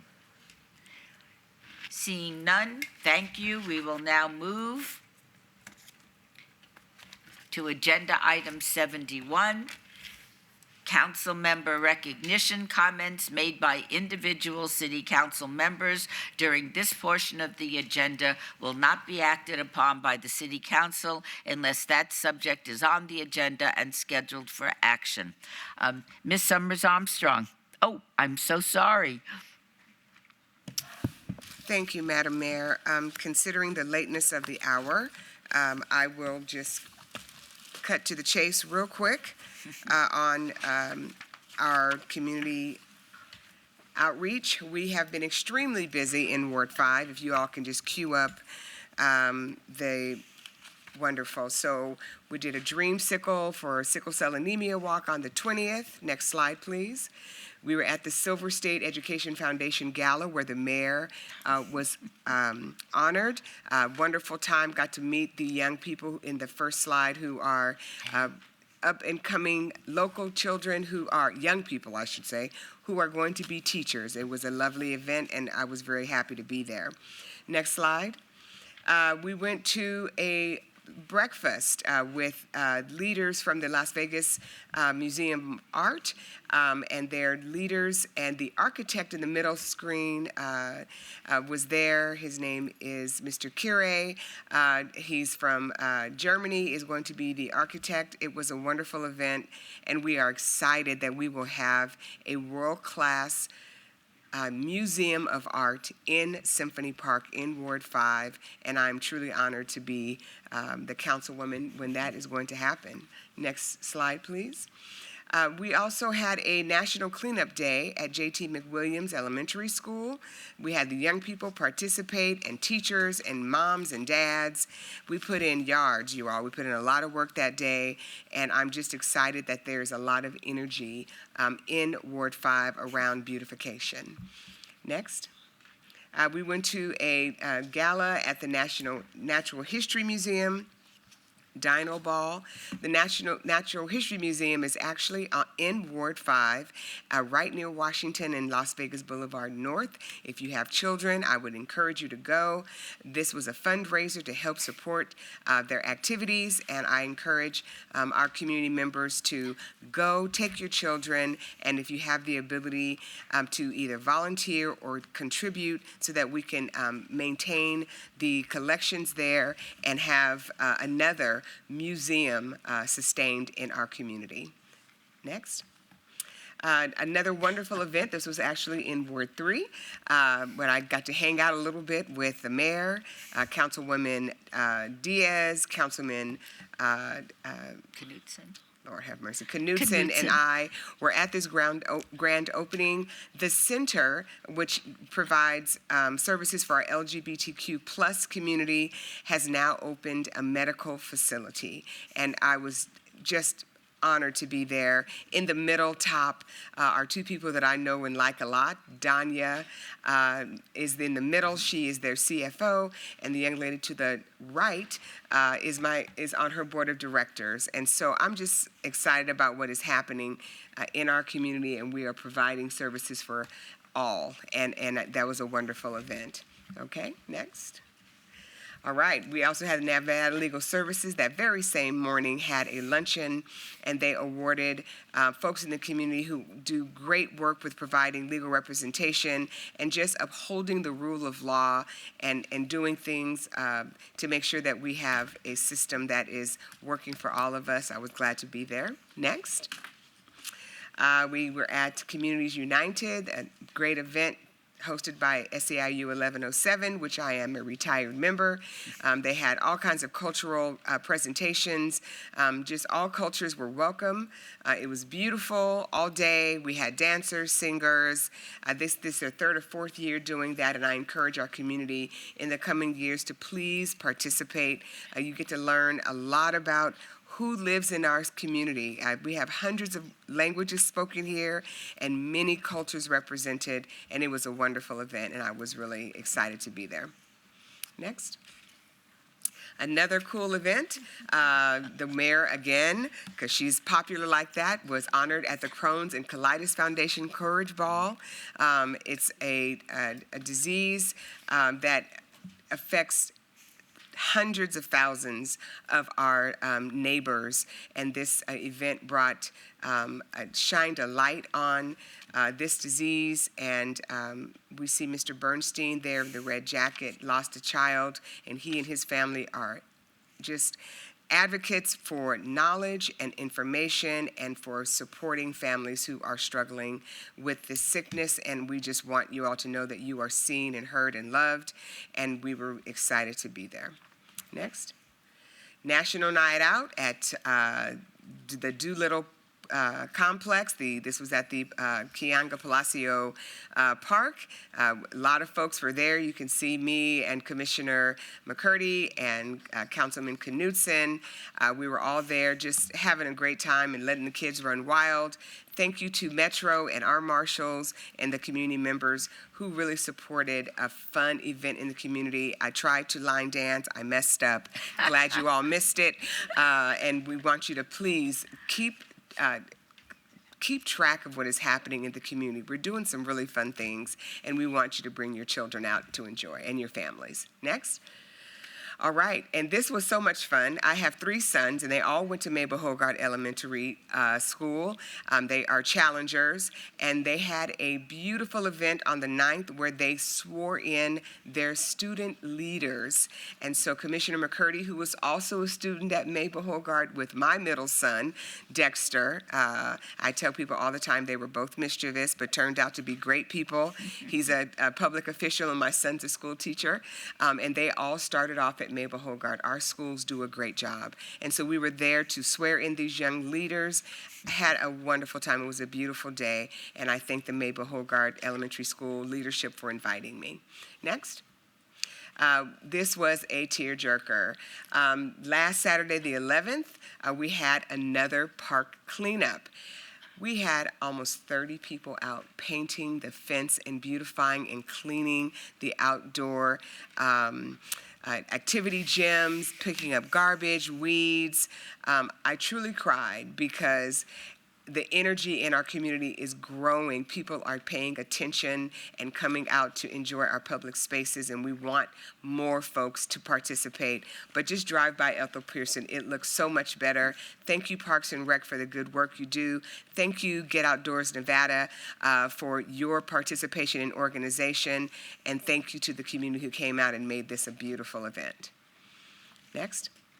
All right, Sitting with Chandra, my first one, this Saturday at 11:30 a.m. We'll be right here on the second floor at the Now Cafe.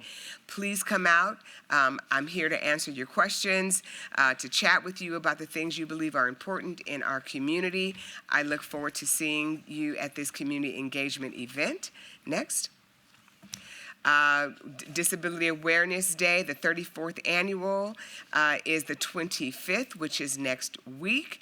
This will be, it's on our website at the Sammy Davis Jr. Festival. Please come out if you are a family member or you have loved ones. There's going to be great entertainment and fun stuff for families to do and information to help you help your family members or neighbors who are disabled connect with folks in the community who can help make their life the very best that it can be. Next. Halloween Safe Night. This is something that's put on by Commissioner McCurdy takes the lead, and the City of Las Vegas. We all work together on this. It is going to be massive at Pearson Park. Bring your babies in their costumes. There'll be lots of candy. Sorry, parents, they will be high on candy. I'm not apologizing. I'm going to have a whole bunch. So please bring your babies. Enjoy the night out at Pearson. Next. Faith-based community fair will be on November the 22nd, Second Baptist Church. You'll hear more about this in our newsletter. We will look forward to seeing you there. Next. And as always, Community Green Ball at Lorenzi Park. Those of us who got a little bit in the middle, we need to be out there on the tennis courts, hitting the ball. Bring your kids out. It's a great sport. You can play it until you just can't do anything but walk. Tennis is amazing. So please bring your babies, learn something new, get some good exercise at Lorenzi Park on Tuesday, Fridays, and Saturdays. The times are there. We put this in our newsletter as well. Next. Here's my wonderful team. Nora Lares, Julius Lightfoot, and Ara Ortiz. We are here to support and help you. Our number is there. There's a QR code. We do our very best to support the community. We're here for you. And thank you so much for the time, Mayor. Oh, thank you very much, Councilwoman Polensky. Thank you, Madam Mayor. Before I continue, I want to take a moment to recognize Private First Class Onofrio Nono Zakari. Earlier this year, he received France's highest honor for his bravery on D-Day. At 102 years old, we recently lost him, and right now he's being buried at the Boulder City Veterans Cemetery with full military honors. He is a reminder of what true courage looks like. Though he's no longer with us, his legacy will live on. Next up, on Friday, September 19th, I attended the Faith and Family Night at the Las Vegas Ballpark. It was a great event dedicated to bringing all local faith leaders together. It was a good way to celebrate our local faith leaders who guide our community every day. Next up, on Saturday, September 20th, I accepted the Beautiful Mothers Award on behalf of my mother posthumously from the Korean Mothers Foundation. It was truly an incredible event that was highlighted by a variety show and a traditional hanbok fashion show. The evening was a great reminder of the strength and dedication of mothers everywhere. On Tuesday, September 23rd, I started off the afternoon by attending the Desert Shores National Night Out. I always appreciate the opportunity to strengthen the bonds between our community and our first responders. Thanks to everyone who attended. And later that evening, I had double duty. I attended the Sun City Summerlin Patrol meeting. This is a group of volunteer citizens that help patrol Sun City and make sure that it's safe. I gave a presentation on Ward 4 updates and answered some of their questions. I appreciated the chance to connect directly with the community members who are so dedicated to keeping their neighborhoods safe. Next up, on Wednesday, September 4th, I had the pleasure of presenting Somerset Sky Point Band with a check for their participation in our 4th of July celebration. It was a meaningful way to show our appreciation for their talent, dedication, and energy they brought to our 4th of July party. Next up, on the morning of Monday, September 29th, I was able to tour Creech Air Force Base. It was an honor to hear directly from over 20 Ward 4 airmen and gain more of an understanding of the critical work being done there. This is a base I've driven my entire life by, having grown up in Reno, and I appreciate the opportunity to meet the individuals who are dedicated to serving our country. Thanks again, Creech, for the invitation. Next up, on Saturday, October 4th, we had our movie in the park in Providence. For those who attended, they had a wonderful night of trunk-or-treating, followed by the showing of Hocus Pocus. I want to thank everyone who took the time to come out and have fun, and especially our event staff, led by Christy Garnis, that made the events so special. Next up, on Tuesday, October 7th, we've done a lot since the last council meeting. I attended Downtown Summerlin's National Night Out. It was another wonderful evening to connect community with our Las Vegas Metropolitan Police Department from Northwest Area Command, Summerlin Area Command, and Spring Valley Area Command. I'm so grateful to have the opportunity to connect with our first responders in downtown Summerlin. On Friday, October 12th, I started off the afternoon by attending Eisenberg Elementary School Student Council induction. I was able to celebrate the 3rd, 4th, and 5th graders who wanted to make a difference in their school community. I was honored to be a part of the moment and to encourage these young leaders to believe in themselves and the power of their voices. Later that day, I attended the Earn While You Learn AMR graduation. I had the privilege of being the keynote speaker and congratulated all the graduates on the beginning of their journey as emergency medical technicians. They are truly the future of emergency medicine in Las Vegas, and I have no doubt that they will continue to make an incredible impact on our community. And next, please join the City of Las Vegas on October 29th at 11 a.m. for a groundbreaking ceremony of the Northwest Sky Canyon Substation. We are excited to celebrate this important milestone, and we hope to see everyone there. On Sunday, October 19th, Safe Nest will be hosting their 7th annual Run for Hope at Wayne Bunker Park in Ward 4. We are the proud hosts. This evening, it's in the morning. This morning's celebration will bring safety, hope, and healing for survivors of domestic violence. To find out more, please visit the Safe Nest website.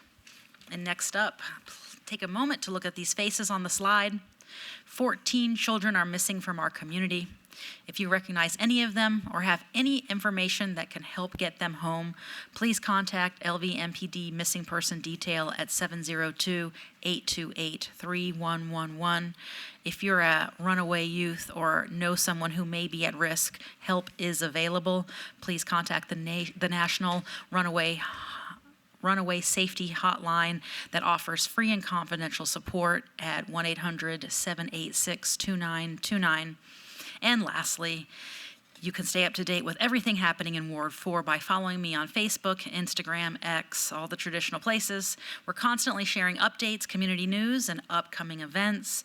If you ever need any assistance or want to contact us the old-fashioned way, 702-229-2524. We are always here to provide any assistance that we can. Thank you, Madam Mayor. Thank you, Councilwoman. Councilwoman Diaz. What happened to MPT? He has an excused absence. He's like, I'm not sitting through my colleagues' long-winded announcements. First and foremost, I do want to congratulate, I want to reiterate the mayor's congratulations of the WNBA 3-time champions, Las Vegas Aces. Yes. Women don't only survive in Vegas, we thrive. And I think very few people really think about how we have taken female representation to another level. We have a female majority legislature in our state. We have a female-led city council here. And so just every time we see another glass ceiling nothing continue to be shattered. It's super, it's a proud moment, I think, for us collectively as a community, and hopefully it inspires our future ladies to also aspire to greatness. We're going to go to my first slide, Vera Johnson Apartments and Cordero Pines Block Party. I want to thank my Northeast Area Command for hosting this block party in the Vera Johnson Apartments between two communities, Vera Johnson Apartments and Cordero Pines. Obviously, you want to know who won the tug of war. I lost. I was set up. How could I beat the captain of Northeast Area Command? I mean, he works out. Not this chick over here. I work my brain, but not so much the body. But I just want to thank all the folks who came together to make this happen. YDSI team, neighborhood services, our firefighters from Station 108. We're so grateful for our community partners also. Los Primos Meat Market provided food at an accessible price point, and La Flor de Michoacan provided delicious popsicles. So I just want to thank everyone for coming out and having some good time. The kiddos didn't even want to leave, so that was always a great sign of a successful event. On September 29th, we had the fiesta at the Plaza, our newly unveiled and opened plaza across City Hall. It was a vibrant celebration of Hispanic heritage where music, dance, and cuisine from Latin America came together for a joyful display of unity. And I just want to thank the mayor for coming by also and providing some remarks to the crowd. The event was lively. We had lots of things, but unfortunately the weather put a damper on this event. And so hopefully next time we can kind of hold off a bit and figure out where we're going with weather before we have to pivot and shutter it. But it was great while we had it. On let's see, I don't have the date, but I want to basically give a shout out to the UNLV architecture students because they've been put to task with some projects in Ward 3. The UNLV landscape architecture students have been contributing their talents to important just thoughts into how we can improve some parts and spaces in Ward 3. One of them being the Fremont Lofts. They kind of provided renderings as to how they could increase their greenery and their landscaping for a very tiny HOA, where the space sometimes doesn't allow us to put as much green as we want to. So they presented those here in our training rooms, and it was really cool to see the talent of these budding students coming from our university. And then we also recently toured Huntridge Circle Park with the nonprofit group Friends of Huntridge Circle Park so that they could also give us a fresh lens and perspective as to what we can do with that outdoor space. I want to thank Professor Kim and her students for wanting to be engaged and involved in real-world applications. I'm just going to slightly touch this one. Gavin J. Gorgon Health Center ribbon cutting was amazing. I guess we were in violation of a quorum, but it's okay. We were there to celebrate the accomplishment that we have another FQHC in our community providing access to pharmacy, access to medical care, mammograms, you name it. I was surprised at the offerings of different medical services that they will have there. So I hope that you'll look that up because they want to make sure that everyone is taking care of themselves so they can continue to take care of their families.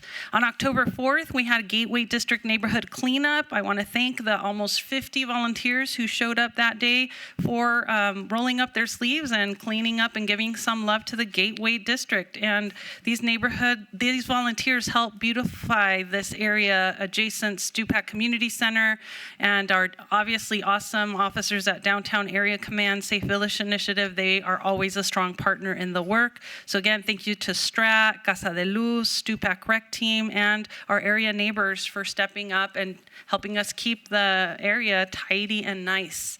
On October 4th, we had our 25th annual Binational Health Fair out of our East Las Vegas Community Center, and we were there offering residents to get their vaccines for free, various checkups and screenings that were also free of charge thanks to a plethora of community partners. Again, thank you to Reach, who always leads the charge on putting together all of these awesome services for our community, the Consulate of Mexico, and our other health partners for bringing much needed medical services to an underserved community. October 4th, it was hopping October 4th. Actually, this wasn't the 4th. This was another date, but Barter Beer Mall ribbon cutting. Mayor Shelley Berkeley, MPT, and I were thrilled to celebrate Barter Beer and Mall ribbon cutting, and it's an amazing new addition to the Arts District. It supports local artists like our own Steve Horlock and local collectors by featuring their products and art with a twist. Beer and wine are available for purchase while you peruse all of the awesome offerings right there. What a great concept.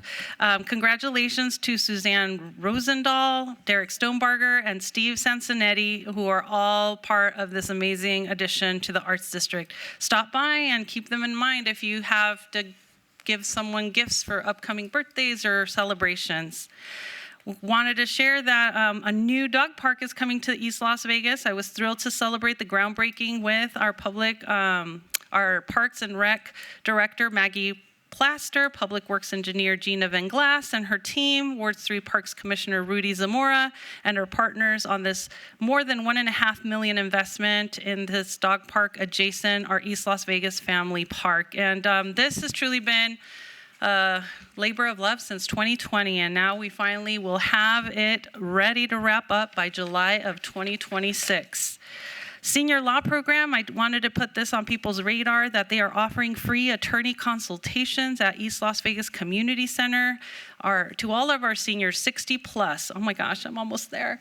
This message is for you. Starting today, the Senior Law Program will be offering free attorney consultations at our East Las Vegas Community Center, and they will be available every third Wednesday of the month.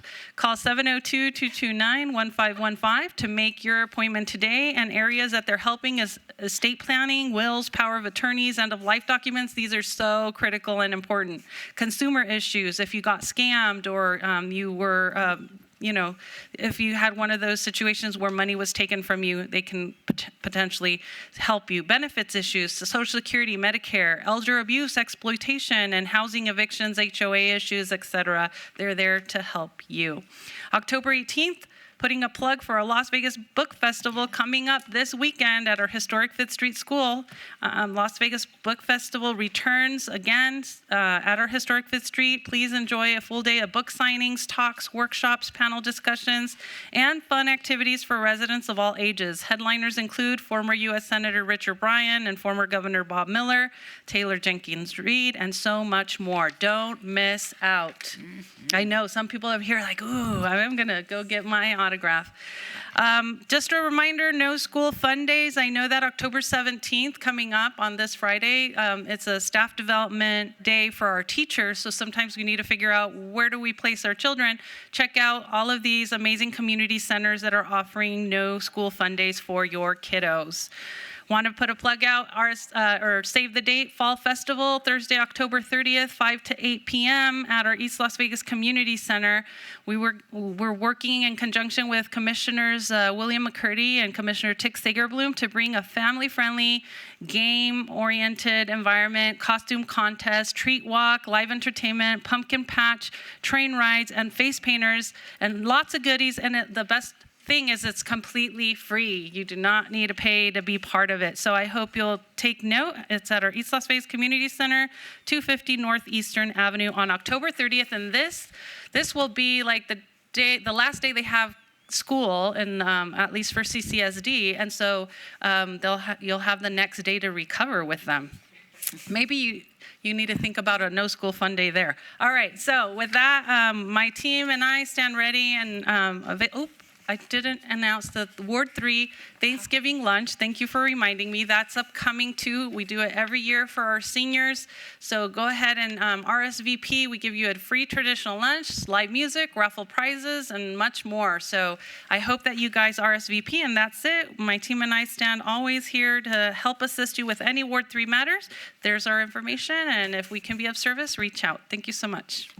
Thank you so much. And before I call on Councilwoman Bruni, I just want everyone to know that prior to the championship game, the mayor of Phoenix, Arizona, reached out to me and challenged me to a bet. Representing Las Vegas, it's not that tough to take a bet. And so we did bet that whoever lost would wear the winning team's jersey at their city council meeting. Note, I am not in their wear jersey.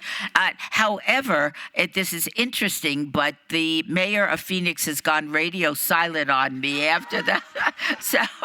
So I have to get her that jersey, but she needs to call me. So if the mayor of the great city of Phoenix, Arizona, is listening to the city council meeting here in Las Vegas, call me so we can conclude our transaction. And maybe better luck next time. Councilwoman Bruni?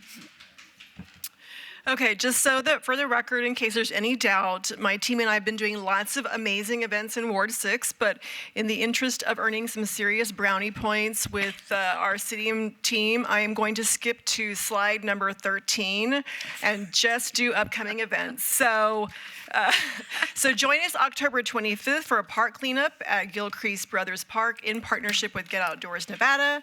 Next. Then a few days later, join us on October 29th for our Haunted Harvest in partnership with the YMCA and the Centennial Hills Library. If you're interested in being a vendor, please reach out to us. We have a few spots left. Mark your calendars. Ward 6 next is hosting its semi-annual document shredding and prescription medicine collection event on Saturday, November 1st from 10 a.m. to noon at the Centennial Hills Y. Next, join us November 6th for our annual town hall update on all of the happenings in Ward 6. We'll hear from Metro, Code Enforcement, and Public Works on how to keep our neighborhoods safe and clean. We'll be gathering 6 to 8 p.m. at the Centennial Hills Active Adult Center. As always, we want to hear from you. Call us at 702-229-5463 or email us at ward6lasvegas.nevada.gov. Thanks. Thank you so much, Councilwoman. And this city council meeting is now adjourned.